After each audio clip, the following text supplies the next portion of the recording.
Live ಇದೀವಿ Mamathamma. Link ಕಳಿಸ್ತೀರಾ? Group ಅಲ್ಲಿ ಹಾಕ್ಬಿಟ್ಟು ಶುರು ಮಾಡ್ಬಿಡೋಣ.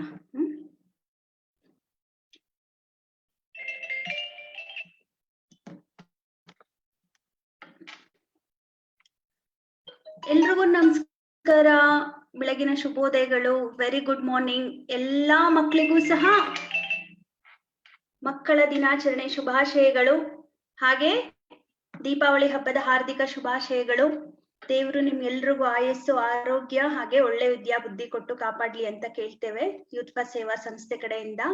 ಹಾಗೆ ಎಲ್ಲಾ ಮಕ್ಕಳು ಸಹ NMMS ಪರೀಕ್ಷೆನಲ್ಲಿ ಚೆನ್ನಾಗಿ ಮಾಡಿ ಎಲ್ರಿಗೂ ಸಹ ವಿದ್ಯಾರ್ಥಿ ವೇತನಕ್ಕೆ ಆಯ್ಕೆ ಆಗ್ಲಿ ಅಂತಾನೂ ಸಹ ವಿಶಸ್ ತಿಳಿಸ್ತೀವಿ ನಿಮ್ಗೆ.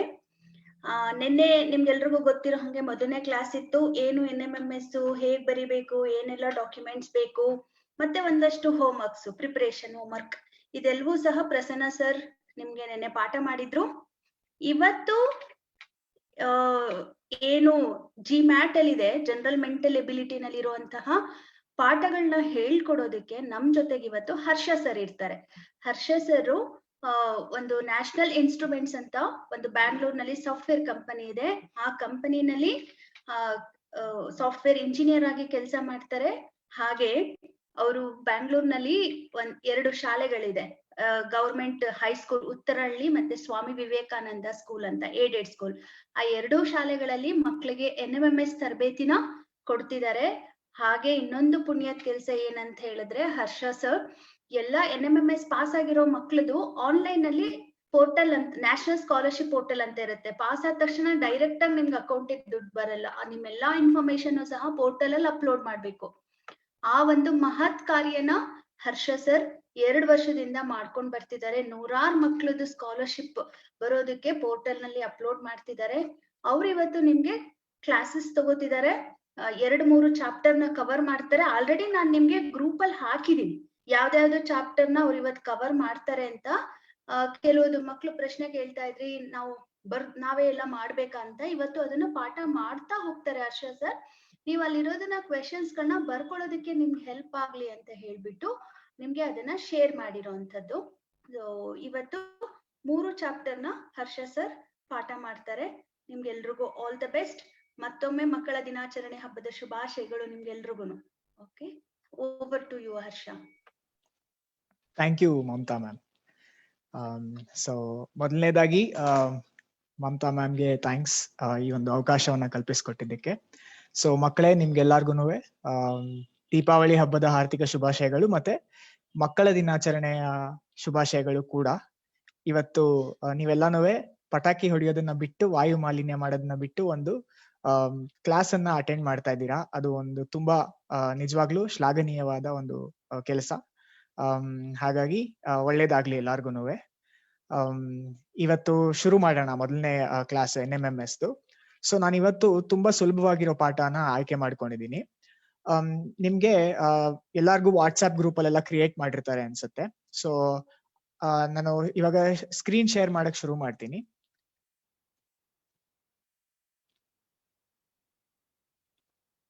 ನನ್ ಸ್ಕ್ರೀನ್ ಕಾಣಿಸ್ತಾ ಇದೆಯಾ ಇವಾಗ? Can someone confirm? Mamata ma'am, Rohit ಯಾರು ಕನ್ಫರ್ಮ್ ಮಾಡ್ತೀರಾ? Okay, thank you.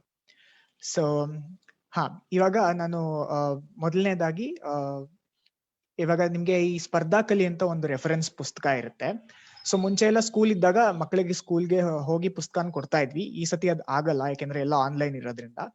ಹಾಗಾಗಿ ಈ ಒಂದು ಪುಸ್ತಕದ PDF ಅಥವಾ ಪಿಕ್ಚರ್ಸ್ ನ ನಿಮ್ಮ ವಾಟ್ಸ್ಆಪ್ ಗ್ರೂಪ್ ಗಳಲ್ಲಿ ಕಳಿಸ್ತಾರೆ. ಆಮೇಲೆ ನಮ್ಮ ಪ್ರತಿನಿಧಿಗಳು ಇರ್ತಾರೆ, ಅವರೆಲ್ಲ ನಿಮ್ಗೆ ಸಹಾಯ ಮಾಡ್ತಾರೆ ಡೌನ್ಲೋಡ್ ಮಾಡ್ಕೊಂಡು ಹೆಂಗೆ ಓಪನ್ ಮಾಡೋದು ಅಂತ. ಇದು ಒಂದ್ಸತಿ ಡೌನ್ಲೋಡ್ ಮಾಡ್ಕೊಂಡ್ಬಿಟ್ರೆ ಆಯ್ತು.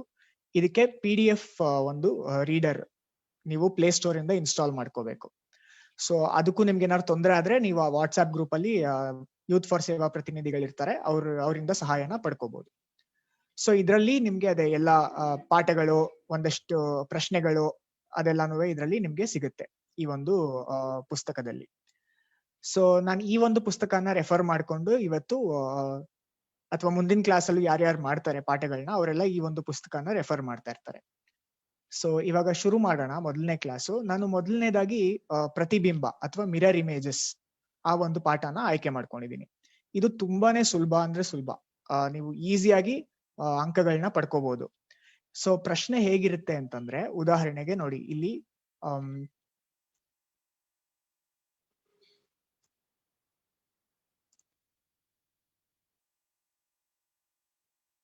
ಒಂದ್ ನಿಮಿಷ.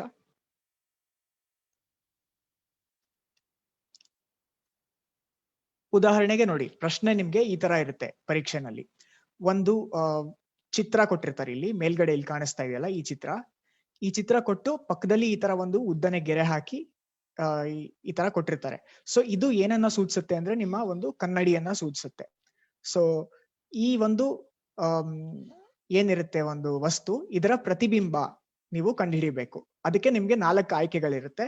ಆ 4 ಆಯ್ಕೆಗಳಲ್ಲಿ ಯಾವ್ದು ಸರಿಗಿದೆ ಅನ್ನೋದನ್ನ ನೀವು ಆಯ್ಕೆ ಮಾಡ್ಕೊಂಡು ಸರಿಯಾದ ಉತ್ತರನ ನೀವು ಕೊಡ್ಬೇಕಾಗತ್ತೆ. ಸೊ ಇದರಲ್ಲಿ ಒಂದು ಆಬ್ಜೆಕ್ಟ್ ಅಥವಾ ವಸ್ತುವಿನ ಚಿತ್ರವನ್ನ ಕೊಡ್ತಾರೆ, ಅಥವಾ ನೀವು ನೋಡ್ತಾ ಇರೋಂಗೆ ಅಕ್ಷರಗಳನ್ನು ಕೊಡ್ಬೋದು. ಆಮೇಲೆ ಈ ಕನ್ನಡಿಯನ್ನ ನೀವು ಯಾವ ದಿಕ್ಕಲ್ಲಿ ಬೇಕಾದ್ರೂ ಅವರು ಕೇಳ್ಬೋದು ಪರೀಕ್ಷೆನಲ್ಲಿ. ಎಡಭಾಗಕ್ಕೆ ಕನ್ನಡಿ ಇಡ್ಬೋದು, ಬಲಭಾಗಕ್ಕೆ ಕನ್ನಡಿ ಇಡ್ಬೋದು, ಕೆಳಭಾಗಕ್ಕೆ ಇಡ್ಬೋದು. ಸೊ ನೀವು ಸರಿಯಾಗಿ ನೋಡ್ಕೊಂಡು ಉತ್ತರವನ್ನ ಕೊಡ್ಬೇಕಾಗತ್ತೆ. ತುಂಬಾ ಅಂದ್ರೆ ತುಂಬಾ ಸುಲಭ, ಇದ್ರಲ್ಲಿ ನೀವು ತಪ್ಪು ಮಾಡುವಂತ ಒಂದು ಸಾಧ್ಯತೆನೇ ಇಲ್ಲ. ಸೊ ಹಾಗಾಗಿ ನೋಡ್ಕೊಂಡು ಸ್ವಲ್ಪ ಗಮನ ಇಟ್ಕೊಂಡು ಮಾಡಿ. ಆಮೇಲೆ ಇನ್ನೊಂದೇನಂದ್ರೆ, ಜಿಮ್ಯಾಟ್ ಅಲ್ಲಿ ನೀವು ಸಾಲ್ವ್ ಮಾಡ್ಬೇಕಾದ್ರೆ ಒಳ್ಳೆ ಮೂಡಲ್ಲಿ ಮಾಡ್ಬೇಕು. ನೀವು ಏನೇನೋ ಯೋಚನೆ ಮಾಡ್ಕೊಂಡು ಮಾಡೋದಲ್ಲ, ಫುಲ್ ನಗ್ತಾ ಮಾಡ್ಬೇಕು. ಎಕ್ಸಾಮ್ ಹೋಗಕ್ ಮುಂಚೆ ಏನಾದ್ರು ಜೋಕ್ ಎಲ್ಲ ನಾಪಿಸ್ಕೊಂಡು ಹೋಗಿ, ಅವಾಗ ಫುಲ್ ಚೆನ್ನಾಗಿ ಆರಾಮಾಗಿ ಮಾಡ್ತೀರಾ. ಸೊ ಇವಾಗ ಈ ಕ್ವೆಶನ್ಸ್ ಒಂದೊಂದೇ ಪ್ರಶ್ನೆ ಸಾಲ್ವ್ ಮಾಡ್ತಾ ಹೋಗೋಣ ನಾವು. ಅದಕ್ಕಿಂತ ಮುಂಚೆ ಒಂದ್ 5 ನಿಮಿಷ ಈ ಪ್ರತಿಬಿಂಬದ ಬಗ್ಗೆನೇ ನೋಡೋಣ. ಕಾನ್ಸೆಪ್ಟ್ ಮಿರರ್ ಇಮೇಜ್ ಅಥವಾ ಪ್ರತಿಬಿಂಬ ಅಂದ್ರೆ ಏನು ಅಂತ. ಇದು ಸಾಮಾನ್ಯ ನಿಮ್ಗೆಲ್ಲ ಗೊತ್ತೇ ಇರುತ್ತೆ. ಕನ್ನಡಿ ಎಲ್ಲಾ ನೋಡೇ ಇರ್ತೀರಾ ಅಲ್ವಾ? ಕನ್ನಡಿ ಮುಂದೆ ದಿನ ಬೆಳಗಾದ್ರೆ ಎಲ್ಲ ಫುಲ್ ಗಂಡ್ ಮಕ್ಳು ಹೆಣ್ಮಕ್ಳು ಎಲ್ಲಾರು ಗಂಟೆಗಟ್ಲೆ ನಿಂತ್ಕೊಂಡು ಅಲಂಕಾರ ಮಾಡ್ಕೊಳ್ತಾ ಇರ್ತೀರಾ, ಸೆಲ್ಫಿ ತೆಕ್ಕೊಳ್ತಾ ಇರ್ತೀರಾ. ಸೊ ಇದ್ರಲ್ಲಿ ಒಂದು ವಿಶೇಷತೆ ಏನು ಕನ್ನಡಿ ವಿಶೇಷತೆ ಏನು ಅಂದ್ರೆ, ನಿಮ್ಮ ಒಂದು ಬಲಗೈ ಉಲ್ಟಾ ಆಗತ್ತೆ. ಇವಾಗ ಇಲ್ಲಿ ವ್ಯಕ್ತಿ ನೋಡ್ತಾ ಇದ್ದೀರಾ ಅಲ್ವಾ, ಇವನು ಬಲಗೈಯನ್ನ ಎತ್ತಿದ್ದಾನೆ. ಆದ್ರೆ ಆ ಪ್ರತಿಬಿಂಬ ತನ್ನ ಎಡಗೈಯನ್ನ ಎತ್ತಿದೆ. ಗಮನಿಸಿ, ಇದು ಎಲ್ಲರಿಗೂ ಗೊತ್ತಿರೋಂತ ವಿಚಾರನೇ ಅಲ್ವಾ? ಇವಾಗ ನೀವು ಕನ್ನಡಿ ಮುಂದೆ ನಿಂತ್ಕೊಂಡು ಎಡಗೈ ಎತ್ತಿದ್ರೆ ನಿಮ್ಮ ಪ್ರತಿಬಿಂಬ ಅದರ ಬಲಗೈ ಎತ್ತುತ್ತೆ. ಸೊ ಇದು ಒಂದು ಸಾಮಾನ್ಯವಾದ ಒಂದು ವಿಚಾರ ಕನ್ನಡಿಗೆ ಸಂಬಂಧಪಟ್ಟದ್ದು. ಅದೇ ರೀತಿ ಇನ್ನೊಂದು ಎಲ್ಲಿ ಗಮನಿಸಿರ್ತೀರಾ ನೀವು ಅಂದ್ರೆ, ಆಂಬುಲೆನ್ಸ್. ಈಗ ರಸ್ತೆನಲ್ಲಿ ಆಂಬುಲೆನ್ಸ್ ಅಲ್ಲಿ ಎಲ್ಲನೂ ಆಂಬುಲೆನ್ಸ್ ಅಂತ ಉಲ್ಟಾ ಬರ್ದಿರ್ತಾರೆ. ಏನಕ್ಕೆ ಈ ತರ ಉಲ್ಟಾ ಬರ್ದಿರ್ತಾರೆ ಅಂದ್ರೆ, ಇದರ ಒಂದು ಪ್ರತಿಬಿಂಬ ಅಂದ್ರೆ ಮುಂದ್ಗಡೆ ಗಾಡಿಯಲ್ಲಿ ಹೋಗ್ತಾ ಇರೋರು ತಮ್ಮ ಕನ್ನಡಿಯಲ್ಲಿ ಅಂದ್ರೆ ಗಾಡಿಯ ಕನ್ನಡಿಗಳಲ್ಲಿ ಈ ಪ್ರತಿಬಿಂಬವನ್ನ ನೋಡಿ ಅವಾಗ ಅದು ಸರಿಯಾಗಿ ಕಾಣಿಸುತ್ತೆ. ಆ ಪ್ರತಿಬಿಂಬ ಕರೆಕ್ಟ್ ಆಗಿ ಆಂಬುಲೆನ್ಸ್ ಅಂತ ಕಾಣಿಸುತ್ತೆ. ಸೊ ಚಾಲಕರಿಗೆ ಗೊತ್ತಾಗಿ ಅವರು ದಾರಿ ಬಿಡ್ಲಿ ಅಂತ ಹೇಳಿ, ಕನ್ನಡಿನಲ್ಲಿ ಸರಿಯಾಗಿ ಕಾಣಿಸ್ಲಿ ಅಂತ ಹೇಳಿ ಈ ತರ ಉಲ್ಟಾ ಬರ್ದಿರ್ತಾರೆ ಆಂಬುಲೆನ್ಸ್ ಮೇಲೆ. ಅದೇ ರೀತಿ ಇನ್ನೊಂದು ವಿಶೇಷ ಏನು ಅಂದ್ರೆ, ಕನ್ನಡಿನಲ್ಲಿ ಇವಾಗ ಇಲ್ಲಿ ನೋಡ್ತಾ ಇದ್ದೀರಾ, ಇಲ್ಲಿ ಒಂದು ದೊಡ್ಡ ಕನ್ನಡಿ ಇದೆ. ಇದರಲ್ಲಿ ಅನೇಕ ವಸ್ತುಗಳಿದೆ. ಈ ಒಂದು ಕೊಠಡಿನಲ್ಲಿ ಒಂದು ಚೇರ್ ಇದೆ, ಒಂದು ಟೇಬಲ್ ಇದೆ, ಪುಸ್ತಕಗಳಿದೆ. ಇದ್ರಲ್ಲಿ ನೀವೇನ್ ಗಮನಿಸಬಹುದು ಅಂದ್ರೆ, ಈ ಒಂದು ಕನ್ನಡಿನ ನೀವು ಒಂದು ರೆಫರೆನ್ಸ್ ಆಗಿ ತಗೊಂಡ್ರೆ, ಈ ಕನ್ನಡಿಗೆ ಹೊರಗಡೆ ಯಾವ್ಯಾವ್ದು ವಸ್ತುಗಳು ಹತ್ರ ಇದೆಯೋ ಆ ಕನ್ನಡಿಯ ಪ್ರತಿಬಿಂಬದಲ್ಲೂ ಅದೇ ವಸ್ತುಗಳು ಕನ್ನಡಿಗೆ ಹತ್ತಿರವಾಗಿ ಕಾಣಿಸುತ್ತೆ. ಅಂದ್ರೆ ಉದಾಹರಣೆಗೆ ನೋಡಿ, ಇಲ್ಲಿ ಪುಸ್ತಕ ಕನ್ನಡಿಗೆ ಆಚೆ ಕಡೆ ಜಗತ್ತಿಂದ ಹತ್ರ ಇದೆ. ಅದೇ ರೀತಿ ಒಳಗಡೆ ಪ್ರತಿಬಿಂಬದಿಂದ ಕೂಡ ಆ ಪುಸ್ತಕ ಪ್ರತಿಬಿಂಬದಲ್ಲೂ ಕನ್ನಡಿಗೆ ಹತ್ರ ಇರೋ ತರ ಕಾಣಿಸುತ್ತೆ. ಅದೇ ರೀತಿ ಇಲ್ಲಿ ಈ ಹಿಂದ್ಗಡೆ ಒಂದು ಟೇಬಲ್ ಸೋಫಾ ನೋಡ್ತಾ ಇದ್ದೀರಾ, ಅದು ನಿಜ ಜಗತ್ತಲ್ಲಿ ತುಂಬಾ ದೂರ ಇದೆ ಕನ್ನಡಿಯಿಂದ. ಅದೇ ರೀತಿ ಪ್ರತಿಬಿಂಬದಲ್ಲೂ ಕೂಡ ಅದು ಕನ್ನಡಿಯಿಂದ ದೂರ ಇರೋ ತರ, ನಿಮ್ಮ ಕನ್ನಡಿ ರೆಫರೆನ್ಸ್ ಏನಿದೆ ಅದರಿಂದ ದೂರ ಇರೋ ತರ ಕಾಣಿಸುತ್ತೆ. ಸೊ ಇದು ಒಂದು ಕನ್ನಡಿಯ ಒಂದು ವಿಶೇಷ, ಪ್ರತಿಬಿಂಬಗಳ ಒಂದು ವಿಶೇಷ. ಹತ್ರ ಇರುವಂತಹ ವಸ್ತುಗಳು ಹತ್ರ ಕಾಣಿಸುತ್ತೆ ಪ್ರತಿಬಿಂಬದಲ್ಲಿ, ದೂರ ಇರುವಂತಹ ವಸ್ತುಗಳು ದೂರ ಕಾಣಿಸುತ್ತೆ. ಸೊ ಈ ಮೂರನ್ನ ಇಷ್ಟು ನಿಮ್ಗೆ ಜ್ಞಾಪಕ ಇಟ್ಕೊಂಡ್ರೆ ಸಾಕು, ಈ 3 ಕಾನ್ಸೆಪ್ಟ್. ಸೊ ಈ ಒಂದು ವಿಷಯನ ತಿಳ್ಕೊಂಡು ಇವಾಗ ನಾವು ಒಂದೊಂದೇ ಪ್ರಾಬ್ಲಮ್ ಅನ್ನ ಸಾಲ್ವ್ ಮಾಡ್ತಾ ಹೋಗೋಣ, ಪ್ರಶ್ನೆಗಳನ್ನ ಸಾಲ್ವ್ ಮಾಡ್ತಾ ಹೋಗೋಣ. ಸೊ ಇದು ನಿಮ್ಮ ಪಠ್ಯ ಪುಸ್ತಕದಲ್ಲಿ ಇರುವಂತದ್ದೇನೆ. ನೀವು ಒಂದು ಪೆನ್ನು ಪುಸ್ತಕ ತಗೊಂಡು ನಾನ್ ಮಾಡ್ತಿದ್ದಂಗೆನೆ ನೀವು ಕೂಡ ಈ ಒಂದು ಉತ್ತರವನ್ನ ಕಂಡುಹಿಡಿಯಕ್ಕೆ ಹೋಗಿ ನಿಮ್ಮ ಉತ್ತರಗಳನ್ನ ಚಾಟ್ ಅಲ್ಲೂ ಕಳಿಸ್ಬೋದು ನೀವು, ಅಥವಾ ನಿಮ್ ಪುಸ್ತಕದಲ್ಲೇ ಬರ್ಕೊಂಡಿರಿ. ನಾನು ಹೇಳ್ಕೊಡ್ತಾ ಹೋಗ್ತೀನಿ, ಹಾಗೇನೆ ನೀವು ಅದು ಸರಿನಾ ತಪ್ಪಾ ನೀವು ಮಾಡಿರೋದು ಅಂತ ನೋಡ್ಕೊಂತಾ ಹೋಗ್ಬೋದು. ನಿಮ್ಗೆ ಅಕಸ್ಮಾತ್ ಅರ್ಥ ಆಗದೆ ಹೋದ್ರೆ ಇಲ್ಲಿ ಗಮನ ಕೊಡ್ತಾ ಹೋಗಿ. ಇದು ತುಂಬಾ ಸುಲಭ ನಾ ಹೇಳ್ದಂಗೆ, ಆದ್ರೆ ದಯವಿಟ್ಟು ತಪ್ಪು ಸ್ವಲ್ಪ ಆತ್ರದಲ್ಲಿ ಏನೇನೋ ತಪ್ಪು ಮಾಡಕ್ ಹೋಗ್ಬೇಡಿ.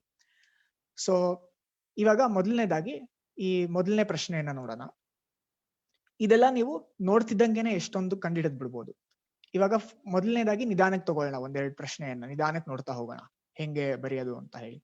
ನೋಡಿ, ಇಲ್ಲಿ ಈ ಒಂದು ವಸ್ತುವನ್ನ ಅವ್ರು ಕೊಟ್ಟಿದ್ದಾರೆ, ಮತ್ತೆ ಇದರ ಪ್ರತಿಬಿಂಬ ಇಲ್ಲಿ ಕನ್ನಡಿಯನ್ನ ಇಟ್ಟಿದ್ದಾರೆ. ನಾವು ಪಕ್ಕದಲ್ಲಿ ಒಂದು ಪ್ರತಿಬಿಂಬವನ್ನ ರಚಿಸ್ಬೇಕು ಇವಾಗ. ಸೊ ಇವಾಗ ನಾವು ಕನ್ನಡಿನಲ್ಲಿ ನೋಡಿದೀವಿ ಏನು ಅಂತ, ಏನಂದ್ರೆ ಎಲ್ಲ ಉಲ್ಟಾ ಆಗುತ್ತೆ ಅಲ್ವಾ. ಸೊ ಹಾಗಾಗಿ ಇದರ ಪ್ರತಿಬಿಂಬ ಹೆಂಗಿರುತ್ತೆ, ಈ ಚೌಕ ಹಂಗೆ ಇರುತ್ತೆ, ಈ ಸ್ಕ್ವೇರ್ ಹಂಗೆ ಬರುತ್ತೆ. ಮತ್ತೆ ಇದು ಟ್ರಯಾಂಗಲ್, ಮತ್ತೆ ಅದ್ರ ಟ್ರಯಾಂಗಲ್ ಮೇಲೆ ಒಂದು ಪ್ಲಸ್ ಇದೆ ಅಲ್ವಾ, ಅದು ಕನ್ನಡಿಗೆ ಹತ್ರ ಇದೆ. ಇಲ್ಲಿ ಗಮನಿಸಿ, ಇದು ಕನ್ನಡಿಗೆ ಹತ್ರ ಇರೋದ್ರಿಂದ ಈ ಟ್ರಯಾಂಗಲ್ ನಿಮ್ಮ ಪ್ರತಿಬಿಂಬದಲ್ಲೂ ಕೂಡ ಅದು ಹತ್ರನೇ ಬರುತ್ತೆ, ಕನ್ನಡಿಗೆ ಹತ್ರ ಬರುತ್ತೆ, ಈ ಒಂದು ತ್ರಿಕೋಣ ಮತ್ತೆ ಪ್ಲಸ್ ಆಕಾರ. ಆಮೇಲೆ ಇದು ಇಲ್ಲಿ ಒಂದು ಹಾಫ್ ಸೆಮಿ ಸರ್ಕಲ್ ಇದೆ, ಒಂದು ಅರ್ಧವೃತ್ತ.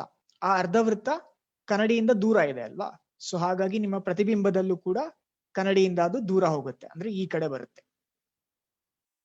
ಅದನ್ನ ಉಲ್ಟಾ ಬರಿಬೇಕು ನೀವು, ಈ ತರ ಪ್ರತಿಬಿಂಬದ ತರ. ಸೊ ಇಲ್ಲಿ ಒಂದು ವೃತ್ತ, ಹಾಗೆ ಇಲ್ಲೊಂದು ಪ್ಲಸ್ ಮಾರ್ಕ್. ಸೊ ಇದು ನಿಮ್ಮ ಪ್ರತಿಬಿಂಬವಾಗಿರುತ್ತೆ. ಸೊ ಇವಾಗ ನೀವು ಈ ತರ ಮಾಡ್ಕೊಂಡು ಪೆನ್ಸಿಲ್ ಅಲ್ಲಿ ರಚನೆಯನ್ನ ಮಾಡ್ಕೊಂಡು ನೀವು ಆಯ್ಕೆಗಳನ್ನ ನೋಡ್ತಾ ಹೋಗ್ಬೋದು. ಯಾವ ಆಯ್ಕೆ ಇದರಲ್ಲಿ ಮೊದಲನೇ ಆಯ್ಕೆ ಅಲ್ವಾ, ಮೊದಲನೇ ಆಯ್ಕೆ ಈ ತರ ಇದೆ. ಸೊ ಹಾಗಾಗಿ ಸರಿಯಾದ ಉತ್ತರ ಆಯ್ಕೆ 1. ಅರ್ಥ ಆಯ್ತಾ? ಸೊ ನಿಧಾನಕ್ಕೆ ಈ ತರ ಪೆನ್ಸಿಲ್ ಅಲ್ಲಿ ಬರ್ಕೊಂತ ಹೋಗ್ಬೋದು ನೀವು. ಅಂದ್ರೆ ಪೂರ್ತಿ ಒಂದು ಚಿತ್ರವನ್ನ ಬಿಡಿಸೋ ಅವಶ್ಯಕತೆ ಇಲ್ಲ. ನೀವು ಸ್ವಲ್ಪನೇ ಇವಾಗ ಇದ್ ನೋಡ್ತಿದ್ದಂಗೆ ಈ ಅರ್ಧವೃತ್ತನ ರಚಿಸಿದ್ರೇನೆ ಸಾಕು. ಅರ್ಧವೃತ್ತ ಈ ತರ ಇರ್ಬೇಕು. ಸೊ ಅರ್ಧವೃತ್ತ ಈ ತರ ಇರುವಂತಹ ಒಂದು ಆಯ್ಕೆ ಯಾವುದು? ಕೇವಲ ಮೊದಲನೇ ಆಯ್ಕೆ ಅಲ್ವಾ. ಹಾಗಾಗಿ ನೀವು ಪೂರ್ತಿ ಚಿತ್ರ ರಚನೆ ಮಾಡಿದಿರಾನೆ ಅಲ್ಪ ಸ್ವಲ್ಪ ಚಿತ್ರವನ್ನೇ ಬಿಡಿಸ್ಕೊಂಡು ನೀವು ಆಯ್ಕೆಯನ್ನ ಗುರ್ತು ಹಿಡಿಬಹುದು. ಸೊ ಇದರಲ್ಲಿ ಉತ್ತರ ಮೊದಲನೇ ಆಯ್ಕೆ. ಅದೇ ರೀತಿ ನೆಕ್ಸ್ಟ್ ನಾವು ಮುಂದಿನ ಪ್ರಶ್ನೆಯನ್ನ ನೋಡೋಣ. ಇದು ಗಡಿಯಾರದ ಪ್ರಶ್ನೆ. ಈ ಗಡಿಯಾರದ ಪ್ರಶ್ನೆಯಲ್ಲಿ ಸಾಮಾನ್ಯವಾಗಿ ಮಕ್ಕಳು ತುಂಬಾ ಮಿಸ್ಟೇಕ್ ಮಾಡ್ತಾರೆ, ತಪ್ಪು ಮಾಡ್ತಾರೆ. ಸೊ ಹಾಗಾಗಿ ಗಮನ ಇಟ್ಟು ನೀವು ಈ ತರ ನೋಡ್ಕೊಂಡು ಸರಿಯಾಗಿ ಮಾಡ್ಬೇಕು. ಈ ತರ ಎಲ್ಲ ಪ್ರಶ್ನೆಗಳು ಬಂದಾಗ ನೀವು ದಯವಿಟ್ಟು ಪೆನ್ಸಿಲ್ ಅಲ್ಲಿ ಬರ್ಕೊಳ್ಳಿ, ಅದ್ರಲ್ಲಿ ಏನು ಅವಮಾನ ಇಲ್ಲ. ನೀವು ನೋಡಿದ ತಕ್ಷಣ ಎಲ್ಲ ಬಂದ್ಬಿಡ್ಬೇಕು ಅಂತ ಏನು ಇಲ್ಲ. ಎಲ್ಲಾ ಪ್ರಶ್ನೆಗಳಿಗೂ ಕೆಲವುದು ಆ ತರಾನು ಇರುತ್ತೆ, ಕೆಲವುದು ಸುಮ್ನೆ ತಪ್ಪು ಮಾಡೋ ಅವಶ್ಯಕತೆ ಇಲ್ಲ ಅಲ್ವಾ. ಇದೆಲ್ಲ ಈಸಿಯಾಗಿ ಅಂಕ ಪಡೆಯಬಹುದು. ಸೊ ನೋಡಿ, ಇದರ ಪ್ರತಿಬಿಂಬ ಹೆಂಗಿರುತ್ತೆ? ಈ ವೃತ್ತವಾಗೇ ಇರುತ್ತೆ ಪ್ರತಿಬಿಂಬದಲ್ಲಿ. ಆದ್ರೆ ಮುಳ್ಳುಗಳು ಹೇಗಿರುತ್ತೆ? ಇದು ನೋಡಿ, ಈ ಮುಳ್ಳು ಹತ್ರ ಇದೆ ಕನ್ನಡಿಗೆ. ಸೊ ಹಾಗಾಗಿ ಈ ಮುಳ್ಳು ಈ ತರ ಬರುತ್ತೆ, ಮತ್ತೆ ಅದು ಪ್ರತಿಬಿಂಬ ಆಗಿರೋದ್ರಿಂದ ಉಲ್ಟಾ ಬರುತ್ತೆ. ಈ ಮುಳ್ಳಿನ ಒಂದು ತುದಿ ಈ ಕಡೆಗೆ ಎಡಗಡೆಗೆ ನಿಮ್ಗೆ ತೋರಿಸ್ತಾ ಇರುತ್ತೆ. ಮತ್ತೆ ಅದೇ ರೀತಿ ಈ ದೊಡ್ಡ ಮುಳ್ಳು ದೂರ ಇದೆ ಅಲ್ವಾ ಕನ್ನಡಿಗಿಂತ, ಹಾಗಾಗಿ ಅದು ಬಲಗಡೆಗೆ ವಾಲಿರುತ್ತೆ. ಸೊ ಈ ರೀತಿಯಾಗಿರುವಂತಹ ಒಂದು ಪ್ರತಿಬಿಂಬ ಯಾವುದು? ನಾವು ಆಯ್ಕೆ 2ರಲ್ಲಿ ನೋಡ್ತೀವಿ. ಸೊ ಹಾಗಾಗಿ ಆಯ್ಕೆ 2 ಸರಿಯಾದ ಉತ್ತರ ಇದಕ್ಕೆ. ಸೊ ಇವಾಗ ಇದರಲ್ಲೇನೆ ಅವರು ನಿಮ್ಮ ಪರೀಕ್ಷೆನಲ್ಲಿ ಸ್ವಲ್ಪ ಬೇರೆ ತರ ಮಾಡಿ ಕೊಡ್ಬೋದು. ಈ ತರ ಪ್ರಶ್ನೆಗಳಲ್ಲೇನೆ ಉದಾಹರಣೆಗೆ ಅವರು ಕನ್ನಡಿಯನ್ನ ಕೆಳಗಡೆ ಇಟ್ರೆ ಅವಾಗ ಏನಿರುತ್ತೆ ಉತ್ತರ? ಈ ಒಂದು ಪ್ರಶ್ನೆನಲ್ಲಿ ಅವರು ಪಕ್ಕಕ್ಕೆ ಇಟ್ಟಿದ್ದಾರೆ ಕನ್ನಡಿನ. ಅದೇ ರೀತಿ ಅವರು ಕೆಳಗಡೆ ಕೂಡ ಇಡ್ಬೋದು ಕನ್ನಡಿಯನ್ನ. ಅವಾಗ ಹೆಂಗ್ ಮಾಡ್ತೀರಾ? ಅವಾಗ ನೋಡಿ, ಅದೇ ರೀತಿ ನೀವು ಇಲ್ಲಿ ಹೆಂಗ್ ಮಾಡಿದ್ರೋ ಅದೇ ರೀತಿ ಮಾಡ್ಬೋದು. ಏನಂತಂದ್ರೆ ವೃತ್ತದ ಪ್ರತಿಬಿಂಬ ವೃತ್ತವಾಗೇ ಇರುತ್ತೆ. ಮತ್ತೆ ಈ ಒಂದು ಚಿಕ್ಕ ಮುಳ್ಳು ಕನ್ನಡಿ ಎಲ್ಲಿದೆ ಈ ರೀತಿ ಇದೆ. ಸೊ ಇಲ್ಲಿ ಉಲ್ಟಾ ಆಗಲ್ಲ, ಯಾಕೆಂದ್ರೆ ಕೆಳಗಡೆ ಇಟ್ಟಿರೋದ್ರಿಂದ. ಈ ಮುಳ್ಳು ಹಾಗೆ ಇರುತ್ತೆ, ಮತ್ತೆ ಈ ಮುಳ್ಳು ದೊಡ್ಡ ಮುಳ್ಳು ಈ ರೀತಿಯಾಗಿ ಉಲ್ಟಾ ಬರುತ್ತೆ, ಯಾಕೆಂದ್ರೆ ಹತ್ರ ಇದೆ ಅಲ್ವಾ ಕನ್ನಡಿಗೆ. ಈ ದೊಡ್ಡ ಮುಳ್ಳು ಹತ್ರ ಇದೆ, ಈ ಚಿಕ್ಕ ಮುಳ್ಳು ಸಮಾನ ಅಂತರದಲ್ಲಿ ಇರುತ್ತೆ ಕನ್ನಡಿಯಿಂದ. ಎರಡು ಈ ಒಂದು ಮೂಲ ರೂಪದಲ್ಲಿ ಮತ್ತೆ ಪ್ರತಿಬಿಂಬದಲ್ಲಿ ಎರಡರಲ್ಲೂ. ಆದ್ರೆ ದೊಡ್ಡ ಮುಳ್ಳು ಮಾತ್ರ ಈ ಕನ್ನಡಿಗೆ ಹತ್ರ ಬಾಗಿರೋದ್ರಿಂದ ಪ್ರತಿಬಿಂಬದಲ್ಲಿ ಕೂಡ ಅದು ಕನ್ನಡಿ ಹತ್ರಕ್ಕೆ ಬಾಗಿರುತ್ತೆ ದೊಡ್ಡ ಮುಳ್ಳು. ಸೊ ಹಾಗಾಗಿ ಕನ್ನಡಿ ಕೆಳಗಡೆ ಇಟ್ರೆ ಅದರ ಪ್ರತಿಬಿಂಬ ಈ ತರ ಬರುತ್ತೆ.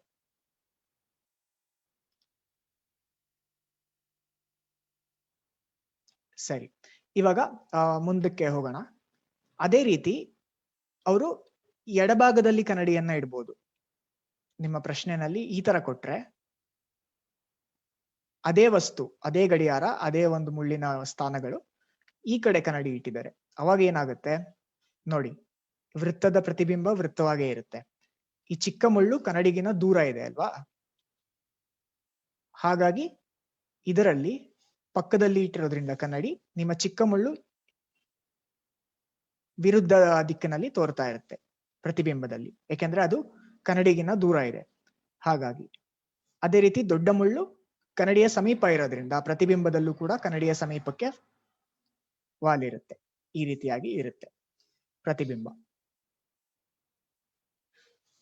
ಸೊ ಈ ಒಂದು ಗಡಿಯಾರದ ಪ್ರಶ್ನೆಗಳು ಸುಲಭ, ಆದ್ರೆ ತಪ್ಪು ಮಾಡೋ ಸಾಧ್ಯತೆ ಇರುತ್ತೆ. ಹಾಗಾಗಿ ನಿಧಾನಕ್ಕೆ ನೋಡ್ಕೊಂಡು ನಿಮ್ಮ ಪೆನ್ಸಿಲ್ ಅಲ್ಲಿ ಅಥವಾ ಪೆನ್ ಅಲ್ಲಿ ಪ್ರಶ್ನೆಯ ಪಕ್ಕದಲ್ಲೇನೆ ನಿಮ್ಗೆ ಜಾಗ ಇರೋದ್ರಿಂದ ಪ್ರಶ್ನೆ ಪತ್ರಿಕೆನಲ್ಲೇ ಸ್ವಲ್ಪ ಚಿಕ್ಕದಾಗಿ ಬರ್ಕೊಂಡು ನೀವು ಪ್ರತಿಬಿಂಬನ ಸರಿಯಾದ ಆಯ್ಕೆಯನ್ನ ಗಮನವಿಟ್ಟು ಆಯ್ಕೆಯನ್ನ ಮಾಡ್ಬೋದು. ಸರಿ, ಇವಾಗ ಮುಂದಕ್ಕೆ ಹೋಗೋಣ. ನೆಕ್ಸ್ಟ್ ಮುಂದಿನ ಪ್ರಶ್ನೆಯನ್ನ ನೋಡೋಣ.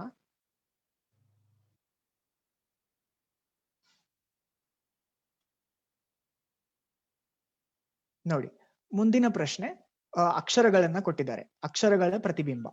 ಸೊ ನಿಮ್ಗೆ ವಸ್ತುಗಳ ಪ್ರತಿಬಿಂಬ ಆಗಿರ್ಬೋದು, ಅಕ್ಷರಗಳ ಪ್ರತಿಬಿಂಬ ಆಗಿರ್ಬೋದು, ಯಾವ್ದು ಬೇಕಾದ್ರೂ ಬರ್ಬೋದು ನಿಮ್ಮ ಪರೀಕ್ಷೆನಲ್ಲಿ, ಅಥವಾ ಎರಡೂ ಬರ್ಬೋದು. ಸೊ ಇದರಲ್ಲಿ ನೋಡಿ, ಈ ಇಂಗ್ಲಿಷಿನ ಒಂದು ವರ್ಣಮಾಲೆಯ ಒಂದು ಅಕ್ಷರಗಳನ್ನ ಟರ್ಮೈಟ್ ಅಂತ ಒಂದು, ಟರ್ಮಿನೇಟ್ ಅಂತ ಒಂದು ಅಕ್ಷರ ಪದವನ್ನ ಕೊಟ್ಟಿದ್ದಾರೆ. ಸೊ ಈ ಅಕ್ಷರಗಳು ಬಂದಾಗ ನಿಮ್ಗೆ ಇನ್ನ ಸುಲಭ ಆಗುತ್ತೆ ವಸ್ತುಗಳಿಗಿನ್ನ ಗುರುತಿಸೋದಿಕ್ಕೆ ಆಯ್ಕೆಯನ್ನ. ಯಾಕೆಂದ್ರೆ ನೀವು ಅಷ್ಟೂ ಅಕ್ಷರಗಳನ್ನ ನೀವು ಬರ್ಕೊಳ್ಳೋ ಅವಶ್ಯಕತೆ ಇರೋದೇ ಇಲ್ಲ. ಕೆಲವೇ ಅಕ್ಷರಗಳನ್ನ ಗಮನಿಸಿ ನೀವು ಸರಿಯಾದ ಆಯ್ಕೆಯನ್ನ ತಟ್ಟನೆ ನೀವು ಆಯ್ಕೆ ಮಾಡ್ಬೋದು. ಸೊ ಇಲ್ಲಿ ಕನ್ನಡಿಯನ್ನ ಕೆಳಗಡೆ ಇಟ್ಟಿದ್ದಾರೆ.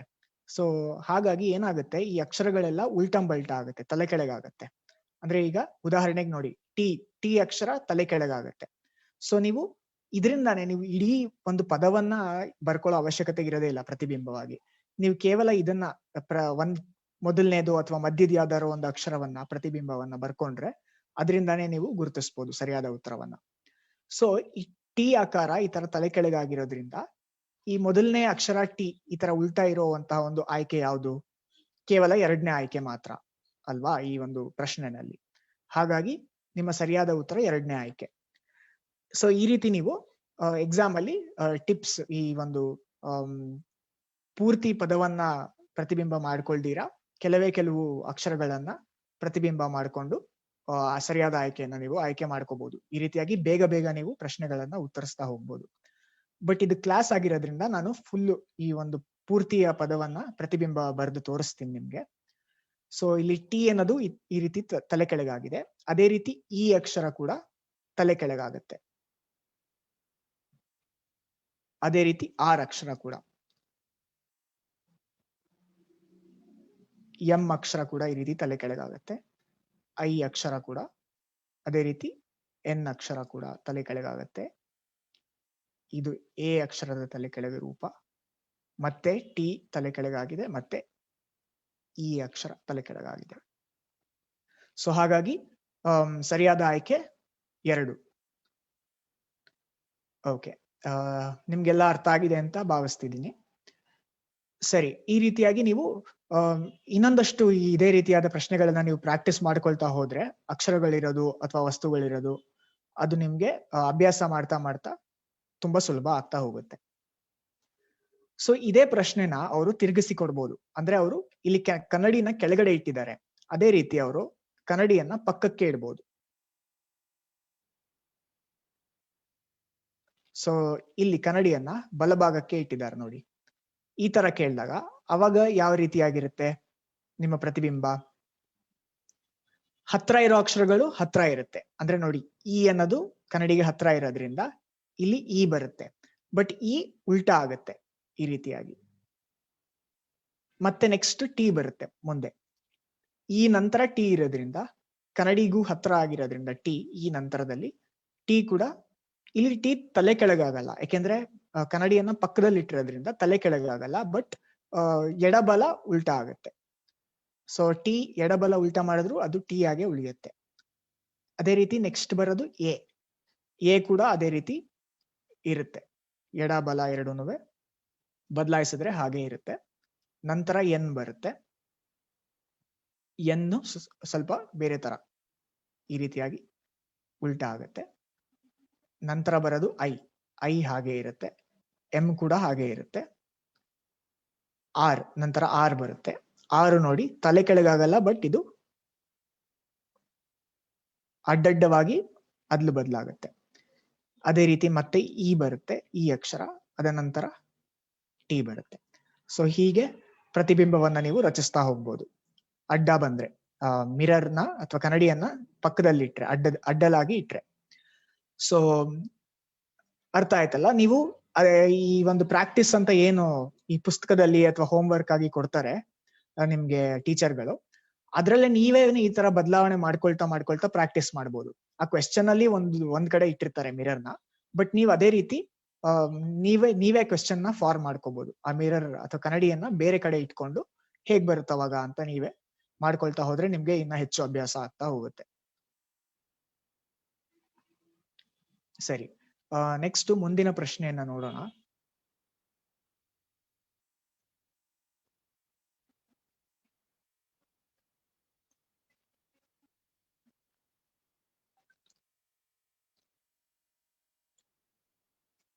ಸೊ ಮುಂದಿನ ಪ್ರಶ್ನೆ ನೋಡಿ.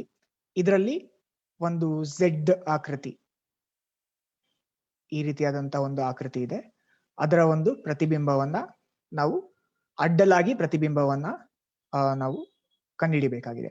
ಸೊ ಮಿರರ್ ಇಲ್ಲಿ ಕನ್ನಡಿಯನ್ನ ಪಕ್ಕದಲ್ಲಿ ಇಟ್ಟಿದ್ದಾರೆ, ಕೆಳಗಡೆ ಇಟ್ಟಿಲ್ಲ. ಹಾಗಾಗಿ ಏನಾಗುತ್ತೆ, ಈ ಚೌಕದ ಪ್ರತಿಬಿಂಬ ಚೌಕವಾಗಿ ಉಳಿಯುತ್ತೆ.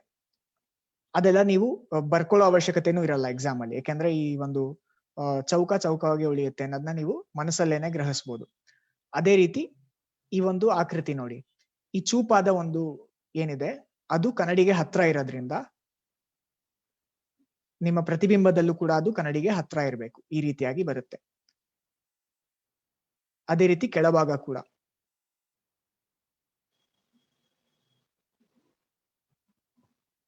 ಈ ರೀತಿಯಾಗಿ ನಿಮ್ಮ ಪ್ರತಿಬಿಂಬ ಇರುತ್ತೆ. ಸೊ ನೀವು ಆಯ್ಕೆಗಳನ್ನ ನೋಡಿದಾಗ ಆಯ್ಕೆ 4 ಸರಿಯಾದ ಉತ್ತರ ಅಂತ ನಿಮ್ಗೆ ಗೊತ್ತಾಗುತ್ತೆ. ಸೊ ಅದೇ ರೀತಿ ಇವಾಗ ನಾವು ಕೆಳಗಡೆ ಇಟ್ರೆ, ಕನ್ನಡಿಯನ್ನ ಕೆಳಗಡೆ ಇಟ್ಟಾಗ ಅವಾಗ ಹೇಗಿರುತ್ತೆ ಪ್ರತಿಬಿಂಬ? ಚೌಕವಾಗಿ ಉಳಿಯುತ್ತೆ. ಈ ಒಳಗಡೆ ಇರುವಂತಹ ಒಂದು ಆಕೃತಿ ತಲೆ ಕೆಳಗಾಗತ್ತೆ. ಅಂದ್ರೆ ಈ ಒಂದು ಭಾಗ ಕನ್ನಡಿಗೆ ಹತ್ರ ಇರೋದ್ರಿಂದ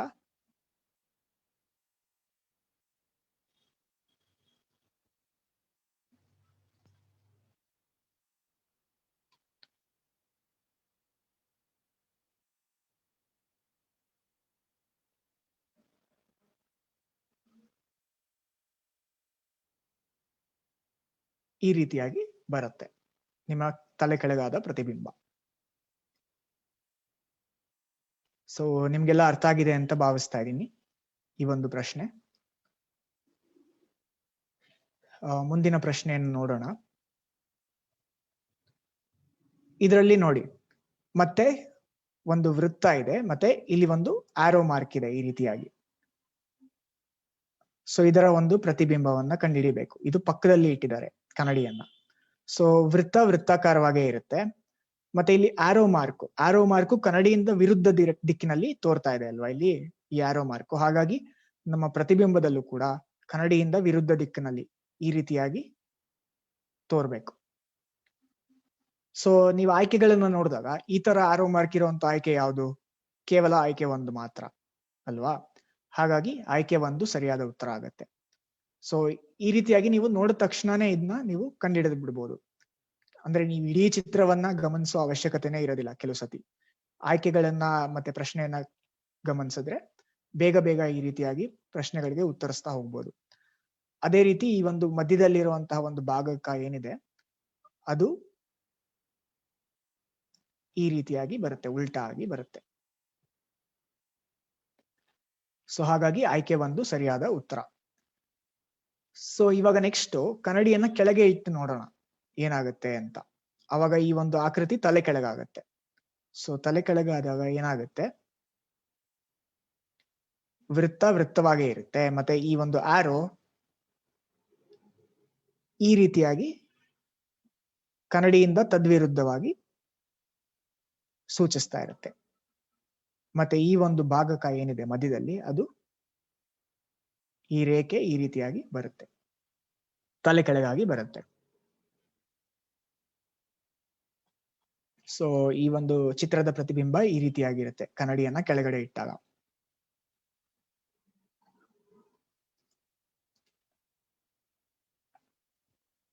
ಸರಿ, ಇವಾಗ ಅರ್ಥ ಆಗಿದೆ ಅಂತ ಭಾವಿಸ್ತಾ ಇದ್ದೀನಿ.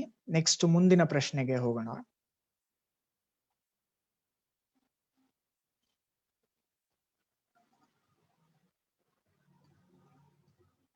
ಇಲ್ಲಿ ಮತ್ತೆ ಅಕ್ಷರಗಳನ್ನ ಕೊಟ್ಟಿದ್ದಾರೆ ಅವರು. ಸೊ FIXING ಅಂತ ಇದರಲ್ಲಿ ಕೆಳಗಡೆ ಇಟ್ಟಿದ್ದಾರೆ ಕನ್ನಡಿಯನ್ನ ಮತ್ತೆ ನೋಡಿ. ಸೊ ಹಾಗಾಗಿ ನಾವು ಈ ಅಕ್ಷರಗಳನ್ನ ತಲೆ ಕೆಳಗಾಗಿ ಮಾಡ್ಬೇಕಾಗತ್ತೆ. ಸೊ ನಾವು ಆಗ್ಲೇ ನೋಡಿದ್ವಲ್ಲ, ಅದೇ ರೀತಿಯಾಗಿ ಇಡೀ ಪದವನ್ನ ಪ್ರತಿಬಿಂಬ ಮಾಡೋ ಅವಶ್ಯಕತೆ ಇಲ್ವೇ ಇಲ್ಲ. ಕೆಲವು ಅಕ್ಷರಗಳನ್ನ ನಾವು ತಲೆ ಕೆಳಗಾಗಿ ಮಾಡಿ ನೋಡ್ಕೊಂಡ್ರೆ ನಮ್ಗೆ ಬೇಗ ಈ ಒಂದು ಉತ್ತರ ಸಿಗುತ್ತೆ. ಮೊದಲನೇ ಅಕ್ಷರ ಎಫ್ ಆಗಿರೋದ್ರಿಂದ ಎಫ್ ನ ನಾವು ತಲೆ ಕೆಳಗಾಗಿ ಬರಿಬೇಕು, ಈ ರೀತಿಯಾಗಿ ಬರುತ್ತೆ. ಸೊ ಹಾಗಾಗಿ ನೀವು ಆಯ್ಕೆಗಳನ್ನು ನೋಡಿದಾಗ ಈ ಒಂದು ಎಫ್ ಈ ರೀತಿಯಾಗಿರುವಂತ ಆಯ್ಕೆ ಒಂದರಲ್ಲಿ ಮಾತ್ರ. ಹಾಗಾಗಿ ನೀವು ಆಯ್ಕೆ ಒಂದನ್ನ ಸರಿಯಾದ ಉತ್ತರ ಅಂತ ನೀವು ಆಯ್ಕೆ ಮಾಡ್ಬೋದು. ಸೊ ಮಿಕ್ಕಿದೆಲ್ಲ ಅಕ್ಷರಗಳನ್ನ ನೀವು ನೋಡೋ ಅವಶ್ಯಕತೆನೇ ಇಲ್ಲ ಅಲ್ವಾ. ಸೊ ಈ ರೀತಿಯಾಗಿ ನೀವು ಎಕ್ಸಾಮ್ ಅಲ್ಲಿ ತಂತ್ರಗಳನ್ನ ಬಳಸ್ಬೋದು ನಿಮ್ಮ ಸಮಯವನ್ನ ಉಳಿತಾಯ ಮಾಡ್ಕೊಳ್ಳೋದಕ್ಕೆ. ಬಟ್ ಇದು ಕ್ಲಾಸ್ ರೂಮ್ ಆಗಿರೋದ್ರಿಂದ ನಾನು ಮಿಕ್ಕಿದ ಅಕ್ಷರಗಳನ್ನು ಪ್ರತಿಬಿಂಬ ಮಾಡಿ ತೋರಿಸ್ತೀನಿ ನಿಮ್ಗೆ, ನೋಡ್ಕೊಳ್ಳಿ. ಸೊ ನೆಕ್ಸ್ಟ್ ಅಕ್ಷರ ಐ ಆಗಿರೋದ್ರಿಂದ ಐ ತಲೆ ಕೆಳಗಾಗತ್ತೆ ಈ ರೀತಿಯಾಗಿ. ಅದೇ ರೀತಿ ಎಕ್ಸ್ ಅಕ್ಷರ ಕೂಡ ಈ ರೀತಿಯಾಗಿ ತಲೆ ಕೆಳಗಾದಾಗ ಎಕ್ಸ್ ಹಾಗೆ ಉಳಿಯುತ್ತೆ, ಮತ್ತೆ ಐ ಹಾಗೆ ಉಳಿಯುತ್ತೆ. ಎನ್ ಅಕ್ಷರ ತಲೆ ಕೆಳಗಾದಾಗ ಈ ರೀತಿಯಾಗಿ ಬರುತ್ತೆ. ಮತ್ತೆ ಈ ಜಿ ಅಕ್ಷರ ಅಂದ್ರೆ ಕೆಲವು ಅಕ್ಷರಗಳಿದೆ ಇಂಗ್ಲಿಷ್ ಅಲ್ಲಿ, ಅವೆಲ್ಲಾನು ಸ್ವಲ್ಪ ಗಮನ ಇಟ್ಟು ನೀವು ಪ್ರಾಕ್ಟೀಸ್ ಮಾಡ್ಬೇಕು. ಅಂದ್ರೆ ನೀವು ಸಮಯ ಸಿಕ್ಕಾಗ ಈ ಇಂಗ್ಲಿಷ್ ಅಕ್ಷರಗಳನ್ನ ಬರ್ಕೊಂಡು ಸುಮ್ನೆ ಹಾಗೆ ಬರ್ಕೊಂಡು ಏನು ಪ್ರಶ್ನೆ ಇಲ್ಲ, ಸುಮ್ನೆ ಹಾಗೆ ಅಷ್ಟು 26 ಅಕ್ಷರಗಳನ್ನ ಬರ್ಕೊಂಡು ಅದರ ಪ್ರತಿಬಿಂಬವನ್ನ ಸುಮ್ನೆ ಬರಿತಾ ಹೋಗಿ, ಬಿಡಿಸ್ತಾ ಹೋಗಿ, ನಿಮ್ಗೆ ಗೊತ್ತಾಗತ್ತೆ ಅವಾಗ ಹೇಗ್ ಬರುತ್ತೆ ಅಂತ. ಅದು ಒಂದ್ ರೀತಿಯಾಗಿ ಅಭ್ಯಾಸ ಆಗತ್ತೆ ನಿಮ್ಗೆ. ಅದು ಕೆಲವು ಅಕ್ಷರಗಳು ಈ ಜಿ, ಆ ರೀತಿಯ ಎನ್ ಈ ರೀತಿಯಾದ ಅಕ್ಷರಗಳೆಲ್ಲ ಇರುತ್ತಲ್ಲ, ಅವೆಲ್ಲಾನು ಸ್ವಲ್ಪ ತಪ್ಪು ಮಾಡೋ ಸಾಧ್ಯತೆ ಇರುತ್ತೆ. ಹಾಗಾಗಿ ಹುಷಾರಾಗಿ ಮಾಡ್ಬೇಕು. ಸೊ ಇಲ್ಲಿ ನೋಡಿ, ಜಿ ಅನ್ನ ಈ ರೀತಿಯಾಗಿ ಬರುತ್ತೆ. ಸೊ ನಿಮ್ಗೆ ಪರೀಕ್ಷೆನಲ್ಲಿ ಕೆಲವು ಸತಿ ಕನ್ಫ್ಯೂಸ್ ಮಾಡ್ಬೇಕು ಅಂತಾನೆ ಈ ಒಂದು ಕಠಿಣ ಅಕ್ಷರಗಳೇನಿರುತ್ತೆ ಜಿ, ಆ ತರದ್ನೆಲ್ಲ ಅವ್ರು ಬೇರೆ ಬೇರೆ ತರ ಕೊಟ್ಟಿರ್ತಾರೆ. ಅಂದ್ರೆ ಆಯ್ಕೆಗಳಲ್ಲಿ ಈ ತರ ಎಲ್ಲ ಕೊಟ್ಬಿಟ್ಟಿರ್ತಾರೆ. ಸೊ ಇದು ತಪ್ಪಾಗತ್ತೆ ಅಲ್ವಾ. ಪ್ರತಿಬಿಂಬ ಈ ತರ ಅಲ್ಲ, ಜಿದು ಕೆಳಗಡೆ ಪ್ರತಿಬಿಂಬ ತಲೆ ಕೆಳಗಾದ್ರೆ ಈ ತರ ಬರೋದಿಲ್ಲ. ಬಟ್ ನಿಮ್ಗೆ ಕನ್ಫ್ಯೂಸ್ ಆಗ್ಲಿ ಅಂತ ಈ ತರನು ಕೆಲವು ಸತಿ ಕೊಟ್ಟಿರ್ತಾರೆ ಕೆಲವು ಆಯ್ಕೆಗಳಲ್ಲಿ. ಹಾಗಾಗಿ ನೀವು ಗಮನ ಇಟ್ಟು ನೋಡ್ಕೋಬೇಕು. ಸೊ ಈ ಒಂದು ಆಯ್ಕೆ ಒಂದು ಸರಿಯಾದ ಉತ್ತರ ಬರುತ್ತೆ ಇದ್ರಲ್ಲಿ. ಅದೇ ರೀತಿ ನಾವು ಇಲ್ಲಿ ತನಕ ಮಾಡ್ಕೊಂಡು ಬಂದಂಗೆ ಕನ್ನಡಿಯನ್ನ ಪಕ್ಕದಲ್ಲಿ ಇಟ್ಟು ಅದರ ಪ್ರತಿಬಿಂಬವನ್ನ ಗಮನಿಸೋಣ. ಇಲ್ಲಿ ಜಿ ಹತ್ರ ಇರೋದ್ರಿಂದ ಮೊದಲನೇ ಅಕ್ಷರ ಜಿ ಬರುತ್ತೆ. ಕನ್ನಡಿಗೆ ಜಿ ಹತ್ರ ಇರೋದ್ರಿಂದ ಪ್ರತಿಬಿಂಬದಲ್ಲೂ ಜಿನೇ ಹತ್ರ ಇರುತ್ತೆ. ಆದ್ರೆ ಜಿ ಇಲ್ಲಿ ಉಲ್ಟಾ ಬರುತ್ತೆ,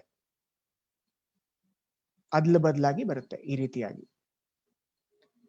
ಮತ್ತೆ ಅದೇ ರೀತಿ ಎನ್ ಅಕ್ಷರ ಕೂಡ ಈ ರೀತಿ ಬರುತ್ತೆ.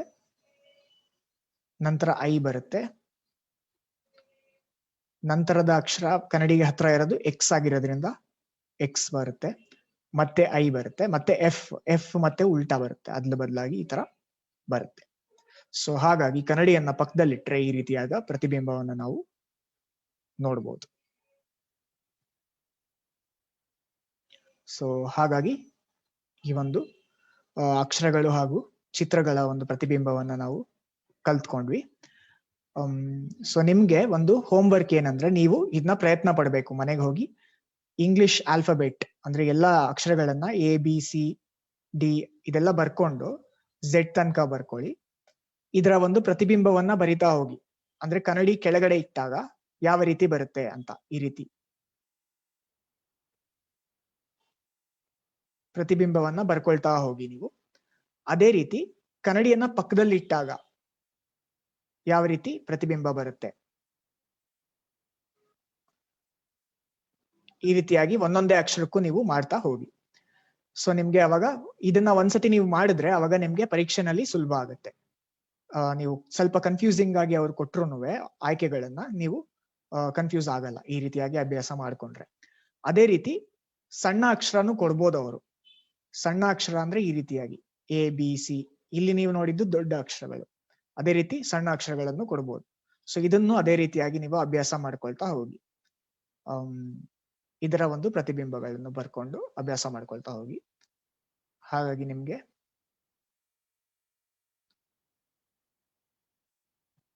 ಈ ಒಂದು ಅಭ್ಯಾಸ ಆಗ್ತಾ ಹೋಗುತ್ತೆ.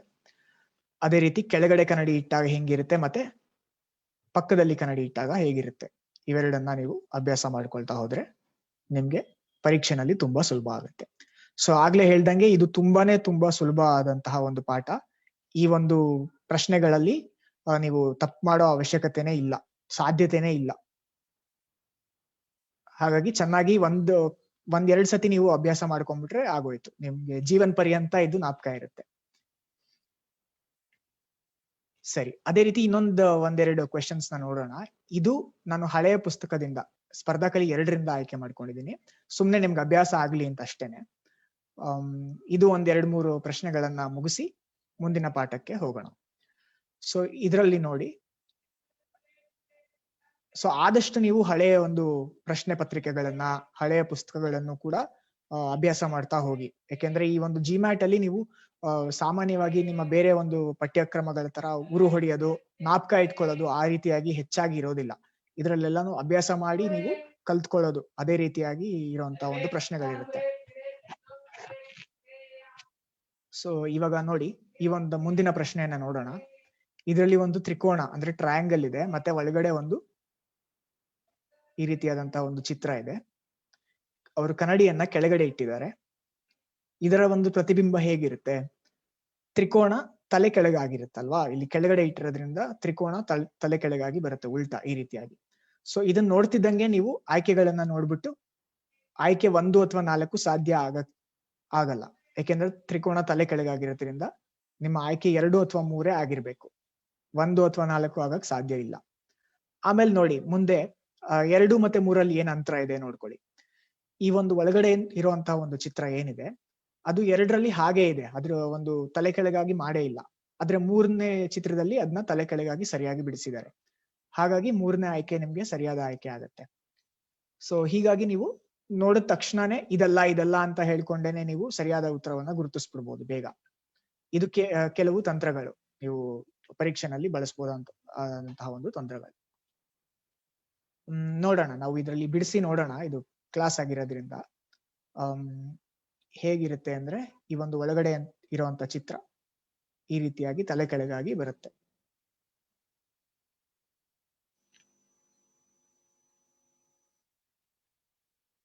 ಇವಾಗ ಇದನ್ನೇ ನಾವು ಪಕ್ಕದಲ್ಲಿ ಕನ್ನಡಿ ಇಟ್ಟಾಗ ಹೇಗಿರುತ್ತೆ ನೋಡೋಣ.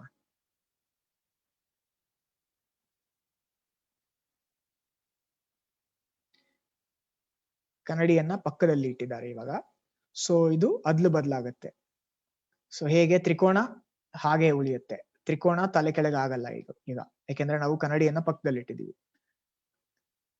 ಆಮೇಲೆ ಈ ಒಳಗಡೆ ಇರುವಂತಹ ಒಂದು ಆಕೃತಿ ಏನಿದೆ ಅದು ಇಲ್ಲಿ ನೋಡಿ, ಈ ಚೂಪಾದ ಒಂದು ಏನಿದೆ ಇದು, ಅದು ಕನ್ನಡಿಯಿಂದ ವಿರುದ್ಧವಾಗಿ ತೋರಿಸ್ತಾ ಇದೆ, ವಿರುದ್ಧ ದಿಕ್ಕಿನಲ್ಲಿದೆ ಇದು, ಈ ಚೂಪಾದ ಒಂದು ಆಕೃತಿ. ಹಾಗಾಗಿ ನಿಮ್ಮ ಪ್ರತಿಬಿಂಬದಲ್ಲಿ ಕೂಡ ಅದು ಕನ್ನಡಿಯಿಂದ ದೂರ ಇರಬೇಕು, ಈ ರೀತಿಯಾಗಿ ಬರುತ್ತೆ. ಸೊ ಸರಿಯಾಗಿ ಈ ತರ ಗಮನಿಸಿ ನೀವು ಪ್ರತಿಬಿಂಬವನ್ನ. ನಿಮ್ಗೆ ಆಯ್ಕೆಗಳಲ್ಲಿ ಬೇರೆ ಬೇರೆ ನಿಮ್ಗೆ ಕನ್ಫ್ಯೂಸ್ ಮಾಡಕ್ಕೆ ಅಂತಾನೆ ಈ ರೀತಿಯಾಗೆಲ್ಲ ಕೊಡ್ಬೋದು ಅವರು, ಈ ರೀತಿಯಾಗಿ ಆಯ್ಕೆಯನ್ನು ಕೊಡ್ತಾರೆ. ಬಟ್ ಈ ರೀತಿಯಾಗಿರಕ್ ಸಾಧ್ಯ ಇಲ್ಲ ಅಲ್ವಾ, ಅವಾಗ ಈ ಪ್ರತಿಬಿಂಬಕ್ಕೂ ಮತ್ತೆ ಮೂಲ ಚಿತ್ರಕ್ಕೂ ಏನು ವ್ಯತ್ಯಾಸನೇ ಇರೋದಿಲ್ಲ.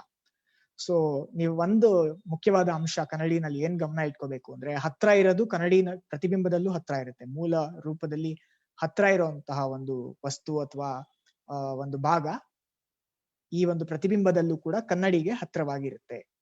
ಅದನ್ನ ನೀವು ಗಮನ ಇಡಬೇಕು. ಸೊ ಕನ್ನಡಿ ಹತ್ರ ವಾಲಿದ್ರೆ ಆ ವಸ್ತು ಮೂಲ ಒಂದು ವಸ್ತುವಿನಲ್ಲಿ, ಪ್ರತಿಬಿಂಬದಲ್ಲೂ ಕೂಡ ಅದು ಕನ್ನಡಿಯ ಹತ್ರಕ್ಕೆ ವಾಲಿರುತ್ತೆ. ಮೂಲ ಚಿತ್ರದಲ್ಲಿ ಅದು ಕನ್ನಡಿಯ ವಿರುದ್ಧ ದಿಕ್ಕಿನಲ್ಲಿ ವಾಲಿದ್ರೆ ಪ್ರತಿಬಿಂಬದಲ್ಲೂ ಕೂಡ ಅದು ವಿರುದ್ಧ ದಿಕ್ಕಿನಲ್ಲಿ ವಾಲಿರುತ್ತೆ. ಸರಿ, ಮುಂದಿನ ಒಂದು ಪ್ರಶ್ನೆಯನ್ನ ನೋಡೋಣ. ಇಲ್ಲಿ ಒಂದು ಪಂಚಭುಜಾಕೃತಿ ಇದೆ, ಅಂದ್ರೆ ಪೆಂಟಗನ್. ಪೆಂಟಗನ್ ಒಳಗಡೆ ಒಂದು ಪ್ಯಾರಲಲೋಗ್ರಾಮ್ ಇದೆ.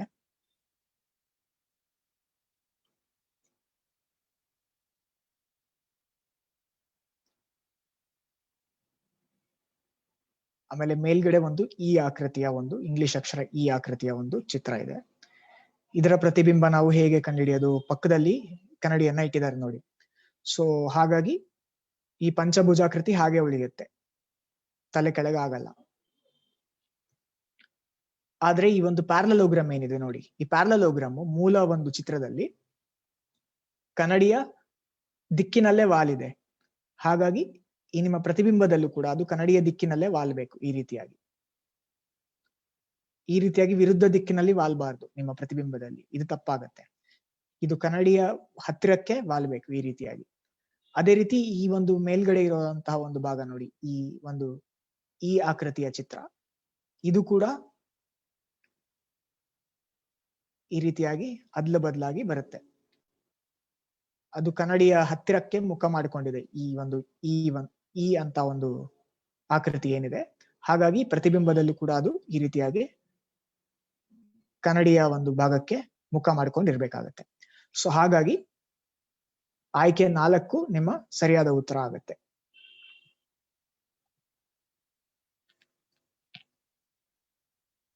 ಅದೇ ರೀತಿ ನೀವು ನಂತರ ಮನೆಗೆ ಹೋದ್ಮೇಲೆ ಹೋಮ್ವರ್ಕ್ ಆಗಿ ಇದನ್ನ ಕೆಳಗಡೆ ಇಟ್ರೆ ಕನ್ನಡಿ ಯಾವ ರೀತಿ ಬರುತ್ತೆ ಅದನ್ನ ನೀವು ಪ್ರಯತ್ನಿಸ್ಬೋದು. ನೀವು ಹೇಗಿದ್ರು ಪುಸ್ತಕದಲ್ಲಿ ಇವಾಗ ಬರ್ಕೊಂಡಿರ್ತೀರಾ ಅನ್ಸುತ್ತೆ ಈ ಒಂದು ಆಕೃತಿಗಳನ್ನೆಲ್ಲ. ಇದನ್ನ ನೀವು ಪ್ರಯತ್ನ ಪಡ್ಬೋದು ಮನೆಗೆ ಹೋಗಿ. ಮನೇಲೇ ಇರ್ತಿರಲ್ಲ ಇವಾಗ, ಹೇಗಿದ್ರು ಮನೆಗೆ ಹೋಗೋದೇನಿಲ್ಲ. ಸೊ ಹಾಗಾಗಿ ಇವಾಗ ಅದೇ ಕ್ಲಾಸ್ ಮುಗಿದ ನಂತರ ನೀವು ಇದನ್ನ ಪ್ರಯತ್ನ ಪಟ್ಟು ಹೇಗ್ ಬರುತ್ತೆ ಅಂತ ನೋಡ್ಬೋದು. ಕೆಳಗಡೆ ಕನ್ನಡಿ ಇಟ್ಟಾಗ ಪಂಚಭುಜಾಕೃತಿ ತಲೆ ಕೆಳಗಾಗಿ ಬರುತ್ತೆ, ಅದನ್ನ ನೀವು ನೆನ್ಪಿಟ್ಕೋಬೇಕು. ಸರಿ, ಮುಂದಿನ ಪ್ರಶ್ನೆಯನ್ನ ನೋಡೋಣ. ಇದರಲ್ಲಿ ಮತ್ತೆ ಒಂದು ಪದವನ್ನ ಕೊಟ್ಟಿದ್ದಾರೆ, GOVIL ಅಂತ. ಇದರಲ್ಲಿ ಕನ್ನಡಿಯನ್ನ ಕೆಳಭಾಗದಲ್ಲಿ ಇಟ್ಟಿದ್ದಾರೆ. ಸೊ ಹಾಗಾಗಿ ಮೊದಲನೇ ಅಕ್ಷರ ಜಿ ಇರೋದ್ರಿಂದ ಜಿ ತಲೆ ಕೆಳಗಾಗಿ ಬರುತ್ತೆ, ಈ ರೀತಿಯಾಗಿ ಬರುತ್ತೆ. ಸೊ ಹಾಗಾಗಿ ನಾವು ಆಯ್ಕೆಗಳನ್ನ ನೋಡ್ಬೋದು. ಜಿ ಈ ರೀತಿಯಾಗಿರುವಂತಹ ಒಂದು ಆಯ್ಕೆ ಯಾವುದು? ಆಯ್ಕೆ 1 ಮತ್ತೆ ಆಯ್ಕೆ 4 ಮಾತ್ರ. ಸೊ ಹಾಗಾಗಿ ನಾವು ಇನ್ನೊಂದು ಯಾವ್ದಾದ್ರು ಅಕ್ಷರವನ್ನ ನೋಡೋಣ. ಸೊ ಆಯ್ಕೆ 2 ಅಥವಾ 3 ಆಗಕ್ ಸಾಧ್ಯ ಇಲ್ಲ. ಸೊ ಹಾಗಾಗಿ ನಾವು ನೆಕ್ಸ್ಟ್ 1 ಮತ್ತೆ 4 ಏನ್ ವ್ಯತ್ಯಾಸ ಇದೆ? ಈ ಎಲ್ ಅನ್ನೋ ಒಂದು ಆಕೃತಿಯ ಒಂದು ವ್ಯತ್ಯಾಸ ಮಾತ್ರ ಇದೆ. ಹಾಗಾಗಿ ಎಲ್ ಹೇಗ್ ಬರ್ಬೇಕು? ಎಲ್ ತಲೆ ಕೆಳಗಾದ್ರೆ ಈ ರೀತಿಯಾಗಿ ಬರುತ್ತೆ. ಸೊ ಹಾಗಾಗಿ ಆಯ್ಕೆ 1 ನಿಮ್ಮ ಸರಿಯಾದ ಉತ್ತರ ಆಗಿರುತ್ತೆ. ಸೊ ನೀವು ಬೇರೆ ಅಕ್ಷರಗಳನ್ನ ಪ್ರತಿಬಿಂಬ ಬರ್ಕೊಳ್ಳೋ ಅವಶ್ಯಕತೆನೇ ಇರೋದಿಲ್ಲ.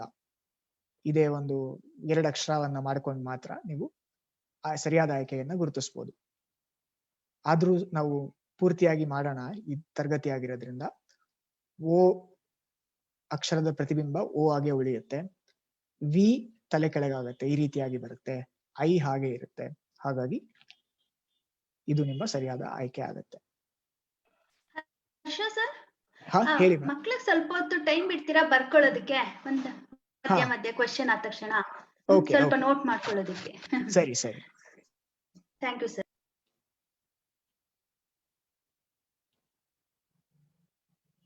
ಸೊ ನೀವು ಕ್ಲಾಸ್ ಆದ್ಮೇಲೆ ಇದೇ ರೀತಿ ಈ ಒಂದು ಹೋಮ್ವರ್ಕ್ ಅನ್ನ ತಗೊಳ್ಳಿ. ಏನಂದ್ರೆ ಕನ್ನಡಿಯನ್ನ ಪಕ್ಕದಲ್ಲಿ ಇಡ್ಬೇಕು. ಇದೇ ಪದ ಕನ್ನಡಿಯನ್ನ ಪಕ್ಕದಲ್ಲಿ ಇಟ್ಟಾಗ ಯಾವ ರೀತಿಯಾಗಿ ಬರುತ್ತೆ ಅದನ್ನ ನೀವು ಮಾಡಿ ನೋಡ್ಕೋಬಹುದು. ಸೊ ಇದನ್ನ ನೀವು ಬರ್ಕೊಳ್ಳಿ. 1-2 ನಿಮಿಷ ಟೈಮ್ ಕೊಡ್ತೀನಿ, ಮತ್ತೆ ಉಸಿರಾಡಕ್ಕೂ ನೀವು ಸಮಯ ತಗೊಳ್ಳಿ. ಗಮನಿಸಿ, ಸ್ವಲ್ಪ ಈ ಒಂದು ಚಿತ್ರಗಳನ್ನೆಲ್ಲ ಗಮನಿಸ್ತಾ ಹೋಗಿ ಬರ್ಕೊಂಡಿದ್ದಾಗಿದ್ರೆ.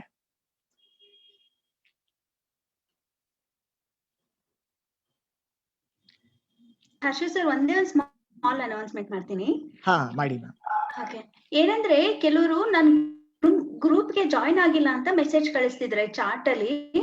ನಾನು ಇವಾಗ ಲಿಂಕ್ ಶೇರ್ ಮಾಡಿದೀನಿ, ದಯವಿಟ್ಟು ಯಾರ ಇವಾಗ್ಲೇ ಜಾಯ್ನ್ ಆಗಿಲ್ಲ ಅವ್ರು ಮಾತ್ರ ಜಾಯ್ನ್ ಆಗಿ. ಎರಡೆರಡು ಗ್ರೂಪ್ ಮೂರ್ ಗ್ರೂಪ್ ಅಲ್ಲಿ ಇರ್ಬೇಡಿ ಪ್ಲೀಸ್, ಬೇರೆಯವ್ರಿಗೆ ಅವಕಾಶ ಸಿಗಲ್ಲ ಗ್ರೂಪ್ ಜಾಯ್ನ್ ಆಗೋದಕ್ಕೆ. ನಾನ್ ಜಸ್ಟ್ ಕಳ್ಸಿದ ತಕ್ಷಣ 100 ಜನ ಜಾಯ್ನ್ ಆಗ್ಬಿಟ್ಟಿದೀರಾ. ಸೊ ಆಲ್ರೆಡಿ ಜಾಯ್ನ್ ಆಗಿದ್ರೆ ಬೇರೆ ಬೇರೆ ಗ್ರೂಪ್ ಅಲ್ಲಿ ಲೆಫ್ಟ್ ಆಗಿ, ಬೇರೆಯವ್ರಿಗೆ ಅವಕಾಶ ಸಿಗ್ಲಿ, ಆಯ್ತಾ? Thank you. ಒಳ್ಳೆ ಮಕ್ಳು, ಅರ್ಥ ಮಾಡ್ಕೊಳ್ತೀರಾ ಅಂತ ಅನ್ಕೊಂಡಿದೀನಿ. Thank you sir. ಸೊ ನಿಮ್ಗೆಲ್ಲ ಇದು ಈ ರೀತಿಯಾದಂತಹ ಪ್ರಶ್ನೆಗಳು ಇಷ್ಟ ಆಗ್ತಾ ಇದೆ ಅಂತ ಅನ್ಕೊಳ್ತಾ ಇದ್ದೀನಿ. ಇದಕ್ಕೆಂದ್ರೆ ನಿಮ್ಮ ಸಾಮಾನ್ಯ ಪಠ್ಯ ಪುಸ್ತಕದಲ್ಲಿ ಇರುವಂತಹ ಒಂದು ಪ್ರಶ್ನೆಗಳಲ್ಲ. ಇದೆಲ್ಲ ತುಂಬಾ ಚೆನ್ನಾಗಿರುತ್ತೆ, ಒಂಥರ ಮಾಡ್ತಾ ಮಾಡ್ತಾ ಖುಷಿ ಆಗುತ್ತೆ ಈ ರೀತಿಯಾದ ಪ್ರಶ್ನೆಗಳನ್ನೆಲ್ಲ. ಈ ಜಿಮ್ಯಾಟ್ ಒಂಥರ ತುಂಬಾ ಚೆನ್ನಾಗಿರುವಂತಹ ಒಂದು ಸಬ್ಜೆಕ್ಟ್.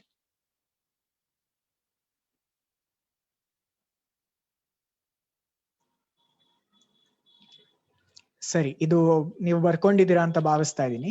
ನೆಕ್ಸ್ಟ್ ಇನ್ನೊಂದು 2 ಪ್ರಶ್ನೆಗಳನ್ನ ಮಾಡೋಣ. ಮಾಡಿ ನಂತರ ಮುಂದಿನ ಪಾಠಕ್ಕೆ ಹೋಗೋಣ. ಇದ್ರಲ್ಲಿ ನೋಡಿ, ಇದ್ರಲ್ಲಿ ಸ್ವಲ್ಪ ಈ ಚಿತ್ರಗಳು ಸ್ವಲ್ಪ ಕಠಿಣವಾಗಿ ಕಾಣಿಸುತ್ತೆ ಅಷ್ಟೇ, ಬಟ್ ಕಠಿಣವಾಗಿ ಏನಿಲ್ಲ. ಇವಾಗ ನೋಡಿ, ಮೊದಲನೇ ಒಂದು ಪ್ರಶ್ನೆ ನಾನು ತಗೊಂಡ್ರೆ ಈ ಒಂದು ಪೇಜ್ ಅಲ್ಲಿ, ಈ ವೃತ್ತದೊಳಗಡೆ ಒಂದು ತ್ರಿಕೋಣ, ಈ ರೀತಿಯಾಗಿ 2 ವೃತ್ತಗಳೆಲ್ಲ ಇದೆ. ನೀವು ಪರೀಕ್ಷೆನಲ್ಲಿ ತುಂಬಾ ಸಮಯ ವ್ಯರ್ಥ ಮಾಡ್ಕೊಳಕ್ ಹೋಗ್ಬೇಡಿ, ಮತ್ತೆ ಪ್ರಶ್ನೆಗಳನ್ನೆಲ್ಲ ಬರ್ಕೊಳ್ಳೋ ಅವಶ್ಯಕತೆ ಇಲ್ಲ. ಇಲ್ಲೇ ಪ್ರಶ್ನೆ ಪಕ್ಕದಲ್ಲೇ ಜಾಗ ಇರೋದ್ರಿಂದ ನೀವು ಪರೀಕ್ಷೆನಲ್ಲಿ ಅಲ್ಲೇ ಪಕ್ಕದಲ್ಲೇನೆ ರಫ್ ಆಗಿ ಒಂಥರ ಪೆನ್ಸಿಲ್ ಅಲ್ಲಿ ತಗೊಂಡು ಇಡೀ ಚಿತ್ರವನ್ನ ಪ್ರತಿಬಿಂಬ ಬರ್ಕೊಳ್ಳೋ ಅವಶ್ಯಕತೆನೂ ಇಲ್ಲ. ಕೆಲವು ಭಾಗಗಳನ್ನ ಬರ್ಕೊಂಡ್ರೆ ಸಾಕು. ನೀವು ಆಯ್ಕೆಗಳನ್ನ ನೋಡ್ಕೊಂಡು ಯಾವ್ದು ಇದಲ್ಲ ಅಂತ ಹೇಳೇನೆ ನೀವು ಸರಿಯಾದ ಆಯ್ಕೆಗಳನ್ನ ಗುರುತಿಸ್ಬಿಡ್ಬೋದು. ನಾನು ಇದು ತರಗತಿ ಆಗಿರೋದ್ರಿಂದ ಎಲ್ಲ ಒಂದೊಂದೇ ನಿಧಾನಕ್ಕೆ ಬಿಡಿಸ್ತಾ ಹೋಗ್ತಾ ಇದ್ದೀನಿ. ನೀವು ಪರೀಕ್ಷೆನಲ್ಲಿ ದಯವಿಟ್ಟು ಜಾಸ್ತಿ ಸಮಯ ತಗೊಳ್ಳೋದಕ್ಕೆ ಹೋಗ್ಬೇಡಿ. ಸುಮ್ನೆ ನೀಟಾಗಿ ಚಿತ್ರ ಎಲ್ಲ ಬಿಡಿಸ್ಕೊಂಡು ಯಾರು ಅದನ್ನ ನೋಡೋದಕ್ಕೆ ಬರೋದಿಲ್ಲ. ಸೊ ಇವಾಗ ಕೆಳಗಡೆ ಇರೋದ್ರಿಂದ ಕನ್ನಡಿ, ಈ ಒಂದು ಪ್ರತಿಬಿಂಬ ತಲೆ ಕೆಳಗಾಗತ್ತೆ, ವೃತ್ತವಾಗಿ ಉಳಿಯುತ್ತೆ. ಈ ತ್ರಿಕೋಣ ಟ್ರಯಾಂಗಲ್ ಉಲ್ಟಾ ಆಗತ್ತೆ. ಇಲ್ಲಿ ನೋಡಿ, ಟ್ರಯಾಂಗಲ್ ತಲೆ ಕೆಳಗಾಗತ್ತೆ. ಇನ್ನೊಂದ್ ಏನ್ ಗಮನಿಸ್ತೀರಾ ಅಂದ್ರೆ, ನೀವು ಟ್ರಯಾಂಗಲ್ ಕನ್ನಡಿಗಿನ ದೂರ ಇರೋದ್ರಿಂದ ಪ್ರತಿಬಿಂಬದಲ್ಲೂ ಕೂಡ ಅದು ದೂರ ಇರುತ್ತೆ ಕನ್ನಡಿಗಿನ. ಸೊ ಹಾಗಾಗಿ ಈ ರೀತಿಯಾಗಿರುವಂತ ಒಂದು ಚಿತ್ರ ಯಾವುದು? 3 ಅಥವಾ 2 ಮಾತ್ರ. ಸೊ 1 ಅಥವಾ 4 ಆಯ್ಕೆಗಳ ಆಗೋ ಸಾಧ್ಯತೆ ಇಲ್ವೇ ಇಲ್ಲ. ಸೊ ಇವಾಗ 3 ಮತ್ತೆ 2ರಲ್ಲಿ ಏನ್ ವ್ಯತ್ಯಾಸ ಇದೆ ನೋಡ್ಕೊಳ್ಳಿ. ಈ ಒಂದು ಇನ್ನೊಂದು ಇಲ್ಲಿ ಏನಿದೆ ಒಂದು ವೃತ್ತ, ಇದು ಕೂಡ ತಲೆ ಕೆಳಗಾಗಿ ಬರ್ಬೇಕು, ಈ ರೀತಿಯಾಗಿ ಬರ್ಬೇಕು. ಹಾಗಾಗಿ ನಿಮ್ಮ ಆಯ್ಕೆ 2 ಸರಿಯಾದ ಆಯ್ಕೆ ಅಂತ ನಿಮ್ಗೆ ಗುರುತಿಸಬಹುದು ಇದರಲ್ಲಿ.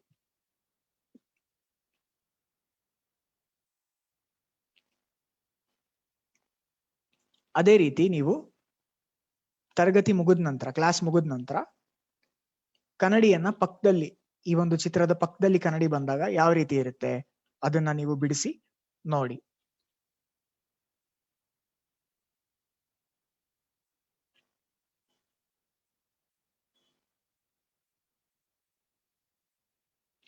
ಇದೆಲ್ಲ ನಿಮ್ಮ ಪಠ್ಯ ಪುಸ್ತಕದಲ್ಲೇ ಇದೆ. ಸೊ ಹಾಗಾಗಿ ನೀವು ಇವಾಗ ಸುಮ್ನೆ ಕ್ಲಾಸ್ ಆಗ್ತಾ ಇರ್ಬೇಕಾದ್ರೆ ರಫ್ ಆಗಿ ಬರ್ಕೊಳ್ತಾ ಇರಿ. ನಿಮ್ಮ ನೋಟ್ಬುಕ್ ಅಲ್ಲಿ ಆನ್ಸರ್ಸ್ ಅನ್ನ ಬರ್ಕೊಳ್ತಾ ಇರಿ, ಹೇಗ್ ಮಾಡಿದ್ರು ಅಂತ ಅದನ್ನ ಬರ್ಕೊಳ್ತಾ ಇರಿ. ಪ್ರಶ್ನೆಗಳನ್ನ ತುಂಬಾ ಸಮಯ ವ್ಯಯ ಮಾಡ್ಕೋಬೇಡಿ. ಈ ಪುಸ್ತಕ ಎಲ್ಲ ಕಳಿಸ್ತಾರೆ ನಿಮ್ಗೆ ವಾಟ್ಸ್ಆಪ್ ಗ್ರೂಪ್ ಅಲ್ಲಿ. ಸ್ಪರ್ಧಾ ಕಲಿ 2, 3 ಎರಡನ್ನೂ ಕಳಿಸ್ತಾರೆ.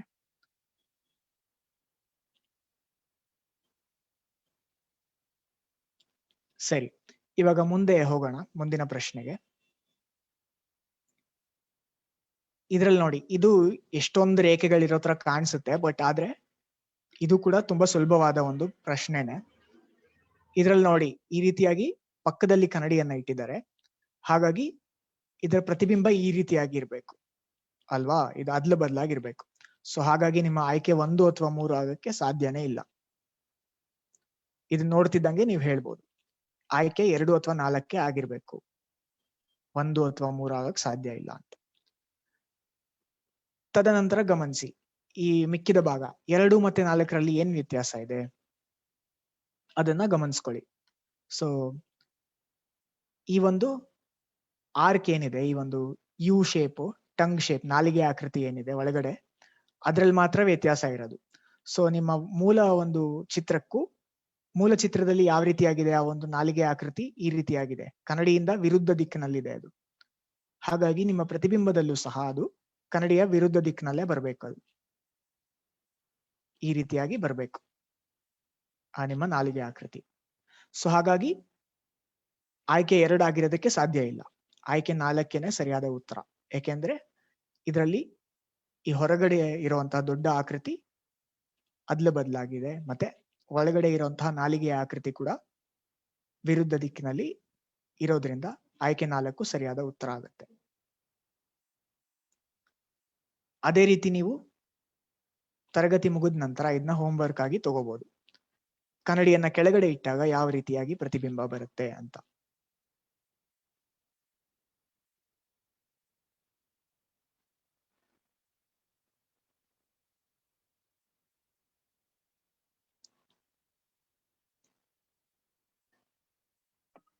ಹರ್ಷ ಸರ್, ಕೆಲವು ವಿದ್ಯಾರ್ಥಿಗಳು ಆನ್ಸರ್ ನ ಚಾಟ್ ಬಾಕ್ಸ್ ಅಲ್ಲಿ ಹಾಕ್ತಿದ್ದಾರೆ, ತುಂಬಾ ಬುದ್ಧಿವಂತರು, ಹೇಳ್ಕೊಡ್ತಾ ಇದ್ದಂಗೆ ಆಗ್ತಾ ಇದಾರೆ. ಒಳ್ಳೇದು. ಅದೇ ನಿಮ್ಗೆಲ್ಲ ಇದು ಬಹುಶಃ ತುಂಬಾ ಸುಲಭ ಅಂತ ಅನ್ಸುತ್ತೆ. ಗುಡ್, ಎಲ್ಲ ಚೆನ್ನಾಗಿ ಮಾಡ್ತಾ ಇದ್ದೀರಾ, ಹೀಗೆ ಮುಂದುವರಿಸಿ ಎಲ್ಲಾನು. ಅದೇ ಎಲ್ಲ ಏನು ಕಷ್ಟ ಇರುತ್ತೆ ಅಂತ ಅನ್ಕೊಳ್ಳೋ ಅವಶ್ಯಕತೆನೇ ಇಲ್ಲ, ಎಲ್ಲ ಸುಲಭನೇ. ನೀವು ಅಭ್ಯಾಸ ಮಾಡಿದಷ್ಟು ನಿಮ್ಗೆ ಇನ್ನ ಸುಲಭವಾಗಿ ಆಗುತ್ತೆ. ನಾನು ಎಷ್ಟೊತ್ತು ತಗೊಳ್ತಾ ಇದ್ದೀನಿ ಇದೆಲ್ಲ ನಿಮ್ಗೆ ಹೇಳ್ಕೊಡೋದಕ್ಕೆ, ಆದ್ರೆ ನೀವು ಪರೀಕ್ಷೆನಲ್ಲಿ ಎಲ್ಲ ಚಕ್ ಅಂತ ಎಲ್ಲ ಒಂದೊಂದು 2-3 ಸೆಕೆಂಡ್ ಅಲ್ಲೇನೆ ನೀವು ನೋಡ್ತಾನೆ ಆಯ್ಕೆಗಳನ್ನ ಉತ್ತರಿಸ್ತಾ ಹೋಗ್ಬೋದು. ಆದ್ರೆ ಏನಂದ್ರೆ ಜೋಪಾನವಾಗಿರಿ ಅಷ್ಟೇನೆ, ತುಂಬಾ ಓವರ್ ಕಾನ್ಫಿಡೆಂಟ್ ಆಗಿರ್ಬೇಡಿ. ಒಳ್ಳೆ ಮೂಡಲ್ಲಿ ನಿಧಾನಕ್ಕೆ ಮಾಡ್ತಾ ಹೋಗಿ. ಯಾಕೆಂದ್ರೆ ನಿಮ್ಗೆ ಇದ್ರಲ್ಲೆಲ್ಲ ತಪ್ಪು ಮಾಡೋ ಸಾಧ್ಯತೆನೇ ಇಲ್ಲ, ಇದೆಲ್ಲ ತುಂಬಾ ಈಸಿಯಾಗಿ ಅಂಕಗಳನ್ನ ಪಡಿಬಹುದು. ಸುಮ್ನೆ ಓವರ್ ಕಾನ್ಫಿಡೆನ್ಸ್ ಇಂದ ಏನೋ ಒಂದು ಮಾಡಿ ಸುಮ್ನೆ ಅಂಕಗಳನ್ನ ಕಳ್ಕೊಬೇಡಿ ಈ ತರ ಒಂದು ಸುಲಭವಾದ ಪ್ರಶ್ನೆಗಳಲ್ಲಿ. ಸರಿ, ಇವಾಗ ಈ ಮುಂದಿನ ಒಂದು ಪ್ರಶ್ನೆಯನ್ನ ನೋಡೋಣ. ನೋಡಿ, ಇಲ್ಲಿ ಮತ್ತೆ ಒಂದು ಪದವನ್ನ ಕೊಟ್ಟಿದ್ದಾರೆ, ಕೆಳಗಡೆ ಕನ್ನಡಿಯನ್ನ ಇಟ್ಟಿದ್ದಾರೆ. ಸೊ ಹಾಗಾಗಿ ನಾವು ತಲೆ ಕೆಳಗಾಗತ್ತಲ್ವಾ ಈ ಅಕ್ಷರಗಳೆಲ್ಲಾನು. ಸೊ ಮೊದಲನೇ ಅಕ್ಷರ ತಲೆ ಕೆಳಗಾದಾಗ ಎಂ ಅನ್ನೋ ಅಕ್ಷರ ತಲೆ ಕೆಳಗಾದಾಗ ಡಬ್ಲ್ಯೂ ಆಗುತ್ತೆ. ಸೊ ನೀವು ಆಯ್ಕೆಗಳನ್ನ ನೋಡ್ಬೋದು, ಈ ರೀತಿಯಾಗಿ ಯಾವ್ದು ಆಯ್ಕೆ ಇದೆ, ಆಯ್ಕೆ 1 ಆಗಿರೋದಕ್ಕೆ ಸಾಧ್ಯ ಇಲ್ಲ. ಇಲ್ಲಿ 2, 3 ಅಥವಾ 4 ಈ ರೀತಿಯಾಗಿ ಇರ್ಬೋದು.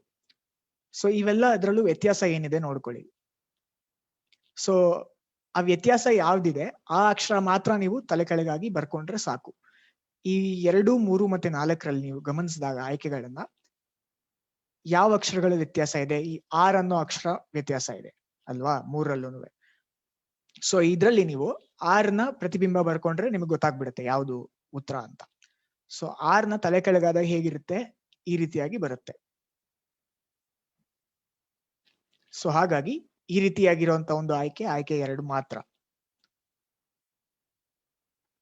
ಅಲ್ವಾ? ಇಲ್ಲ, 2 ಮತ್ತೆ 3.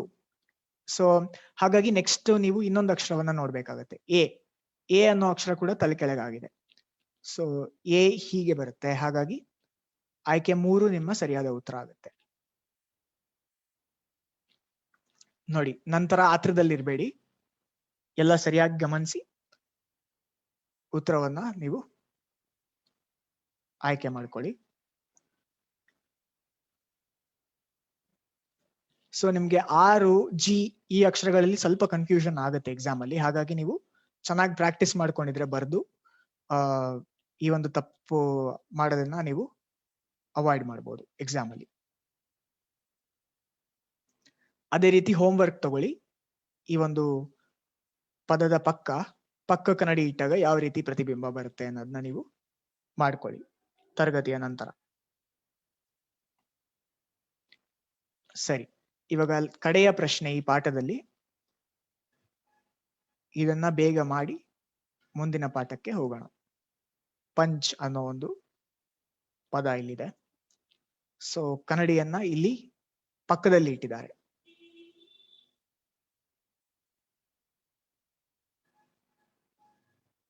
ಹಾಗಾಗಿ ಏನಾಗುತ್ತೆ, ಹೆಚ್ ಅನ್ನೋ ಅಕ್ಷರ ಕನ್ನಡಿಗೆ ಸಮೀಪದಲ್ಲಿರೋದ್ರಿಂದ ಹೆಚ್ ಈ ರೀತಿಯಾಗಿರುತ್ತೆ. ಮತ್ತೆ ಸಿ ಅದ್ಲು ಬದಲಾಗುತ್ತೆ ಈ ರೀತಿಯಾಗಿ. ಮುಂದಿನ ಅಕ್ಷರ ಎನ್ ಕೂಡ ಅದ್ಲು ಬದಲಾಗುತ್ತೆ. ನಂತರ ಯು ಮತ್ತೆ ನಂತರ ಪಿ ಬರುತ್ತೆ. ಪಿ ಕೂಡ ಅದ್ಲು ಬದಲಾಗುತ್ತೆ. ಸೊ ಹಾಗಾಗಿ ನಿಮ್ಮ ಸರಿಯಾದ ಉತ್ತರ ಯಾವುದು ಇದರಲ್ಲಿ? ಆಯ್ಕೆ 4. ಸೊ ಆಯ್ಕೆ 3, 4ಕ್ಕೂ ಗಮನಿಸಿ, ಇಲ್ಲಿ ಹೆಚ್ಚು ವ್ಯತ್ಯಾಸ ಇಲ್ಲ, ಎನ್ ಅಲ್ಲಿ ಮಾತ್ರ ವ್ಯತ್ಯಾಸ ಇದೆ. ಸೊ ಗಡಿಬಿಡಿನಲ್ಲಿ ಆಯ್ಕೆ 3 ಅಂತ ಮಾಡ್ಬಿಡ್ಬೇಡಿ, ಸರಿಯಾಗಿ ನೋಡ್ಕೊಂಡು ಮಾಡ್ಕೊಳ್ಳಿ. ಸೊ ಏನಂದ್ರೆ ನಿಮ್ಗೆ ಈ ತರ ಕನ್ಫ್ಯೂಷನ್ ಇದ್ದಾಗ, ಅಕ್ಷರಗಳು ಬಂದಾಗ ಬೆಸ್ಟ್ ಏನಂದ್ರೆ ನೀವು ಪೆನ್ಸಿಲ್ ಅಲ್ಲಿ ತಗೊಂಡು ಬರ್ಕೊಳ್ಳಿ ಕೆಳಗಡೆ, ಅದ್ರಲ್ಲಿ ಏನು ಅವಮಾನ ಏನಿಲ್ಲ. ಸೊ ಯಾರು ನೋಡೋದಕ್ ಬರಲ್ಲ ನಿಮ್ಮ ಪ್ರಶ್ನೆ ಪತ್ರಿಕೆನ, ಇವ್ರು ಬರ್ಕೊಂಡಿದಾರಾ ಇಲ್ವಾ ಅಂತೆಲ್ಲಾನು. ಸೊ ಹಾಗಾಗಿ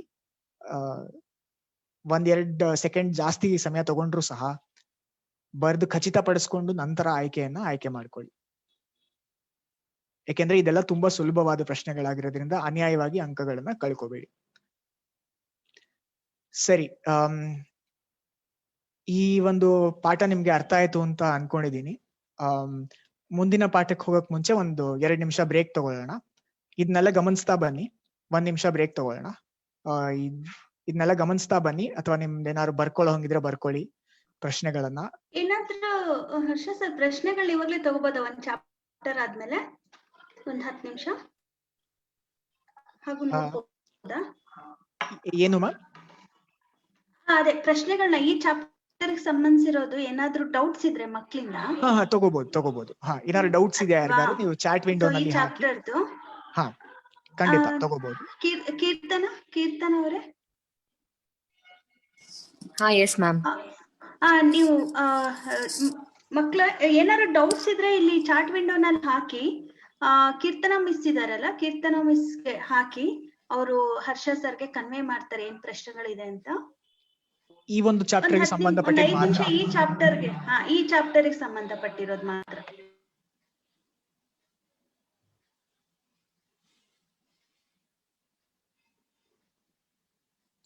ಸೊ ನಿಮ್ಮ ಹೋಮ್ವರ್ಕ್ ಏನಂದ್ರೆ, ಮೊದಲನೇದಾಗಿ A to Z ಎಲ್ಲ ಬರ್ಕೊಂಡು ಅದರ ಒಂದು ಪ್ರತಿಬಿಂಬವನ್ನ ಅಭ್ಯಾಸ ಮಾಡಬೇಕು. ಮತ್ತೆ 2ನೇ homework small letter A to small letter Z, ಇದರ ಒಂದು ಪ್ರತಿಬಿಂಬ ಕನ್ನಡಿಯನ್ನ ಪಕ್ಕದಲ್ಲಿಟ್ಟಾಗ ಹೇಗಿರುತ್ತೆ ಮತ್ತೆ ಕೆಳಗಡೆ ಇಟ್ಟಾಗ ಹೇಗಿರುತ್ತೆ ಅಂತ. ಆಮೇಲೆ ನಾವು ಇವಾಗ ನೋಡಿರುವಂತ ಪ್ರಶ್ನೆಗಳಲ್ಲಿ ಕನ್ನಡಿಯನ್ನ ಅದ್ಲು ಬದ್ಲು ಮಾಡಿ ಅಭ್ಯಾಸ ಮಾಡಬೇಕು. ಸೊ ಇವಿಷ್ಟು ನಿಮ್ಮ ಹೋಮ್ವರ್ಕ್.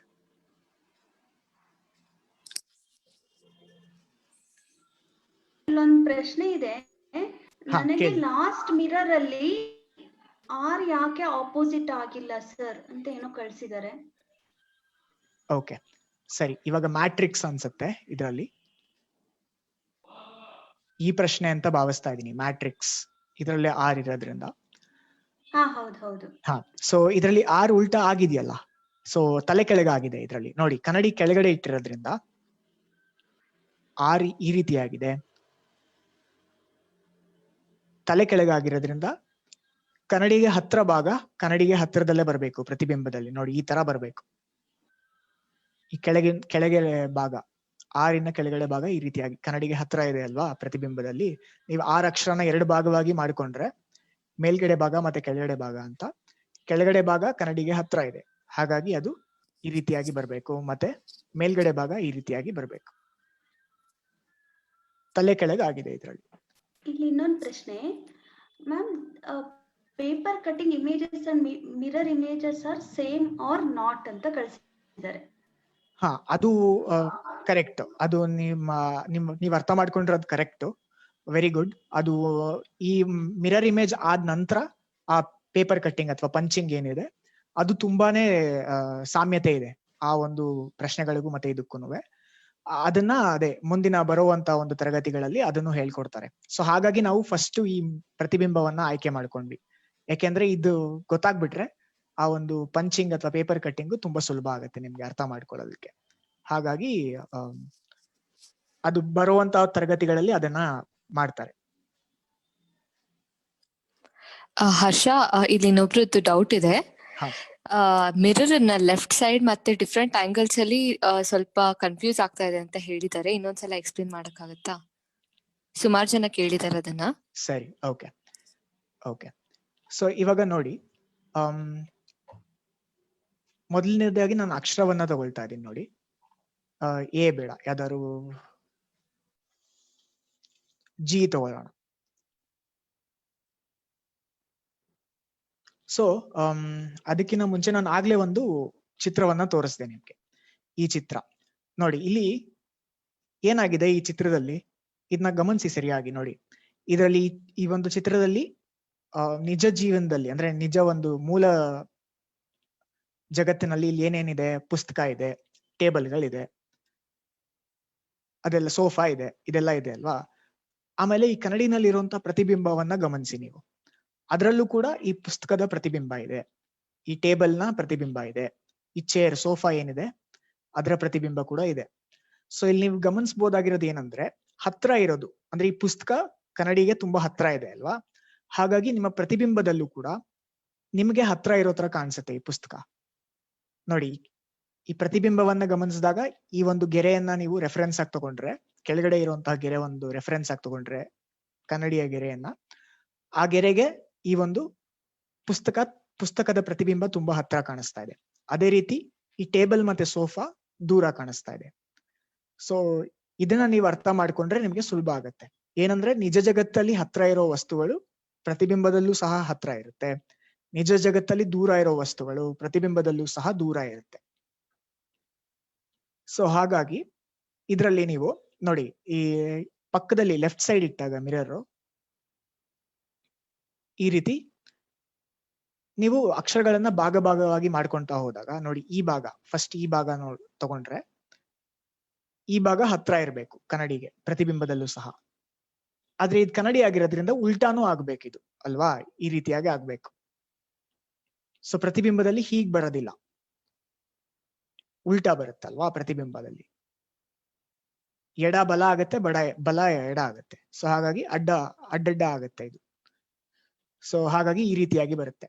ಮತ್ತೆ ನೆಕ್ಸ್ಟ್ ಪಾರ್ಟ್ ಏನು, ಈ ಇನ್ನೊಂದು ಭಾಗ ಜಿ ನಲ್ಲಿ ಇನ್ನೊಂದು ಭಾಗ ಈ ರೀತಿಯಾಗಿರುತ್ತೆ. ಸೊ ಅದು ಕೂಡ ಉಲ್ಟಾ ಆಗತ್ತೆ ಈ ರೀತಿಯಾಗಿ.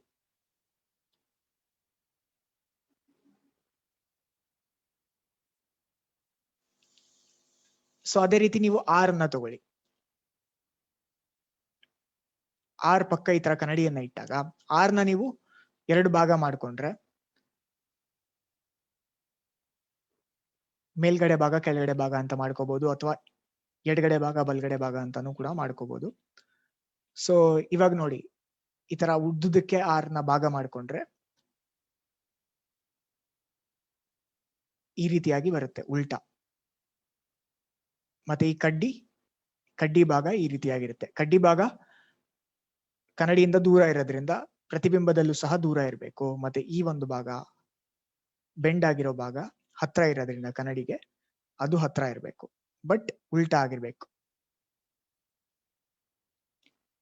ನಿಮ್ಗೆ ತೀರಾ ಆತರ ಕಷ್ಟ ಆಯ್ತು ಅಂತ ಅನ್ಸಿದ್ರೆ ಇನ್ನೊಂದು ಮಾಡಬಹುದು. ಏನಂದ್ರೆ, ನೀವು ಪ್ರಶ್ನೆ ಪತ್ರಿಕೆಯನ್ನ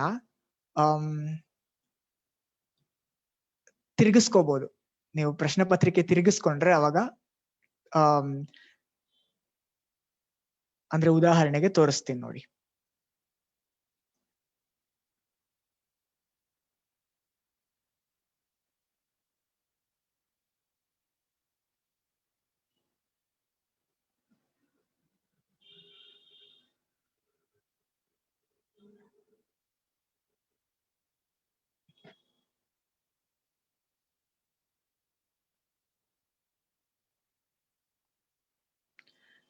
ಇಲ್ಲಿ ಪಕ್ಕ ಇಟ್ಕೊಂಡು ಇಟ್ಟಾಗ ನಿಮ್ಗೆ ಕಷ್ಟ ಆಗತ್ತೆ ಅಂದ್ರೆ, ನೀವು ಪ್ರಶ್ನೆ ಪತ್ರಿಕೆಯನ್ನು ತಿರುಗಿಸ್ಕೊಂಡು ಅದು ತಲೆ ಕೆಳಗಾಗಿರೋ ತರ ಮಾಡ್ಕೊಂಡ್ಬಿಡ್ಬೋದು.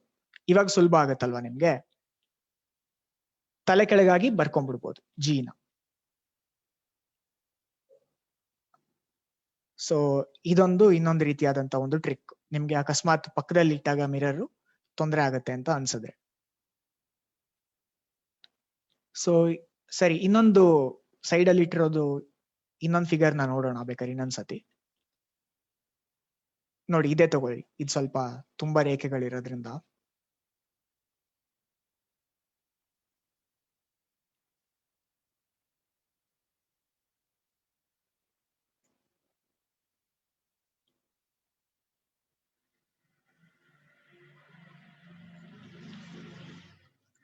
ಈ ಒಂದು ಚಿತ್ರವನ್ನ ನೋಡಿ, ಎರಡನೇ ಚಿತ್ರ.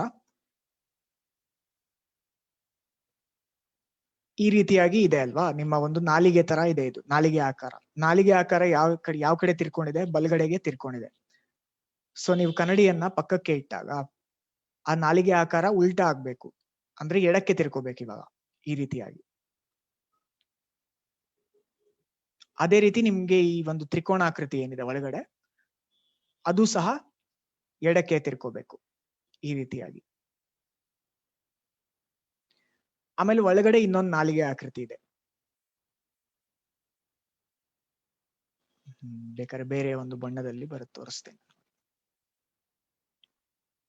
ಒಳಗಡೆ ಇನ್ನೊಂದು ಆಕೃತಿ ಇದೆ, ಈ ತರ ನಾಲಿಗೆ ಆಕೃತಿ.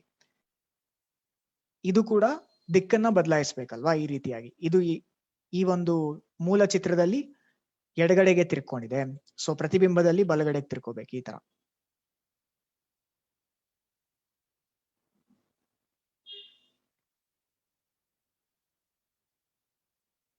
ಸೊ ಎಡ ಬಲ ಉಲ್ಟಾ ಮಾಡಿದ್ರೆ ಆಯ್ತಷ್ಟೇನೆ. ಪಕ್ಕದಲ್ಲಿ ಕನ್ನಡಿಯನ್ನ ಇಟ್ಟಾಗ, ಕೆಳಗಡೆ ಇಟ್ಟಾಗ ತಲೆ ಕೆಳಗಾಗತ್ತೆ. ಸೊ ತುಂಬಾ ಸಿಂಪಲ್ ಇದು. ಸೊ ಹಾಗಾಗಿ ನೀವು ಅದೇ ಈ ಅಭ್ಯಾಸವನ್ನ ಮಾಡಿ, ಏನ್ ಹೋಮ್ವರ್ಕ್ ಏನಿದೆ, ಈ ಚಿತ್ರಗಳನ್ನ A to Z ಏನಿದೆ ಅದನ್ನ ಬರ್ಕೊಂಡು ಪಕ್ಕದಲ್ಲಿ ಮತ್ತೆ ಕೆಳಗಡೆ ಕನ್ನಡಿ ಇಟ್ಟಾಗ ಹೇಗಿರುತ್ತೆ ಅಂತ ನೀವು ಬರ್ಕೊಂಡ್ರೆ ಸುಲಭ ಆಗ್ತಾ ಹೋಗುತ್ತೆ.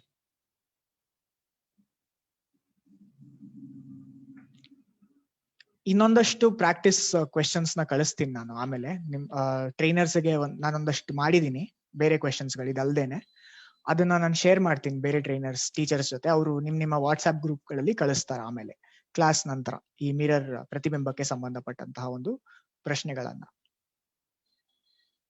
ಸೊ ಅಭ್ಯಾಸ ಮಾಡ್ಕೊಂಡ್ರೆ ನಿಮ್ಗೆ ಸುಲಭವಾಗಿ ಆಗತ್ತೆ. ಇನ್ನೇನಾದ್ರು ಡೌಟ್ಗಳಿತ್ತಾ?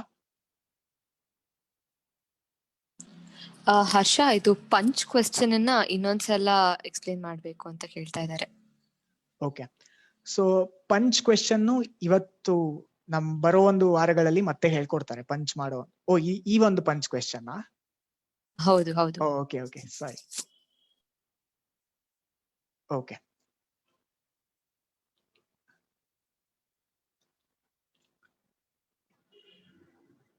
ಸೊ ಪಂಚ್ ಅನ್ನೋದನ್ನ ಈ ತರ ಬರ್ಕೊಳ್ಳಿ ಫಸ್ಟ್. ಅದಾದ ನಂತರ ಪಕ್ಕದಲ್ಲಿ ಕನ್ನಡಿಯನ್ನ ಇಟ್ಟಿದಾರಲ್ವಾ, ಸೊ ಹತ್ರದಲ್ಲಿರೋದು ಹತ್ರ ಇರುತ್ತೆ ಪ್ರತಿಬಿಂಬದಲ್ಲೂ. ಹೆಚ್ಚು ಹತ್ರ ಬರುತ್ತಲ್ವಾ. ಹೆಚ್ಚು ಅದ್ಲು ಬದಲಾದ್ರೆ ಏನಾಗುತ್ತೆ? ಹೆಚ್ಚಾಗೆ ಉಳಿಯುತ್ತೆ. ಎಡ ಬಲ ಎರಡೂನು ಸೇಮ್ ಇರೋದ್ರಿಂದ ಏನು ವ್ಯತ್ಯಾಸ ಆಗೋದಿಲ್ಲ. ನೆಕ್ಸ್ಟ್ ಅಕ್ಷರ ಏನ್ ಬರುತ್ತೆ? ಸಿ. ಕನ್ನಡಿಗೆ ಯಾವ್ದು ಹತ್ರ ಇದೆ? ನೆಕ್ಸ್ಟ್ ಸಿ ಹತ್ರ ಇದೆ ಅಲ್ವಾ, ಹೆಚ್ಚಾದ ನಂತರ ಸಿ. ಸೊ ಹಾಗಾಗಿ ಪ್ರತಿಬಿಂಬದಲ್ಲೂ ಸಿ ಬರುತ್ತೆ. ಸಿ ಇಲ್ಲಿ ಈ ರೀತಿಯಾಗಿರೋದ್ರಿಂದ ಎಡ ಬಲ ಉಲ್ಟಾ ಆಗತ್ತೆ, ಈ ರೀತಿಯಾಗಿ ಬರುತ್ತೆ. ಸಿ ಹೀಗ್ ಬರೋದಿಲ್ಲ, ಉಲ್ಟಾ ಬರುತ್ತೆ. ಎಡಬಲ ಅದ್ಲು ಬದಲಾಗಿ ಈ ರೀತಿಯಾಗಿ ಬರುತ್ತೆ. ನಂತರ ಎನ್ ಕೂಡ ನೆಕ್ಸ್ಟ್ ಅಕ್ಷರ ಎನ್ ಆಗಿರೋದ್ರಿಂದ ಸಿ ನಂತರ ಎನ್ ಬರ್ಬೇಕು ಪ್ರತಿಬಿಂಬದಲ್ಲಿ. ಸೊ ಎನ್ ಕೂಡ ಹೀಗ್ ಬರೋದಿಲ್ಲ, ಸರಿಯಾಗಿ ಬರೋದಿಲ್ಲ, ಅದು ಕೂಡ ಉಲ್ಟಾ ಬರುತ್ತೆ. ಅಂದ್ರೆ ಎನ್ನ ನೋಡಿ, ಈ ತರ ನೀವು ಎರಡು ಭಾಗವಾಗಿ ಮಾಡ್ಕೊಂಡ್ರೆ ಎನ್ನ, ಅದ್ರ ಪ್ರತಿಬಿಂಬ ಹೇಗ್ ಬರುತ್ತೆ? ಈ ಭಾಗ ಹತ್ರ ಇದೆ ಕನ್ನಡಿಗೆ, ಸೊ ಹಾಗಾಗಿ ಈ ಒಂದು ರೇಖೆ ಕನ್ನಡಿ ಹತ್ರ ಬರುತ್ತೆ. ಮತ್ತೆ ಈ ಒಂದು ಭಾಗ ಉಲ್ಟಾ, ಅಂದ್ರೆ ಕನ್ನಡಿಯಿಂದ ವಿರುದ್ಧ ದಿಕ್ಕಿನಲ್ಲಿ ತೋರ್ತಾ ಇದೆ ಈ ಒಂದು ಸ್ಲಾಂಟಿಂಗ್ ಲೈನ್, ಹಾಗಾಗಿ ಈ ರೀತಿಯಾಗಿ ಬರುತ್ತೆ ಪ್ರತಿಬಿಂಬದಲ್ಲಿ. ಮತ್ತೆ ಈ ಒಂದು ರೇಖೆ, ಈ ಒಂದು ಉದ್ದನೆ ರೇಖೆ ಕನ್ನಡಿಗಿನ ದೂರದಲ್ಲಿರೋದ್ರಿಂದ ಪ್ರತಿಬಿಂಬದಲ್ಲೂ ಸಹ ದೂರದಲ್ಲಿ ಬರುತ್ತೆ ಈ ರೀತಿಯಾಗಿ.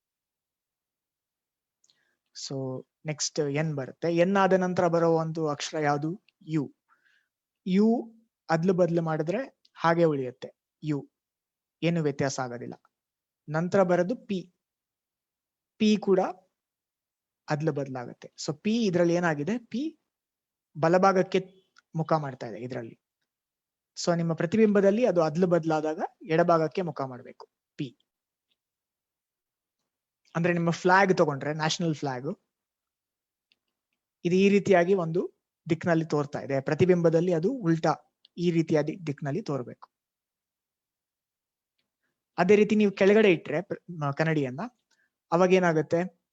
ಇವಾಗ ಫಸ್ಟ್ ಏನಿದೆ ನಿಮ್ಗೆ ನ್ಯಾಷನಲ್ ಫ್ಲಾಗ್ ಅಲ್ಲಿ ಸ್ಯಾಫ್ರನ್ ಅಥವಾ ಕೇಸರಿ, ನಂತರ ಬಿಳಿ, ನಂತರ ಹಸಿರಿದೆ ಅಲ್ವಾ. ಈ ಒಂದು ಪ್ರತಿಬಿಂಬದಲ್ಲಿ ಏನಾಗುತ್ತೆ, ಉಲ್ಟಾ ಬರುತ್ತೆ ಫ್ಲಾಗು, ಈ ರೀತಿಯಾಗಿ ಆಗುತ್ತೆ. ಸೊ ನಿಮ್ಮ ಹಸಿರು ಮೇಲ್ ಬರುತ್ತೆ ಇದರಲ್ಲಿ, ಯಾಕೆಂದ್ರೆ ಹಸಿರು ಕನ್ನಡಿಗೆ ಹತ್ರ ಇರೋದ್ರಿಂದ ಹಸಿರು ಪ್ರತಿಬಿಂಬದಲ್ಲೂ ಸಹ ಕನ್ನಡಿಗೆ ಹತ್ರ ಇರಬೇಕು. ನಂತರ ಬಿಳಿ ಬರುತ್ತೆ, ನಂತರ ಕೇಸರಿ ಬರುತ್ತೆ. ಆದ್ರೆ ಈ ರೀತಿಯಾಗಿ ನಮ್ಮ ಒಂದು ರಾಷ್ಟ್ರ ಧ್ವಜವನ್ನ ಉಲ್ಟವಾಗಿ ಎಲ್ಲೂ ಗುರುತಿಸಬಾರ್ದು. ಅದು ಒಂದು ರೀತಿಯಾದ ಅವಮಾನ ಮಾಡದಂಗಾಗುತ್ತೆ ನಮ್ಮ ರಾಷ್ಟ್ರ ಧ್ವಜಕ್ಕೆ. ಬಟ್ ಇದು ಕೇವಲ ಉದಾಹರಣೆಗೆ ಕೊಟ್ಟಿದ್ದಷ್ಟೇನೆ.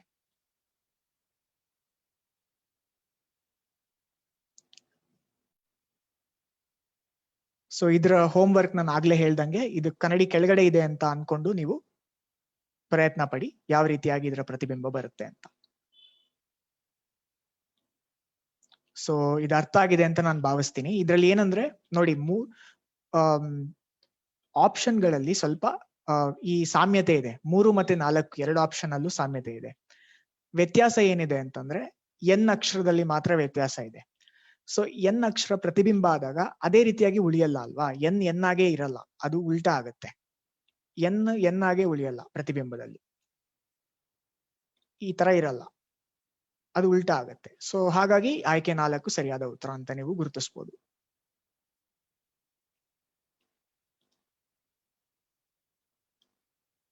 ಸರಿ, ಇನ್ನೇನಾದ್ರು ಡೌಟ್ ಇತ್ತಾ ಈ ಪಾಠದಲ್ಲಿ?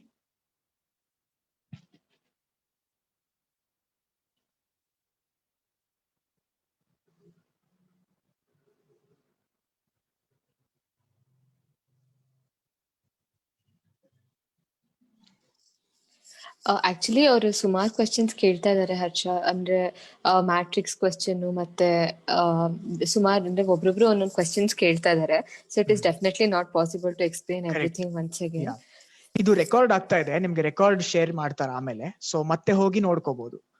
ಸೊ ಒಂದೊಂದೇ ಪ್ರಶ್ನೆನ ಮತ್ತೆ ಮಾಡೋದಕ್ಕಿಂತ ಬೇರೆ ಬೇರೆ ತರ ನೋಡ್ತಾ ಹೋಗೋಣ.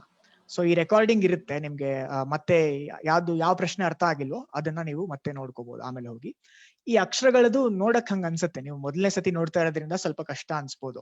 ಬಟ್ ನಾನು ಹೋಮ್ ವರ್ಕ್ ಕೊಟ್ನಲ್ಲ, ಆತರ ಮಾಡ್ಬಿಡಿ, ನಿಮ್ಗೆ ಗೊತ್ತಾಗ್ಬಿಡುತ್ತೆ, ಅವಾಗ ಈಸಿಯಾಗಿ ಗೊತ್ತಾಗುತ್ತೆ. ಈ A to Z ನ ಬರ್ಕೊಂಡು ಅದರ ಒಂದು ಪ್ರತಿಬಿಂಬವನ್ನ ಮಾಡ್ಕೊಂತ ಹೋದ್ರೆ ನಿಮ್ಗೆ ಸುಲಭವಾಗಿ ಗೊತ್ತಾಗತ್ತೆ. ಇದಕ್ಕೆ ಸಂಬಂಧಿಸಿರೋ ಒಂದು ವಿಡಿಯೋನು ಸಹ ಇದೆ, ವಿಡಿಯೋನು ಸಹ ಶೇರ್ ಮಾಡ್ತೀನಿ ನಿಮ್ಗೆ.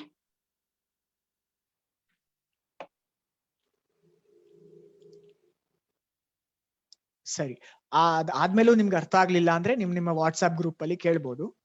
ನಿಮ್ಮ ಪ್ರತಿನಿಧಿಗಳು ಅದು ನಿಮ್ಗೆ ಸಹಾಯವನ್ನ ಮಾಡ್ತಾರೆ. ಬಟ್ ನೀವು ಕೂಡ ಅಭ್ಯಾಸ ಮಾಡ್ಬೇಕು. ಎಲ್ಲಾನು ಹೇಳ್ಕೊಳಕ್ಕಾಗಲ್ಲ ಅಲ್ವಾ, ಸಮಯ ಅಭಾವ ಇರೋದ್ರಿಂದ. ನೀವು ಮನೇಲಿ ಪ್ರಾಕ್ಟೀಸ್ ಮಾಡಿದ್ರೆ ಅವಾಗ ನಿಮ್ಗೆ ಏನ್ ಡೌಟ್ ಇದೆ ಅದನ್ನ ಕೇಳಿದ್ರೆ ಅವಾಗ ಹೇಳ್ಕೊಡ್ಬೋದು.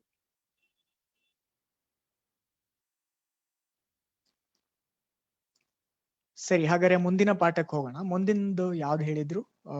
ಅನಾಲಜಿನ ಅಥವಾ ಅನಾಲಜಿ ಇತ್ತು, ಮತ್ತೆ ಸೀರೀಸಾ, ಫಿಗರ್ ಸೀರೀಸಾ ನೆಕ್ಸ್ಟ್ ಪಾಠ? Figure series. ಹಾ, ಓಕೆ.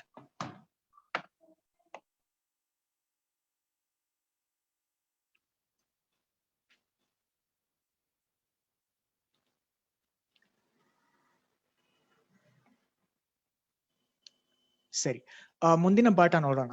ಇದು ಫಿಗರಲ್ ಸೀರೀಸ್ ಅಂತ, ಅಂದ್ರೆ ಚಿತ್ರಗಳ ಶ್ರೇಣಿ, ಆಕೃತಿಗಳ ಶ್ರೇಣಿ. ಸೊ ಇದು ಕೂಡ ತುಂಬಾನೇ ಚೆನ್ನಾಗಿರುತ್ತೆ ಈ ತರ ಪ್ರಶ್ನೆಗಳು, ಮತ್ತೆ ಸಿಂಪಲ್ ಕೂಡ. ಏನಂದ್ರೆ ಇದರಲ್ಲಿ ನಿಮ್ಗೆ 4 ಚಿತ್ರಗಳನ್ನ ಕೊಟ್ಟಿರ್ತಾರೆ ಮೇಲ್ಗಡೆ ಪ್ರಶ್ನೆನಲ್ಲಿ. ಇದಾದ ನಂತರ 5ನೇ ಚಿತ್ರ ಯಾವ್ದು ಬರ್ಬೇಕು ಅಂತ ನೀವು ಗುರುತಿಸ್ಬೇಕು. ಅದಕ್ಕೆ ನಿಮ್ಗೆ 4 ಆಯ್ಕೆಗಳಿರುತ್ತೆ. ಆ 4 ಆಯ್ಕೆನಲ್ಲಿ ಯಾವುದು ಅತ್ಯಂತ ಸೂಕ್ತವಾದಂತಹ ಮುಂದಿನ ಚಿತ್ರ, ಈ 4ನೇದಾದ್ಮೇಲೆ 5ನೇ ಚಿತ್ರ ಯಾವ್ದು ಬರುತ್ತೆ ಅಂತ ನೀವು ಗುರುತಿಸ್ಬೇಕಾಗತ್ತೆ.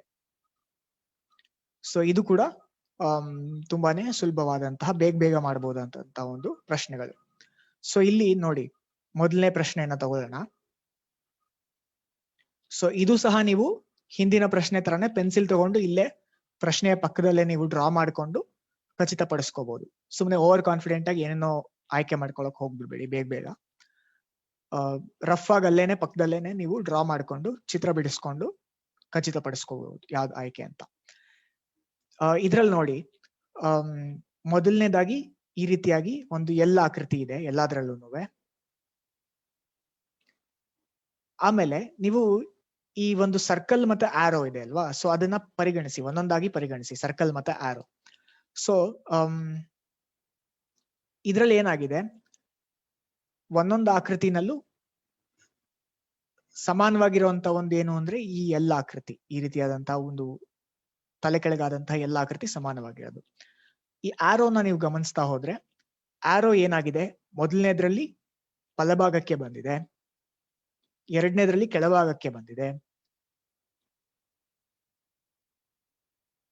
ಆಮೇಲೆ ಮೂರನೇದ್ರಲ್ಲಿ ಬಲಭಾಗಕ್ಕೆ ಬಂದಿದೆ, ನಾಲ್ಕನೇದ್ರಲ್ಲಿ ಕೆಳಭಾಗಕ್ಕೆ ಬಂದಿದೆ. ಅಂದ್ರೆ ಇಲ್ಲಿ ನೋಡಿದ್ರೆ ಆಲ್ಟರ್ನೇಟ್ ಆಗಿದೆ ಅಲ್ವಾ, ಇದರಲ್ಲಿ ಆಲ್ಟರ್ನೇಟ್ ಆಗಿ ಬರ್ತಾ ಇದೆ ಆರೋ ಮಾರ್ಕ್.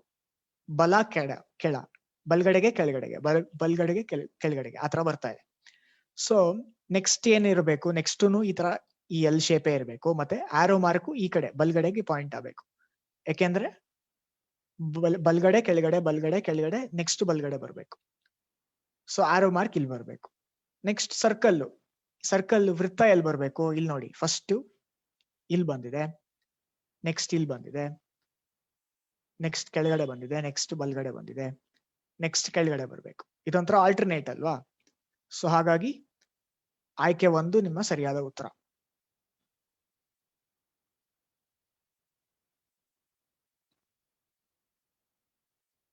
ಇದು ಒಂದು ತುಂಬಾ ಸುಲಭವಾದಂತಹ ಒಂದು ಪ್ರಶ್ನೆ. ಇದು ಸೇಮ್ ಒಂದೇ, ಇದು ಒಂದೇ. ಸೊ ಆಲ್ಟರ್ನೇಟ್ ಫಿಗರ್ಸ್ ಇದು. ನೆಕ್ಸ್ಟ್ ಮುಂದಿನ ಪ್ರಶ್ನೆಯನ್ನ ನೋಡೋಣ.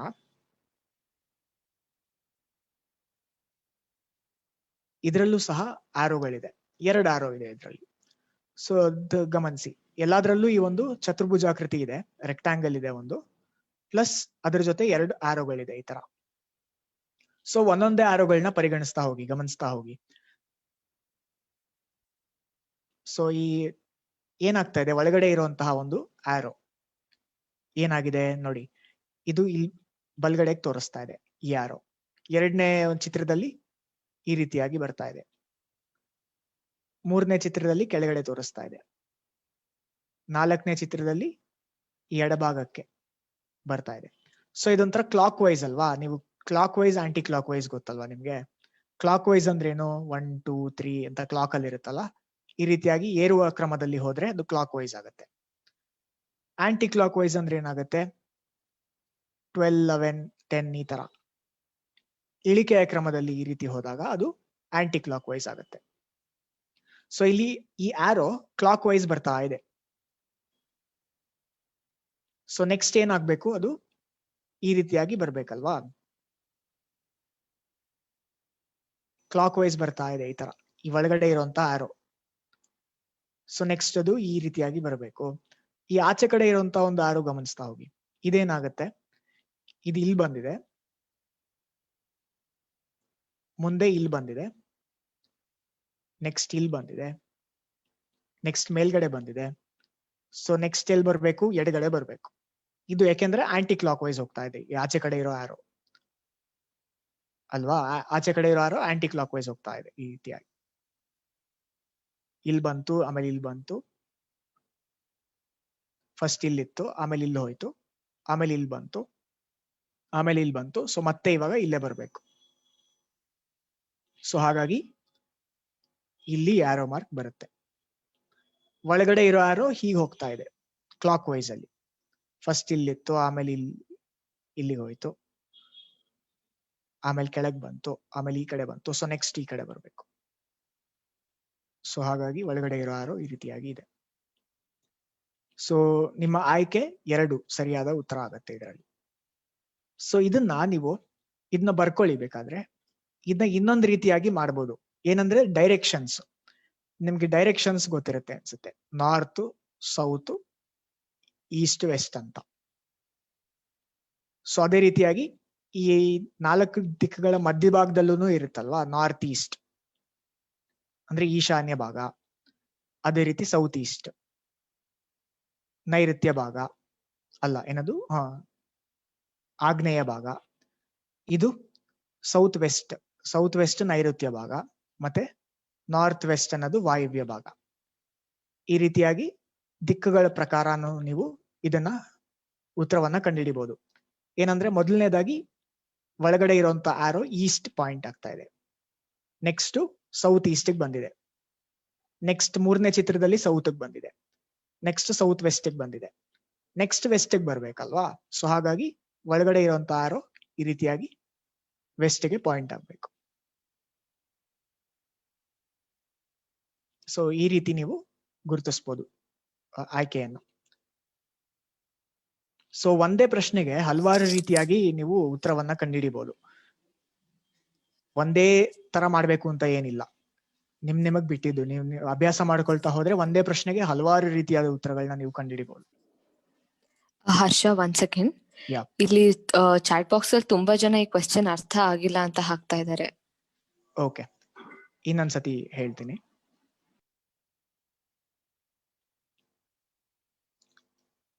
ನೋಡಿ, ಈ ಒಂದು ಸರಣಿನಲ್ಲಿ ಏನಾಗಿದೆ ಅಂದ್ರೆ ಚೌಕ ಇದೆ ಅಲ್ವಾ? ಸೊ ಅಥವಾ ಚತುರ್ಭುಜ, ರೆಕ್ಟಾಂಗಲ್ ಇದೆ. ಸೊ ನಿಮ್ಮ 5ನೇ ಒಂದು ಚಿತ್ರದಲ್ಲೂ ರೆಕ್ಟಾಂಗಲ್ ಬರಬೇಕು. ಆಮೇಲೆ ಒಳಗಡೆ ಇರುವಂತ ಆರೋ ಮಾರ್ಕ್ ನೋಡ್ತಾ ಹೋಗಿ. ಈ ಒಳಗಡೆ ಇರುವಂತ ಆರೋ ಹರ್ಷ 1 ಸೆಕೆಂಡ್. ಪ್ರಸನ್ನ ಕುಮಾರ್ ಇಲ್ಲಿ ನೀವು ಡೈರೆಕ್ಷನ್ಸ್ಗೆ ಕ್ಲಾಕ್ ನ ಹಾಕ್ಬಿಟ್ಟು ಕ್ಲಾಕ್ದು ಐ ಮೀನ್ ಅವರ್ದು ಪೊಸಿಷನ್ಸ್ ನ ಹಾಕಿದ್ರೆ ಮಕ್ಕಳು ಈಸಿಯಾಗಿ ರಿಲೇಟ್ ಆಗ್ತಾರೆ. ಇವಾಗ 1 o'clock ಪೊಸಿಷನ್, 2 o'clock ಪೊಸಿಷನ್, 12, 3, 6, 9 ಇದನ್ನ ಹಾಕಿದ್ರೆ ಈಸಿಯಾಗಿ ಮಕ್ಕಳಿಗೆ ರಿಲೇಟ್ ಆಗುತ್ತೆ. ಸರಿ ಸರ್, ಓಕೆ. Thank you. ಇದು ಇನ್ನೊಂದು ರೀತಿಯಾದಂತ ಒಂದು ಮಾಡಬಹುದು ನೋಡಿ. ಪ್ರಸನ್ನ ಸರ್ ಹೇಳ್ದಂಗೆ ಇದು ಒಂದು ಸುಲಭವಾದಂತಹ ಒಂದು ರೀತಿ.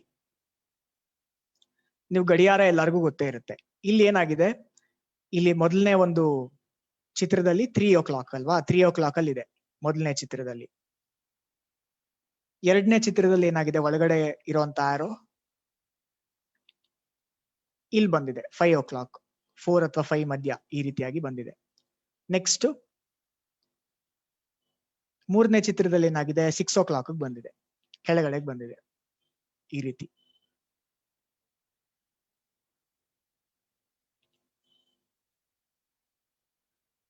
ಸೊ ಮೊದಲನೇ ಚಿತ್ರ 3 o'clock, ಎರಡನೇ ಚಿತ್ರದಲ್ಲಿ 4, 5 ಮಧ್ಯ ಈ ರೀತಿಯಾಗಿದೆ. ಮತ್ತೆ ಮೂರನೇ ಚಿತ್ರದಲ್ಲಿ 6 o'clock ಕೆಳಗಡೆ, ನಾಲ್ಕನೇ ಚಿತ್ರದಲ್ಲಿ ಈ ಕಡೆ ಬಂದಿದೆ. ಸೊ 5ನೇ ಚಿತ್ರದಲ್ಲಿ ಎಲ್ಲಿ ಬರ್ಬೇಕು, 9 o'clock ಬರ್ಬೇಕಲ್ವಾ? ಈ ರೀತಿಯಾಗಿ ಬರ್ಬೇಕು. ಯಾಕೆಂದ್ರೆ ನೀವು ಈ ಮುಳ್ಳು ಈ ರೀತಿಯಾಗಿ ಬರ್ತಾ ಇದೆ ಹೀಗೆ. ಸೊ ಇದು ಸುಲಭವಾಗಿ ಅರ್ಥ ಆಗತ್ತೆ ಅಂತ ನಾವು ಭಾವಿಸ್ತಾ ಇದ್ದೀನಿ. ಇದನ್ನ ನೀವು ಗಡಿಯಾರದ ಮುಳ್ಳಿಗೆ ಸಾಮ್ಯತೆಯನ್ನ ನೀವು ಹೋಲಿಸ್ಕೊಂಡ್ರೆ ಒಳಗಡೆ ಇರುವಂತ ಒಂದು ಆರೋ ಮಾರ್ಕ್ ನ ನಿಮ್ಗೆ ಸುಲಭವಾಗಿ ಗೊತ್ತಾಗುತ್ತೆ. ಸೊ 5ನೇ ಚಿತ್ರದಲ್ಲಿ 9 o'clockಗೆ 9ಕ್ಕೆ ಪಾಯಿಂಟ್ ಆಗ್ಬೇಕು. ಸೊ ಹೀಗೆ ಈ ರೀತಿಯಾಗಿ ಬರ್ಬೇಕು ನಿಮ್ಮ ಒಳಗಡೆ ಇರುವಂತ ಆರೋ. ಅದೇ ರೀತಿ ಆಚೆ ಕಡೆ ಇರುವಂತ ಆರೋ ನೋಡಿ, ಇದೇನಾಗಿದೆ, ಇದು ಫಸ್ಟ್ 12 o'clock ಅಲ್ಲಿದೆ. ನೆಕ್ಸ್ಟ್ ಏನಾಗಿದೆ, ಈ ರೀತಿಯಾಗಿ ಬಂದಿದೆ, ಅಂದ್ರೆ 9 o'clock ಬಂದಿದೆ. ಸೊ ಇದನ್ನ ನೋಡಿದ್ರೆ ಮೊದಲನೇ ಚಿತ್ರದಲ್ಲಿ ಇಲ್ಲಿದೆ, ಎರಡನೇ ಚಿತ್ರದಲ್ಲಿ 9 o'clock ಬಂದಿದೆ, ಮೂರನೇ ಚಿತ್ರದಲ್ಲಿ ಏನಾಗಿದೆ, 6 o'clock ಬಂದಿದೆ, ಇಲ್ಲಿಗೆ ಬಂದಿದೆ. ನಾಲ್ಕನೇ ಚಿತ್ರದಲ್ಲಿ ಏನಾಗಿದೆ, ಇಲ್ಲಿ ಬಂದಿದೆ 3 o'clockಗೆ. ಅಂದ್ರೆ ಆಂಟಿ ಕ್ಲಾಕ್ ವೈಸ್ ಅಲ್ಲಿ ಹೋಗ್ತಾ ಇದೆ, ಹೀಗ್ ಬರ್ತಾ ಇದೆ ನಿಮ್ಮ ಆಚೆ ಕಡೆ ಇರುವಂತ ಒಂದು ಆರೋ ಅಲ್ವಾ? ಹೀಗೆ. ಸೊ ನೆಕ್ಸ್ಟ್ ಎಲ್ಲಿ ಬರ್ಬೇಕು, 12 o'clock ಬರ್ಬೇಕಲ್ವಾ? 3 o'clock ಆಯ್ತು. ಸೊ ಮೇಲ್ಗಡೆಗೆ 12 o'clock ಬರ್ಬೇಕು, ಇಲ್ಲಿ ಬರ್ಬೇಕು. ಆಚೆ ಕಡೆ ಇರುವಂತ ಒಂದು ಆರೋ 4 ಈ ಒಂದು ಚೌಕ ಏನಿದೆ, ಇದರ 4 ದಿಕ್ಕುಗಳಲ್ಲೂ 4 ಸೈಡ್ಸ್ ಏನಿದೆ ಅದ್ರ ಸುತ್ತಲೂ ಈ ತರ ಸುತ್ತಾ ಇದೆ. ಸೊ ಇದನ್ನ ನೀವು ಒಂದು ಗಡಿಯಾರಕ್ಕೆ ಸಾಮ್ಯತೆಯನ್ನ ನೀವು ಹೊಂದಿಸ್ಕೊಂಡ್ರೆ ಸುಲಭವಾಗಿ ಇದು ಅರ್ಥ ಆಗತ್ತೆ. ಅರ್ಥ ಆಯ್ತಾ? ಇನ್ನ ಏನಾದ್ರು ಡೌಟ್ ಇದೆಯಾ ಈ ಒಂದು ಪ್ರಶ್ನೆನಲ್ಲಿ? ಇವಾಗ ಸುಮಾರು ಮಕ್ಳು ಗೊತ್ತಾಯ್ತು ಅಂತ ಬರ್ತಿದ್ದಾರೆ. ಸರಿ, ಇದನ್ನ ಬರ್ಕೊಳ್ಳಿ ನೀವು ಬೇಕಾದ್ರೆ ನಿಮ್ ಬುಕ್ ಅಲ್ಲಿ. 1 ನಿಮಿಷ ಟೈಮ್ ಕೊಡ್ತೀನಿ, ಬರ್ಕೊಳ್ಳಿ ಇದು.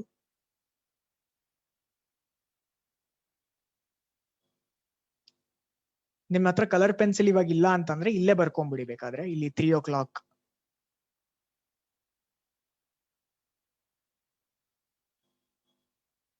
ಆಮೇಲೆ ಇಲ್ಲಿ 5 o'clock. ಸೂಪರ್. ಈ ತರ ಹೇಳಿದ್ಮೇಲೆ 6 o'clock. ಎಲ್ರೂ ಸಹ ಗೊತ್ತಾಯ್ತು ಅಂತ ಬರ್ತಿದ್ದಾರೆ ಹರ್ಷ. ಹಾ, ಥ್ಯಾಂಕ್ ಯು ಪ್ರಸನ್ನ ಸರ್, ಅವ್ರದ್ದು ಐಡಿಯಾ ಚೆನ್ನಾಗಿದೆ. Yes Prasanna sir. ಇದು 8 o'clock, ಇದು 12 o'clock. ಆಕ್ಚುಲಿ ಇದನ್ನ ನಾನು ಮಕ್ಕಳಿಂದಾನೇ ಕಲ್ತ್ಕೊಂಡಿದ್ದು. ಸೊ ಮಕ್ಕಳಿಂದ ನಾವು ದಿನಾಲೂ ಪಾಠ ಮಾಡೋದ್ರಿಂದ ಸಾಕಷ್ಟು ಮಕ್ಕಳಿಂದಾನೇ ಕಲಿತೀವಿ. ಮಕ್ಕಳಿಗೆ ಥ್ಯಾಂಕ್ಸ್ ಹೇಳ್ಬೇಕು. ಕರೆಕ್ಟ್, ಹೌದು. ಯಾಕೆಂದ್ರೆ ನಾವ್ ಎಷ್ಟೊಂದ್ ಸತಿ ನಾವ್ ಏನೇನೋ ಯೋಚನೆ ಮಾಡ್ತಾ ಇರ್ತೀವಿ, ಅಷ್ಟೊಂದು ಕಾಂಪ್ಲಿಕೇಟ್ ಮಾಡೋ ಅವಶ್ಯಕತೆನೇ ಇರಲ್ಲ. ಮಕ್ಕಳಿಂದ ನಾವು ಸುಲಭವಾಗಿ ಎಷ್ಟೊಂದು ಸಮಸ್ಯೆಗಳನ್ನ ಪರಿಹಾರ ಮಾಡ್ಬೋದು ಅನ್ನೋದಕ್ಕೆ ಇದೊಂದು ಒಳ್ಳೆಯ ಉದಾಹರಣೆ ಅನ್ಸುತ್ತೆ. ನಿಜ. ಈ ಆಚೆ ಕಡೆ ಕೂಡ ಅದೇ ರೀತಿಯಾಗಿ ಬರ್ಕೊಳ್ಳಿ ಬೇಕಾದ್ರೆ ನೀವು. 12 o'clock, 9 o'clock, 6 o'clock ಮತ್ತೆ 12 o'clock ಅಂತ. ಇದು ಒಳಗಡೆ ಇದ್ದು 9 o'clock ಆಗುತ್ತೆ. ಸರಿ, ಬೇಕಾದ್ರೆ ಈ ತರ ಇನ್ನೊಂದ್ ಸ್ವಲ್ಪ ಹೋಮ್ ವರ್ಕ್ ಕೊಟ್ಟು ನಿಮ್ಗೆ ಅಭ್ಯಾಸ ಮಾಡಿಸ್ಬೋದು.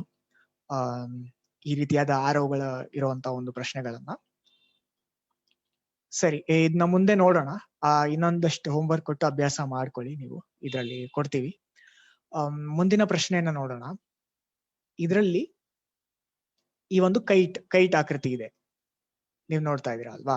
ಸೊ ಕೈಟ್ ಆಕೃತಿ ನೀವು ಏನಾಗಿದೆ ಒಂದು ಚಿತ್ರದಲ್ಲಿ ಗಮನಿಸಿದ್ರೆ, ಮೊದಲನೇ ಚಿತ್ರದಲ್ಲಿ ಕೈಟ್ ಮೇಲ್ಗಡೆ ಇದೆ, ಎರಡನೇ ಚಿತ್ರದಲ್ಲಿ ತಲೆ ಕೆಳಗಾಗಿದೆ ಕೈಟ್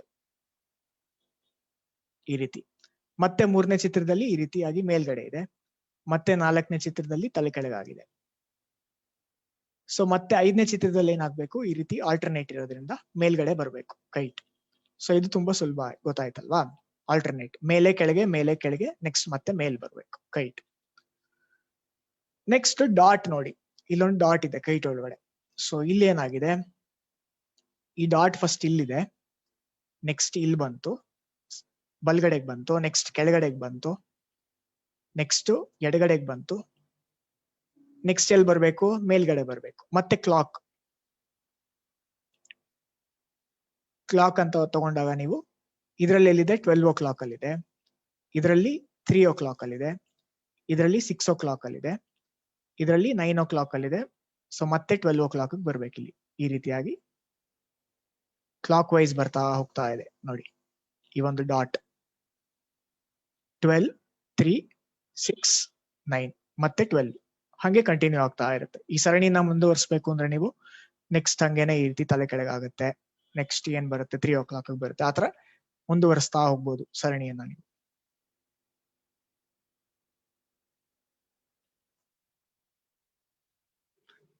ಇದ್ರಲ್ಲಿ ನೋಡಿ, ಸಾಮಾನ್ಯವಾಗಿ ಯಾರೋ ಮಾರ್ಕ್ ಬಂದ್ರೆ ಅಥವಾ ಈ ಡಾಟ್ಗಳು ಮೂವ್ ಆಗ್ತಾ ಇರೋದ್ ಬಂದ್ರೆ ಸುಮಾರು ಎಷ್ಟೊಂದು ಪ್ರಶ್ನೆಗಳಲ್ಲಿ ನೀವು ಗಡಿಯಾರಕ್ಕೆ ನೀವು ಸಾಮ್ಯತೆಯನ್ನ ಹೊಂದಿಸ್ಕೊಂಡ್ಬಿಡ್ಬೋದು.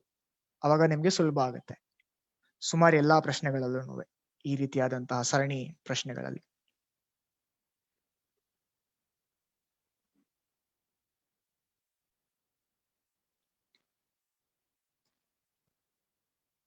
ಸರಿ, ಇವಾಗ ಮುಂದಿನ ಪ್ರಶ್ನೆಯನ್ನ ನೋಡೋಣ.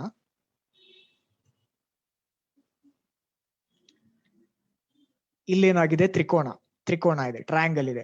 ಸೊ ಎಲ್ಲಾ ಫಿಗರ್ ಅಲ್ಲೂ 4 ಫಿಗರ್ ಅಲ್ಲೂ ಟ್ರಯಾಂಗಲ್ ಇರೋದ್ರಿಂದ 5ನೇ ಫಿಗರ್ ಟ್ರಯಾಂಗಲ್ ಇರಬೇಕು.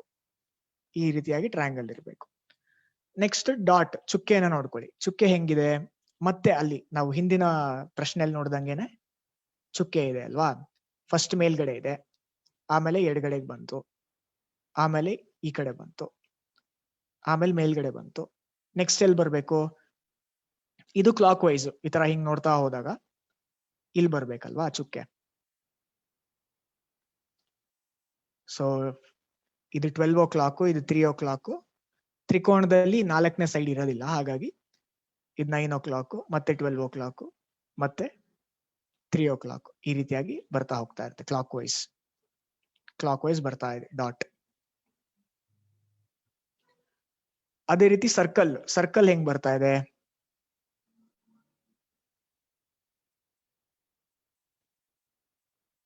ಸರ್ಕಲ್ ಫಸ್ಟ್ ಇಲ್ಲಿದೆ ಅಲ್ವಾ, ಆಮೇಲೆ ನೆಕ್ಸ್ಟ್ ಎಲ್ಲಿದೆ? ನೆಕ್ಸ್ಟ್ ಇಲ್ಲಿಗೆ ಬಂದಿದೆ, ನೆಕ್ಸ್ಟ್ ಇಲ್ಲಿಗೆ ಬಂದಿದೆ, ನೆಕ್ಸ್ಟ್ ಇಲ್ಲಿಗೆ ಬಂದಿದೆ. ಸೊ ಸರ್ಕಲ್ ಏನಾಗಿದೆ? ಫಸ್ಟ್ 9 o'clock ಇದೆ, ಆಮೇಲೆ 3 o'clock ಬಂದಿದೆ, 12 o'clock ಬಂದಿದೆ, ಮತ್ತೆ 9 o'clock ಬಂದಿದೆ. ಸೊ ನೆಕ್ಸ್ಟ್ ಎಲ್ಲಿ ಬರ್ಬೇಕು? 3 o'clock ಬರ್ಬೇಕು ಇಲ್ಲಿ. ಅಂದ್ರೆ ಸರ್ಕಲ್ ಆಂಟಿ ಕ್ಲಾಕ್ ವೈಸ್ ಅಲ್ಲಿ ಹೋಗ್ತಾ ಇದೆ ಇಲ್ಲಿ. ನೀವು ಗಮನಿಸಿದ್ರೆ ನೋಡಿ, ಹೀಗೆ ಇಲ್ಲಿಂದ ಇಲ್ಲಿಗೆ ಬಂತು, ಆಮೇಲೆ ಇಲ್ಲಿಗೆ ಬಂತು, ಆಮೇಲೆ ಮತ್ತೆ ಇಲ್ಲಿಗೆ ಬಂತು, ಮತ್ತೆ ಇಲ್ಲಿಗೆ ಬರ್ಬೇಕು ಇವಾಗ. So circle anti clockwise ಹೋಗ್ತಾ ಇದೆ. ಡಾಟ್ ಕ್ಲಾಕ್ ವೈಸ್ ಬರ್ತಾ ಇದೆ. ಇಲ್ಲಿದ್ದಿದ್ದು ಇಲ್ಲಿಗೆ ಬಂತು, ನಂತರ ಇಲ್ಲಿಗೆ ಬಂತು, ಮತ್ತೆ ಇಲ್ಲಿಗೆ ಬಂತು, ಮತ್ತೆ ಇಲ್ಲಿಗೆ ಬರ್ಬೇಕು. ಸೊ ಹಾಗಾಗಿ ನಿಮ್ಮ ಉತ್ತರ ಯಾವುದು? ಆಯ್ಕೆ 2. ಆಯ್ಕೆ 2 ಸರಿಯಾದ ಉತ್ತರ ಆಗುತ್ತೆ.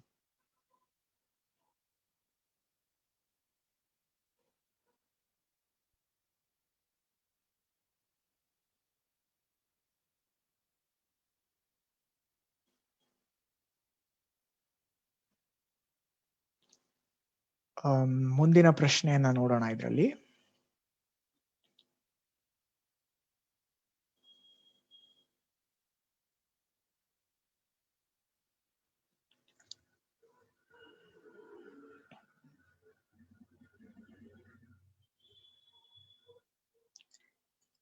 ಇದು ಬರ್ಕೊಂಡಿದ್ದಾಗಿದೆ ಅಂತ ಅನ್ಕೊಳ್ತಾ ಇದ್ದೀನಿ. ಮುಂದಿನ ಪ್ರಶ್ನೆ ನೋಡೋಣ. ನೋಡಿ, ಇದರಲ್ಲಿ ಏನಾಗಿದೆ? ಇದು ತುಂಬಾ ಸಿಂಪಲ್ ಅಲ್ವಾ? ನೋಡಿ, ಇದು ನಿಮ್ಮ ಶೇಪ್ಸ್, ನಾರ್ಮಲ್ ಆಕೃತಿಗಳನ್ನ ಕೊಟ್ಟಿದ್ದಾರೆ. ಸೊ ಫಸ್ಟ್ ತ್ರಿಭುಜ ಇದೆ, ಟ್ರಯಾಂಗಲ್ ಇದೆ. ಸೊ ಟ್ರಯಾಂಗಲ್ ಅಲ್ಲಿ ಎಷ್ಟು ಸೈಡ್ಸ್ ಇದೆ? 3 ಸೈಡ್ಸ್ ಇದೆ ಅಲ್ವಾ? 3 ಭುಜಗಳಿರುತ್ತೆ ತ್ರಿಭುಜದಲ್ಲಿ. ಇದು ಒಂದು ಡೈಮಂಡ್ ಶೇಪ್. ಇದರಲ್ಲಿ ಎಷ್ಟಿದೆ? 4 ಭುಜಗಳಿದೆ. ಅದೇ ರೀತಿ ನೆಕ್ಸ್ಟ್ ಪಂಚಭುಜಾಕೃತಿ ಬಂದಿದೆ. ಇದರಲ್ಲಿ 5 ಭುಜಗಳಿದೆ. ಮುಂದೆ ಷಡ್ಭುಜಾಕೃತಿ ಬಂದಿದೆ. ಇದರಲ್ಲಿ 6 ಭುಜಗಳಿದೆ. ಅದೇ ರೀತಿ ನೆಕ್ಸ್ಟ್ ಏನ್ ಬರ್ಬೇಕು? 7 ಭುಜ ಇರುವಂತ ಒಂದು ಆಕೃತಿ ಬರ್ಬೇಕಲ್ವಾ? ಸೊ ಹಾಗಾಗಿ ಸಪ್ತಭುಜಾಕೃತಿ ಒಂದು ಬರುತ್ತೆ. ಸೊ ಈ ಒಂದು 4 ಆಯ್ಕೆಗಳಲ್ಲಿ ಯಾವುದಕ್ಕೆ 7 ಭುಜಗಳಿದೆ ಅದನ್ನ ಎಣಿಸ್ಬೇಕು ನೀವು. ಇದ್ರಲ್ಲಿ ಎಷ್ಟು ಭುಜ ಇದೆ? 1 2 3 4 5 6 7 8 ಇದೆ ಅಲ್ವಾ ಇದರಲ್ಲಿ? ಸೊ ಇದಾಗಕ್ ಸಾಧ್ಯ ಇಲ್ಲ. ಎರಡನೇದ್ರಲ್ಲಿ ಎಷ್ಟಿದೆ? 1 2 3 4 5 6 7 8 9 ಇದೆ. ಸೊ ಆಯ್ಕೆ 2 ತಪ್ಪು. ಆಯ್ಕೆ 3ಅಲ್ಲಿ ಎಷ್ಟಿದೆ? 1 2 3 4 5 6 7. ಸೊ 7 ಭುಜಗಳಿರೋದ್ರಿಂದ ಆಯ್ಕೆ 3 ನಿಮ್ಮ ಸರಿಯಾದ ಉತ್ತರ ಆಗುತ್ತೆ.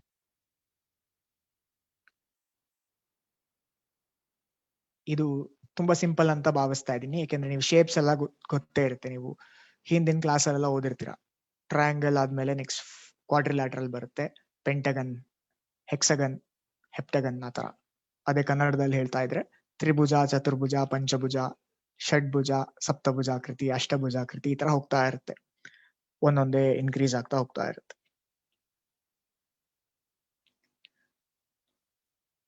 ಸೊ ಇದು ಅರ್ಥ ಆಗಿದೆ ಅಂತ ಭಾವಿಸ್ತಾ ಮುಂದಿನ ಪ್ರಶ್ನೆಗೆ ಹೋಗ್ತಾ ಇದ್ದೀನಿ. ಇದ್ರಲ್ಲಿ ನೋಡಿ, ಇದು ಬೆಂಕಿ ಕಡ್ಡಿಗಳ ತರ ಇದೆ ಅಲ್ವಾ? ಇದು ನೋಡಿದ್ರೆ ಈ ಮುಂದಿನ ಪ್ರಶ್ನೆ. ಸೊ ಮೊದಲನೇ ಒಂದು ಚಿತ್ರದಲ್ಲಿ 3 ಕಡ್ಡಿಗಳಿದೆ, ಎರಡನೇ ಚಿತ್ರದಲ್ಲಿ 4 ಕಡ್ಡಿಗಳಿದೆ, 5ನೇ ಚಿತ್ರದಲ್ಲಿ 5 ಕಡ್ಡಿಗಳಿದೆ, 4ನೇ ಚಿತ್ರದಲ್ಲಿ 6 ಕಡ್ಡಿಗಳಿದೆ. ಸೊ 5ನೇ ಚಿತ್ರದಲ್ಲಿ ಎಷ್ಟಿರ್ಬೇಕು? 3 4 5 6 ಆದ್ಮೇಲೆ 7 ಬರ್ಬೇಕಲ್ವಾ? 7 ಕಡ್ಡಿಗಳು ಇರ್ಬೇಕು. ಸೊ ಇದನ್ನ ನೀವು ನೋಡ್ತಿದ್ದಂಗೆನೆ ಫಸ್ಟ್ ಮೊದಲನೇ ಆಯ್ಕೆನಲ್ಲಿ 6 ಕಡ್ಡಿಗಳಿದೆ. ಸೊ ಮೊದಲನೇ ಆಯ್ಕೆ ತಪ್ಪು. ಎರಡನೇ ಆಯ್ಕೆನಲ್ಲಿ ಎಷ್ಟಿದೆ? 1 2 3 4 5 6 7 7 ಕಡ್ಡಿ ಇದೆ. ಸೊ ಆಯ್ಕೆ 2 ಆಗಿರ್ಬೋದು. ನೆಕ್ಸ್ಟ್ 3ನೇ ಆಯ್ಕೆನಲ್ಲಿ ಎಷ್ಟು ಕಡ್ಡಿಗಳಿದೆ? 1 2 3 4 5 6 7 8 ಇದೆ. ಸೊ ಆಯ್ಕೆ 3 ತಪ್ಪು. ಆಯ್ಕೆ 4ರಲ್ಲಿ ಎಷ್ಟು ಕಡ್ಡಿಗಳಿದೆ? 1 2 3 4 5 6 7. ಸೊ 7 ಕಡ್ಡಿ ಇದೆ. ಸೊ ಆಯ್ಕೆ 1 ಅಥವಾ 3 ಆಗಕ್ ಸಾಧ್ಯ ಇಲ್ಲ. ಆಯ್ಕೆ 2 ಅಥವಾ 4 ಆಗಿರ್ಬೋದು. ಸೊ ನೋಡೋಣ ಅವೆರಡರಲ್ಲಿ ಯಾವುದು ಅಂತ. ಸೊ ಏನ್ ವ್ಯತ್ಯಾಸ ಇದ್ರಲ್ಲಿ 2 ಮತ್ತೆ 4ಕ್ಕೂನುವೆ? ಕಡ್ಡಿಗಳ ದಿಕ್ಕಲ್ವಾ. ಇದು ಮೊದಲನೇ ಕಡ್ಡಿ ಕೆಳಗಡೆ ಇದೆ, ತಲೆ ಕೆಳಗಾಗಿದೆ ಎರಡನೇ ಆಯ್ಕೆನಲ್ಲಿ. 4ನೇ ಆಯ್ಕೆನಲ್ಲಿ ಮೊದಲನೇ ಕಡ್ಡಿ ಊರ್ಧ್ವಮುಖವಾಗಿದೆ, ಮೇಲ್ಗಡೆಗಿದೆ. ಸೊ ಹಾಗಾಗಿ ಈ ಒಂದು ಪ್ರಶ್ನೆಯನ್ನ ಗಮನಿಸ್ತಾ ಹೋದ್ರೆ ಇದ್ರಲ್ಲಿ ಏನಾಗಿದೆ, ಮೊದಲನೇ ಕಡ್ಡಿ ಗಮನಿಸ್ತಾ ಹೋಗಿ ಪ್ರಶ್ನೆನಲ್ಲಿ. ಮೊದಲನೇ ಆಕೃತಿನಲ್ಲಿ ಏನಿದೆ, ಮೊದಲನೇ ಚಿತ್ರದಲ್ಲಿ ಮೇಲ್ಗಡೆಗಿದೆ, ಎರಡನೇ ಚಿತ್ರದಲ್ಲಿ ಮೊದಲನೇ ಕಡ್ಡಿ ಕೆಳಗಡೆ ಮುಖ ಮಾಡ್ತಾ ಇದೆ, ನೆಕ್ಸ್ಟ್ ಚಿತ್ರದಲ್ಲಿ ಮೇಲ್ಗಡೆ ಮುಖ ಮಾಡ್ತಾ ಇದೆ ಮೊದಲನೇ ಕಡ್ಡಿ, ನೆಕ್ಸ್ಟ್ ಚಿತ್ರದಲ್ಲಿ ಕೆಳಗಡೆ ಮುಖ ಮಾಡ್ತಾ ಇದೆ. ಅದೇ ರೀತಿ ಸೊ ಈ ರೀತಿ ಆಲ್ಟರ್ನೇಟ್ ಆಗಿರೋದ್ರಿಂದ ಮೇಲ್ಗಡೆ ಕೆಳಗಡೆ ಮೇಲ್ಗಡೆ ಕೆಳಗಡೆ. ಸೊ ನೆಕ್ಸ್ಟ್ ಚಿತ್ರದಲ್ಲಿ 5ನೇ ಚಿತ್ರದಲ್ಲಿ ಮೇಲ್ಮುಖವಾಗಿರ್ಬೇಕು ಕಡ್ಡಿ. ಸೊ ಹಾಗಾಗಿ ಆಯ್ಕೆ 2 ಮತ್ತೆ 4ರಲ್ಲಿ ಮೊದಲನೇ ಕಡ್ಡಿ ಮೇಲ್ಮುಖವಾಗಿರುವಂತದ್ದು ಆಯ್ಕೆ 4ರಲ್ಲಿ ಮಾತ್ರ. ಸೊ ಹಾಗಾಗಿ ಆಯ್ಕೆ 4 ಸರಿಯಾದ ಉತ್ತರ, ಆಯ್ಕೆ 2 ತಪ್ಪಾದ ಉತ್ತರ. ಸೊ ಅರ್ಥ ಆಯ್ತಾ? ಸೊ ಕಡ್ಡಿಗಳ ಸಂಖ್ಯೆ ಇದರಲ್ಲಿ ಏರ್ತಾ ಹೋಗ್ತಾ ಇದೆ, 3, 4, 5, 6. ಸೊ ನೆಕ್ಸ್ಟ್ ಚಿತ್ರದಲ್ಲಿ 7 ಕಡ್ಡಿ ಇರಬೇಕು. ಸೊ 7 ಕಡ್ಡಿ ಇರೋದು ಆಯ್ಕೆ 2 ಅಥವಾ ಆಯ್ಕೆ 4 ಮಾತ್ರ. ಹಾಗಾಗಿ ನೆಕ್ಸ್ಟ್ ನಾವೇನ್ ನೋಡ್ಬೇಕು ಅಂದ್ರೆ ಈ ಕಡ್ಡಿಗಳು ಹೇಗೆ ಮುಖ ಮಾಡ್ತಾ ಇದೆ ಅಂತ. ಮೊದಲನೇ ಕಡ್ಡಿ ಹೇಗೆ ಮುಖ ಮಾಡ್ತಾ ಇದೆ, ಇದರಲ್ಲಿ ಮೇಲ್ಮುಖವಾಗಿದೆ ಮೊದಲನೇ ಚಿತ್ರದಲ್ಲಿ, ಎರಡನೇ ಚಿತ್ರದಲ್ಲಿ ಕೆಳಮುಖವಾಗಿದೆ, ಮತ್ತೆ ಮೇಲ್ಮುಖ, ಮತ್ತೆ ಕೆಳಮುಖ. ಸೊ 5ನೇ ಚಿತ್ರದಲ್ಲಿ ಮೇಲ್ಮುಖವಾಗಿರ್ಬೇಕು. ಹಾಗಾಗಿ 4ನೇ ಆಯ್ಕೆ ಸರಿಯಾದ ಆಯ್ಕೆ ಆಗುತ್ತೆ.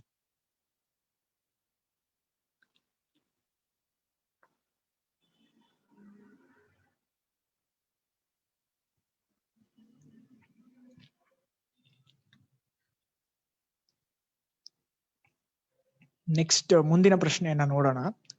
ಇದು ಕೂಡ ಕ್ಲಾಕ್, ಗಡಿಯಾರಕ್ಕೆ ಸಂಬಂಧಪಟ್ಟಂತದ್ದಲ್ವಾ. ನೋಡಿದ್ರೆ ಗೊತ್ತಾಗ್ಬಿಡುತ್ತೆ ಗಡಿಯಾರಕ್ಕೆ ಸಂಬಂಧಪಟ್ಟಿರೋದು ಅಂತ. ಸೊ ನೀವು ಗಡಿಯಾರಕ್ಕೆ ಸಾಮ್ಯತೆಯನ್ನ ಈ ರೀತಿಯಾದ ಪ್ರಶ್ನೆಗಳನ್ನ ನೋಡಿದ ತಕ್ಷಣ ನಿಮ್ ಮನ್ಸಲ್ಲಿ ಬರ್ಬೇಕು, ಓ ಇದು ಗಡಿಯಾರಕ್ಕೆ ಸಂಬಂಧಪಟ್ಟಿರೋದು ಅಂತ. ಸೊ ಇದರಲ್ಲಿ ಒಂದು ವೃತ್ತ ಇದೆ. ಸೊ 5ನೇ ಒಂದು ಆಕೃತಿಯಲ್ಲೂ ವೃತ್ತ ಇರಲೇಬೇಕು. ಇವಾಗ ನೋಡಿ, ಈ ವೃತ್ತ ತಗೊಂಡಾಗ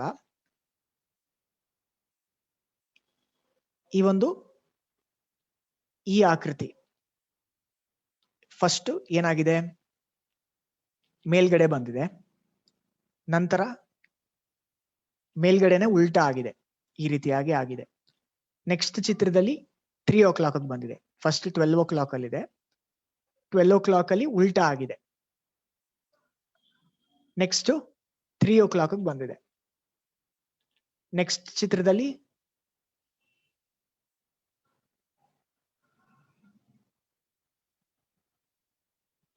3 o'clock ಅಲ್ಲಿ ಉಲ್ಟಾ ಆಗಿದೆ ಈ ರೀತಿಯಾಗಿ. ಸೊ ನೆಕ್ಸ್ಟ್ ಚಿತ್ರದಲ್ಲಿ ಏನಾಗಿರ್ಬೇಕು, ಇದನ್ನ ಗಮನಿಸ್ತಾ ಹೋದ್ರೆ ಗಡಿಯಾರಕ್ಕೆ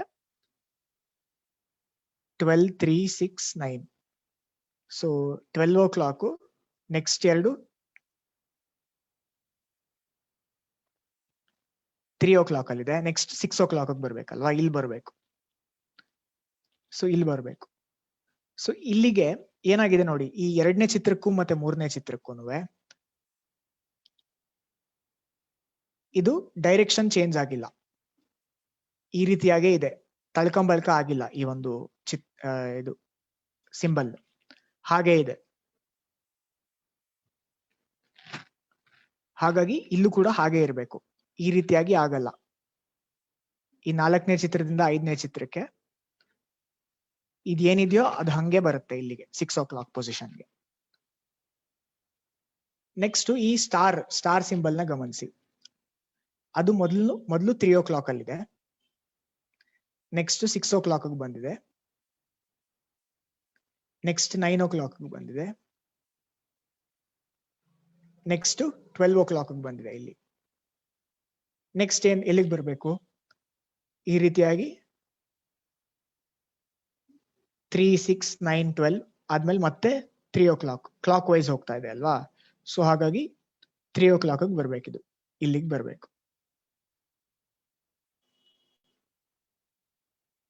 ಸೊ ಹಾಗಾಗಿ ಈ ರೀತಿಯಾದಂತ ಒಂದು ಆಯ್ಕೆ 1 ಸರಿಯಾದ ಉತ್ತರ ಆಗುತ್ತೆ. ನೋಡಿ ಇನ್ನೊಂದ್ಸತಿ ಇದನ್ನ ಎಕ್ಸ್ಪ್ಲೇನ್ ಮಾಡ್ತೀನಿ ನಿಮ್ಗೆ.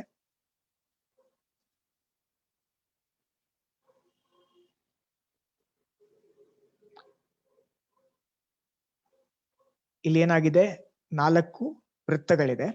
ಸೊ 5ನೇ ಆಕೃತಿ ಕೂಡ ವೃತ್ತವೇ ಆಗಿರ್ಬೇಕು. ಸೊ ಇಲ್ಲಿ ನೀವು ಈ ಒಂದು ಸ್ಟಾರ್ ನ ತಗೊಂಡಾಗ ಸ್ಟಾರ್ ಫಸ್ಟ್ 3 o'clock ಅಲ್ಲಿದೆ, ನೆಕ್ಸ್ಟ್ 6 o'clock ಬಂತು, ನೆಕ್ಸ್ಟ್ 9 o'clock ಬಂತು, ನೆಕ್ಸ್ಟ್ 12 o'clock ಬಂತು. ಸೊ ಇದು ಆಂಟಿ ಕ್ಲಾಕ್ ವೈಸ್ ಡೈರೆಕ್ಷನ್ ಅಲ್ಲಿ ಹೋಗ್ತಾ ಇದೆ ಈ ತರ.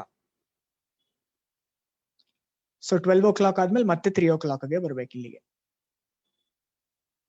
ಈ ಒಂದು ಸ್ಟಾರ್ ಚಿಹ್ನೆ. ಸೊ ಈ ಸ್ಟಾರ್ ಚಿಹ್ನೆ ಇಲ್ಲಿರೋದು ಆಯ್ಕೆ 1, 2 ಅಥವಾ 3 ಮಾತ್ರ. ಸೊ ಆಯ್ಕೆ 4 ಆಗಿರೋದಕ್ಕೆ ಸಾಧ್ಯ ಇಲ್ಲ. ನೆಕ್ಸ್ಟ್ ಈ ಒಂದು ಎ ಚಿಹ್ನೆ, ಈ ಎ ಚಿಹ್ನೆ ಏನಾಗಿದೆ, ಫಸ್ಟ್ ಇಲ್ಲಿದೆ. ನೆಕ್ಸ್ಟ್ ಏನಾಗಿದೆ, ಇಲ್ಲೇ ಇದೆ ಬಟ್ ಅದು ತಲೆ ಕೆಳಗಾಗಿದೆ. ನೆಕ್ಸ್ಟ್ ಈ ಚಿಹ್ನೆ ಇಲ್ಲಿಗೆ ಬಂದಿದೆ, 3 o'clock ಬಂದಿದೆ, ಹಾಗೆ ಬಂದಿದೆ, ತಲೆ ಕೆಳಗಾಗಿಲ್ಲ, ಇಲ್ಲಿಂದ ಇಲ್ಲಿಗೆ ಬರ್ಬೇಕಾದ್ರೆ. ನೆಕ್ಸ್ಟ್ ಏನಾಗಿದೆ, ಇಲ್ಲಿ ತಲೆ ಕೆಳಗಾಗಿದೆ, ಈ ರೀತಿಯಾಗಿ ತಲೆ ಕೆಳಗಾಗಿದೆ. ನೆಕ್ಸ್ಟ್ ಏನಾಗಿದೆ, ಇಲ್ಲಿ ಏನಾಗ್ಬೇಕು, ಇಲ್ಲಿಂದ ಮುಂದಕ್ಕೆ ನೆಕ್ಸ್ಟ್ ಇದು 6ಗೆ ಹೋಗ್ಬೇಕು, ಕ್ಲಾಕ್ ವೈಸ್ ಇಲ್ಲಿಗೆ ಬರ್ಬೇಕು. ಯಾಕೆಂದ್ರೆ ಇದು ನೀವು ಗಮನಿಸ್ತಾ ಹೋಗ್ತಾ ಇದ್ರೆ ಈ ರೀತಿಯಾಗಿ ಬರ್ತಾ ಇದೆ ಈ ಚಿಹ್ನೆ, ಬಟ್ ನಿಧಾನಕ್ಕೆ ಬರ್ತಾ ಇದೆ.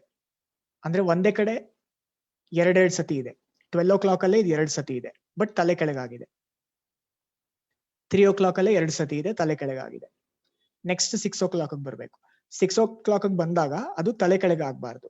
ಯಾಕೆಂದ್ರೆ ಇಲ್ಲಿ ನೋಡಿ, ಇಲ್ಲಿ ಗಮನಿಸಿ, ಈ 12 o'clock ಇಂದ 3 o'clock ಬಂದಾಗ ಉಲ್ಟಾ ಆಗಿಲ್ಲ, ಅದು ಹಂಗೆ ಬಂದಿದೆ. ಸೊ ಹಾಗಾಗಿ ಇಲ್ಲೂ ಕೂಡ ಹಂಗೆ ಬರ್ಬೇಕು. 3 o'clock ಇಂದ 6 o'clock ಬಂದಾಗ ಹಂಗೆ ಬರ್ಬೇಕು, ತಲೆ ಕೆಳಗೆ ಆಗ್ಬಾರ್ದು. ಸೊ ಹಾಗಾಗಿ ಆಯ್ಕೆ 1 ನಿಮ್ಮ ಸರಿಯಾದ ಉತ್ತರ ಆಗುತ್ತೆ.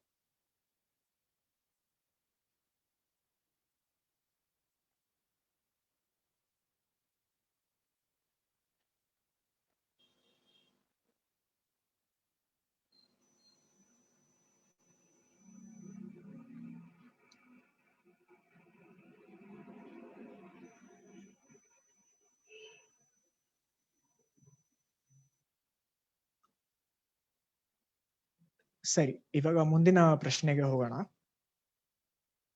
ಇಲ್ಲಿ ನೋಡಿ, ಇಲ್ಲಿ ಚೌಕಗಳಿದೆ ಅಲ್ವಾ, 1, 2, 3, 4 ಚೌಕಗಳಿದೆ. ಸೊ 5ನೇ ಒಂದು ಚಿತ್ರದಲ್ಲೂ ಕೂಡ ಚೌಕನೇ ಬರ್ಬೇಕು ಈ ಸರಣಿನಲ್ಲಿ. ಸೊ 5ನೇ ಒಂದು ಚಿತ್ರದಲ್ಲಿ ಚೌಕ ಇದೆ. ನೆಕ್ಸ್ಟ್ ಈ ಸ್ಟಾರ್ ನಕ್ಷತ್ರನ ನೀವು ಗಮನಿಸ್ತಾ ಹೋದ್ರೆ ಏನಾಗಿದೆ, ನಕ್ಷತ್ರ ಮತ್ತೆ ಇಲ್ಲಿ ಗಡಿಯಾರಕ್ಕೆ ಸಾಮ್ಯತೆಯನ್ನ ನೀವು ಹೊಂದಿಸ್ಕೋಬೇಕು. ಸೊ ಮೊದಲು ನಕ್ಷತ್ರ ಎಲ್ಲಿದೆ, ಇಲ್ಲಿದೆ ಅಲ್ವಾ, 3 o'clock ಅಲ್ಲಿ ಇದೆ ನಕ್ಷತ್ರ,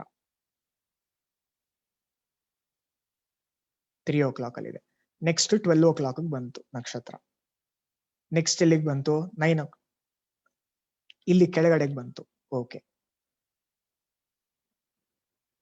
ನೆಕ್ಸ್ಟ್ ಎಲ್ಲಿಗೆ ಬಂತು, ಈ ಕಡೆ ಬಂತು. ಸೊ ಇವಾಗ ಇದು ಒಂಥರ ಗಡಿಯಾರ ತರ ಬರ್ತಾ ಇಲ್ಲ ಈ ಒಂದು ನಕ್ಷತ್ರ. ಸೊ ಇಲ್ಲಿ ಏನಾಗಿದೆ ಅಂದ್ರೆ ಡಿಗ್ರಿಗಳ ತರ ಬರ್ತಾ ಇದೆ. ನಿಮ್ಗೆ ಡಿಗ್ರಿಗಳು ಗೊತ್ತಲ್ವಾ, ನಿಮ್ ಪ್ರೊಟ್ರಾಕ್ಟರ್ ಇರುತ್ತೆ ನಿಮ್ಮ ಹತ್ರ ಸಾಮಾನ್ಯವಾಗಿ. ಸೊ ಈ ರೀತಿಯಾಗಿ ಇದು 0 ಡಿಗ್ರಿ, ಇದು 90 ಡಿಗ್ರಿ, ಇದು 180 ಡಿಗ್ರೀಸ್, ಮತ್ತೆ ಇದು 270 ಡಿಗ್ರೀಸ್, ಮತ್ತೆ ಇದು 360 ಡಿಗ್ರೀಸ್ ಇಲ್ಲೇ ಬರುತ್ತಲ್ವಾ. ಸೊ ಇದು ಗಡಿಯಾರಕ್ಕೆ ಸಾಮ್ಯತೆ ಹೊಂದ್ಕೊಳ್ತಾ ಇಲ್ಲ ಅಂದ್ರೆ ನೆಕ್ಸ್ಟ್ ನೀವು ಬೇರೆ ತರ ಏನಾದ್ರು ಯೋಚನೆ ಮಾಡ್ಬೇಕು. ಇಲ್ಲಿ ಡಿಗ್ರಿಗಳಿಗೆ ಸಾಮ್ಯತೆ ಇರೋ ತರ ಕಾಣಿಸ್ತಾ ಇದೆ. ಏನಂದ್ರೆ ನೋಡಿ, ಇಲ್ಲಿ ಇವೆರಡಕ್ಕೂ ನೀವು ಹೇಗ್ ಮೂವ್ ಆಗಿದೆ, ಆ ನಕ್ಷತ್ರ ಹೇಗೆ ಚಲಿಸಿದೆ ಅಂತಂದ್ರೆ 3 o'clock 12 o'clock ಎಷ್ಟು ವ್ಯತ್ಯಾಸ, 90 ಡಿಗ್ರೀಸ್ ಅಲ್ವಾ, 90 ಡಿಗ್ರೀಸ್ ಚಲಿಸಿದೆ ಮೊದಲನೇ ಒಂದು ಚಿತ್ರಕ್ಕೂ ಎರಡನೇ ಚಿತ್ರಕ್ಕೂ. ನೆಕ್ಸ್ಟ್ 2ನೇ ಚಿತ್ರಕ್ಕೂ 3ನೇ ಚಿತ್ರಕ್ಕೂ 12 o'clock ಇಂದ 6 o'clock ಬಂದಿದೆ. ಇದು ಅಂದ್ರೆ ಎಷ್ಟಾಯ್ತು, ಇದು 180 ಡಿಗ್ರೀಸ್ ಆಯ್ತಲ್ವಾ, 12 o'clock to 6 o'clock. 180 ಡಿಗ್ರೀಸ್ ಆಯ್ತು. ನೆಕ್ಸ್ಟ್ ಇಲ್ಲಿಗೆ ಬಂದಿದೆ ಅದು, ಅಂದ್ರೆ ಹೀಗ್ ಬಂದಿದೆ ಅದು, ಇದು 270 ಡಿಗ್ರೀಸ್ ಆಯ್ತು. ಸೊ ಇದು 90 ಡಿಗ್ರಿ, ಇದು 180 ಡಿಗ್ರೀಸ್, ಇದು 270 ಡಿಗ್ರಿ, ಇಲ್ಲಿಗೆ ಮೂವ್ ಆಗಿದೆ. ಸೊ ನೆಕ್ಸ್ಟ್ ಏನ್ ಬರ್ಬೇಕು? 90 ಆಯ್ತು, 180 ಆಯ್ತು, 270 ಆಯ್ತು. ನೆಕ್ಸ್ಟ್ ಬರೋದು 360 ಡಿಗ್ರೀಸ್. 360 ಡಿಗ್ರಿ ಅಥವಾ 0 ಡಿಗ್ರಿ ಎರಡು ಒಂದೇ, ಅಂದ್ರೆ ಇಲ್ಲೇ ಇರಬೇಕು. 360 ಡಿಗ್ರಿ ಅಂದ್ರೆ ಹೀಗೆ ಹೋಗಿ ಹಿಂಗ್ ಬಂದ್ ವಾಪಸ್ ಇಲ್ಲಿಗೆ ಬರ್ಬೇಕು. ಸೊ ಅದು ನಕ್ಷತ್ರ ಇಲ್ಲೇ ಇರುತ್ತೆ. ನೆಕ್ಸ್ಟ್ ಚುಕ್ಕೆಯನ್ನ ಗಮನಿಸಿ ನೋಡೋಣ. ಚುಕ್ಕೆ ಎಲ್ಲಿದೆ? ಫಸ್ಟ್ ಇಲ್ಲಿದೆ, ಈ ಮೂಲೆನಲ್ಲಿದೆ. ನೆಕ್ಸ್ಟ್ ಇಲ್ಲಿಗೆ ಬಂತು, ನೆಕ್ಸ್ಟ್ ಇಲ್ಲಿಗೆ ಬಂತು, ನೆಕ್ಸ್ಟ್ ಇಲ್ಲಿಗೆ ಬಂತು. ಸೊ ಇದು ಒಂಥರ ಗಡಿಯಾರಕ್ಕೆ ಸಾಮ್ಯತೆ ಆಗ್ತಾ ಇದೆ, ಹೊಂದ್ಕೊಳ್ತಾ ಇದೆ ಇದು. ಅಂದ್ರೆ ಎಲ್ಲ ಒಂದು ಫಸ್ಟ್ 11 ಗಂಟೆ 11 o'clock ಅಲ್ಲಿದೆ, ಆಮೇಲೆ 12 o'clock, ಆಮೇಲೆ 1 o'clock, ಮತ್ತೆ 3 o'clock, ಈ ರೀತಿಯಾಗಿ ಬರ್ತಾ ಇದೆ. ನೆಕ್ಸ್ಟ್ ಇಲ್ಲಿಗೆ ಬರ್ಬೇಕು.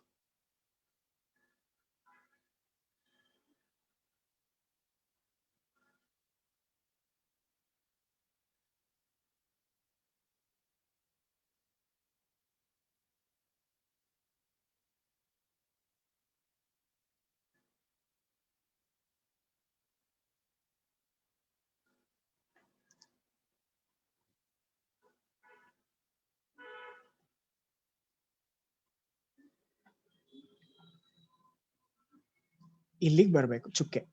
ಅಂದ್ರೆ ಚುಕ್ಕೆ ಒಂಥರ ಕ್ಲಾಕ್ ವೈಸ್ ಅಲ್ಲಿ ಬರ್ತಾ ಇದೆ. ಅದು ಮೂಲೆ ಮಧ್ಯಕ್ಕೆ ಬರ್ತಾ ಇದೆ, ಮತ್ತೆ ಮೂಲೆ ಈ ಮೂಲೆಗೆ ಹೋಗ್ತಾ ಇದೆ, ಈ ಮೂಲೆಗೆ ಬರ್ತಾ ಇದೆ, ಮತ್ತೆ ಇಲ್ಲಿಗೆ ಬರ್ಬೇಕು. ಸೊ ನಿಮ್ಮ ಆಯ್ಕೆ ಒಂದು ಸರಿಯಾದ ಉತ್ತರ ಆಗುತ್ತೆ.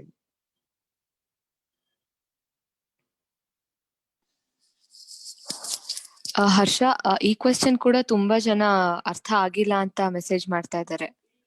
ಹಾ, ಇನ್ನೊಂದ್ಸತಿ ಹೇಳ್ತೀನಿ ನೋಡಿ.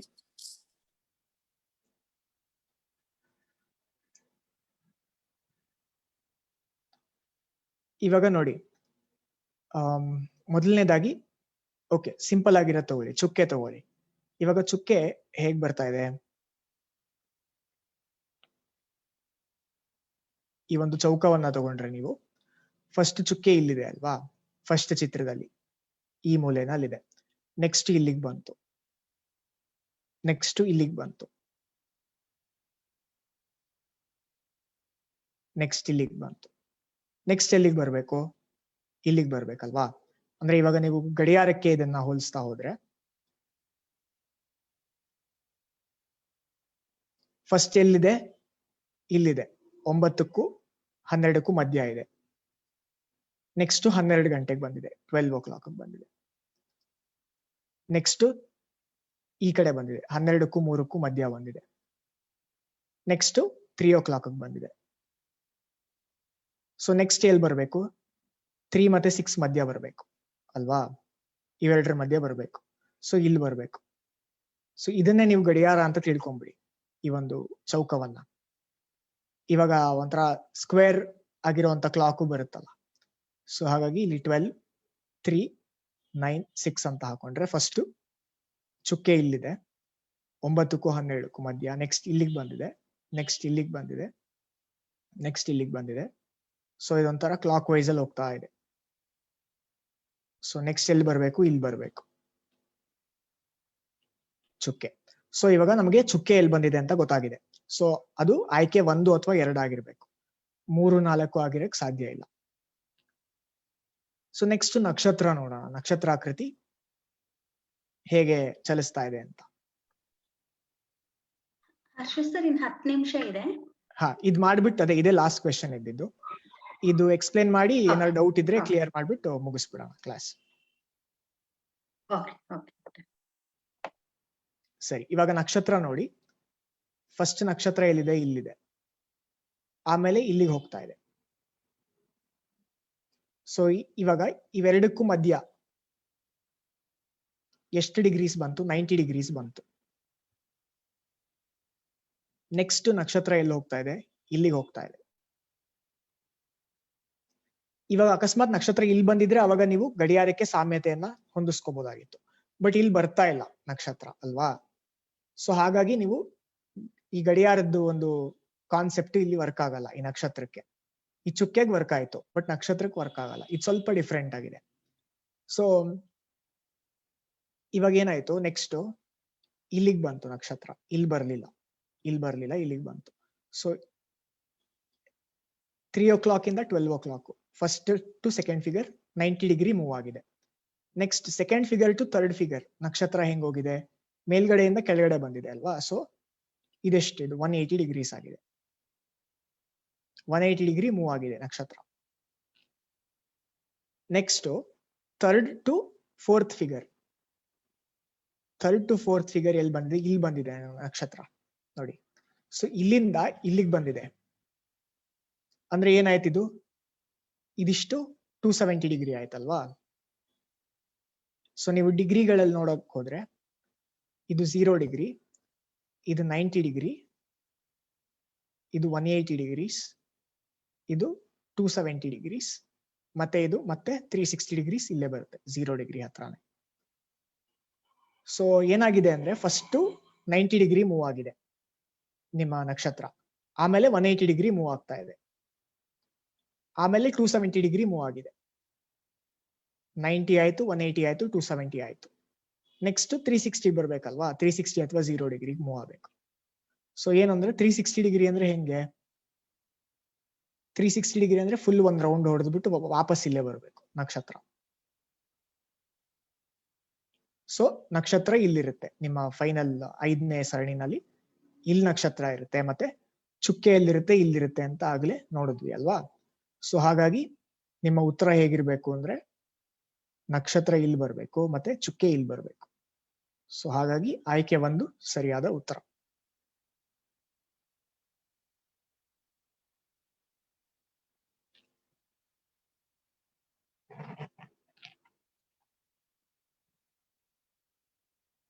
ಇದು ಇವಾಗ ಇನ್ನೊಂದ್ ಸ್ವಲ್ಪ ಕ್ಲಾರಿಟಿ ಬಂದಿದೆ ಅಂತ ಅನ್ಕೊಳ್ತೀನಿ. ಇನ್ನ ನಿಮ್ಗೆ ಏನಾದ್ರು ಈ ಪ್ರಶ್ನೆಯಲ್ಲಿ ಡೌಟ್ ಇದ್ರೆ ಬೇಕಾದ್ರೆ ಇನ್ನೊಂದ್ಸತಿ ನೋಡಿ ವಿಡಿಯೋನಲ್ಲಿ. ಇನ್ನ ಅರ್ಥ ಆಗದೆ ಹೋದ್ರೆ ಮತ್ತೆ ನಮ್ಮ ಪ್ರತಿನಿಧಿಗಳು ಇರ್ತಾರಲ್ಲ ವಾಟ್ಸ್ಆಪ್ ಗ್ರೂಪ್ ಅಲ್ಲಿ, ಅವ್ರ ಹತ್ರ ಕೇಳಿ, ಅವರು ಮತ್ತೆ ಎಕ್ಸ್ಪ್ಲೈನ್ ಮಾಡ್ತಾರೆ ನಿಮ್ಗೆ. ಸೊ ಇದಿಷ್ಟು ಆಕೃತಿಗಳ ಸರಣಿನಲ್ಲಿ ಇದ್ದಿದ್ದು ಕ್ವೆಶ್ಚನ್ಗಳು. ಸೊ ಇವತ್ತು ಸಮರಿ ಏನಂದ್ರೆ, ಏನಾದ್ರು ಪ್ರಶ್ನೆಗಳಿದ್ಯಾ ಈ ಒಂದು ಚಾಪ್ಟರ್ ಅಲ್ಲಿ, ಸೀರೀಸ್ ಅಲ್ಲಿ ಡೌಟ್ಸ್ ಏನಾರಿದ್ಯಾ? ನೋಡೋಣ, 2 ನಿಮಿಷ ಟೈಮ್ ಕೊಡೋಣ ಬರೆಯೋದಿಕ್ಕೆ. ಏನಾದ್ರೂ ಡೌಟ್ ಇತ್ತಾ? ಇಷ್ಟು ಆಕೃತಿಗಳ ಶ್ರೇಣಿನಲ್ಲಿ ಏನಾದ್ರೂ ಇತ್ತು ಅಂತ ಹೇಳಿದ್ರೆ?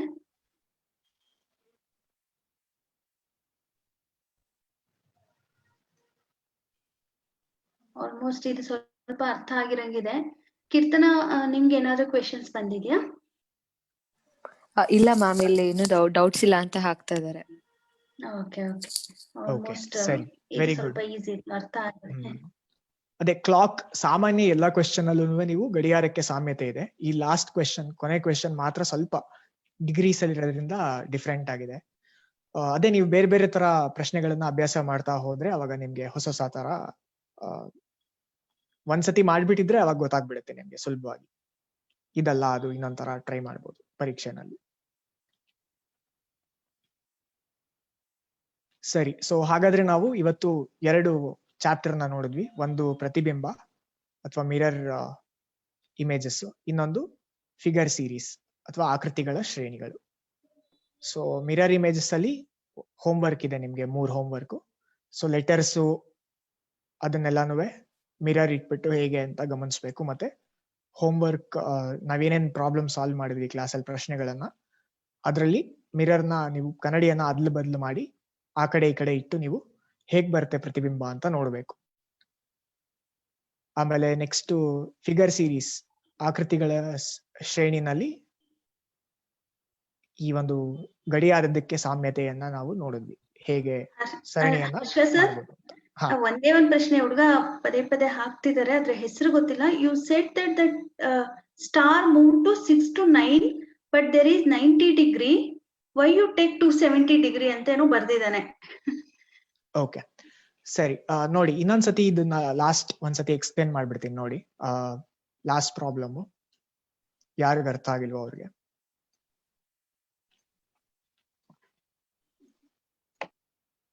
ಸೊ ಇದ್ರಲ್ಲಿ ನಿಮ್ಗೆ ಚುಕ್ಕೆ ಅರ್ಥ ಆಗಿದೆ ಅಂತ ಅನ್ಕೊಳ್ತೀನಿ, ಕ್ಲಾಕ್ ವೈಸ್ ಮೂವ್ ಆಗ್ತಾ ಇರೋದ್ರಿಂದ.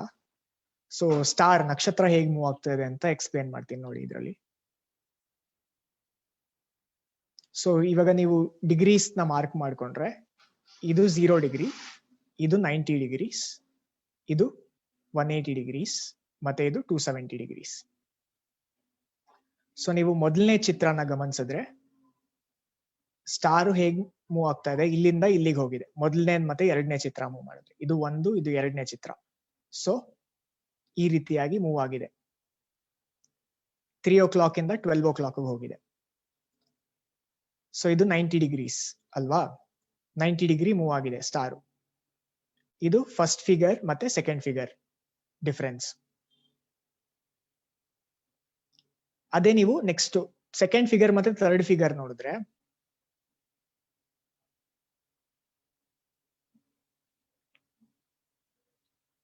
ಇಲ್ಲೇನಾಗಿದೆ, ಸೆಕೆಂಡ್ ಫಿಗರ್ ಅಲ್ಲಿ ಇಲ್ಲಿದೆ ಸ್ಟಾರು, ಥರ್ಡ್ ಫಿಗರ್ ಅಲ್ಲಿ ಇಲ್ಲಿಗೆ ಬಂದಿದೆ. 12 o'clock ಇಂದ 6 o'clock ಅಂದ್ರೆ ಎಷ್ಟಾಯ್ತು ಇದು? 180 ಡಿಗ್ರೀಸ್ ಅಲ್ವಾ ಇದು, 90 ಡಿಗ್ರಿ ಅಲ್ಲ ಇದು. ಇದಾದ್ರೆ 90 ಡಿಗ್ರಿ ಆಗಿರೋದು. 12 o'clock ಇಂದ 9 o'clock ಹೋಗಿದ್ರೆ 90 ಡಿಗ್ರಿ ಆಗಿರೋದು. ಬಟ್ ಇಲ್ಲಿ ಕೆಳಗಡೆಗೆ ಬಂದಿದೆ. ಸೊ ಇದು 180 ಡಿಗ್ರೀಸ್. ಸೊ ಇವಾಗ ಅರ್ಥ ಆಯ್ತು ಅಂತ ಅನ್ಕೊಳ್ತಾ ಇದೀನಿ. 90 ಡಿಗ್ರಿ ಯಾಕೆ ಇದು ಮತ್ತೆ 180 ಡಿಗ್ರಿ ಅಂತ. 90 ಡಿಗ್ರಿ ಅಲ್ಲ, ಇದು 180 ಡಿಗ್ರಿ ಅಂತ. ಸೊ ಇದು 180 ಡಿಗ್ರಿ ಆಗುತ್ತೆ. ನೆಕ್ಸ್ಟ್ ಅದೇ ರೀತಿ ಥರ್ಡ್ ಫಿಗರ್ ಮತ್ತೆ ಫೋರ್ತ್ ಫಿಗರ್ ಬಂದಾಗ ಥರ್ಡ್ ಫಿಗರ್ ಅಲ್ಲಿ ಇಲ್ಲಿದೆ 6 o'clock ಅಲ್ಲಿ ಇದೆ ಅಲ್ವಾ. ಸೊ ನೆಕ್ಸ್ಟ್ ಇಲ್ಲಿದೆ 9 o'clock ಬಂದಿದೆ ಇಲ್ಲಿ. ಸೊ ಇಲ್ಲಿಂದ ಹೀಗ್ ಬಂದಿದೆ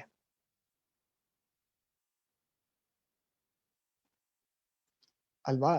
ಸೊ ಇವಾಗ ಇದು 90 ಡಿಗ್ರಿ ಹೌದು, ನೀವ್ ಹೇಳಿದ್ ಕರೆಕ್ಟ್, ಇದು 90 ಡಿಗ್ರಿ ಒಳಗಡೆ ಆಂಗಲ್.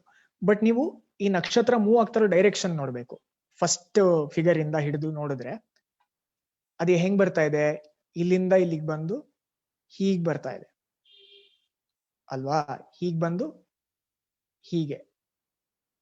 ಸೊ ಹಾಗಾಗಿ ನೀವು ಆಚೆ ಕಡೆ ಇರುವಂತ ಒಂದು ಆಂಗಲ್ ನ ತಗೋಬೇಕು, ಒಳಗಡೆ ಆಂಗಲ್ ತಗೋಬಾರ್ದು.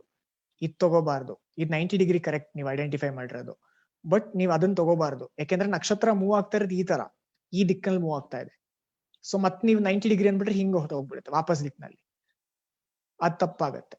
ಸೊ ನೀವು ಅದೇ ಡೈರೆಕ್ಷನ್ ಅಲ್ಲಿ ಕಂಟಿನ್ಯೂ ಮಾಡ್ಬೇಕು ನಕ್ಷತ್ರ. ಸೊ ಇಲ್ಲಿಂದ ಈ ತರ.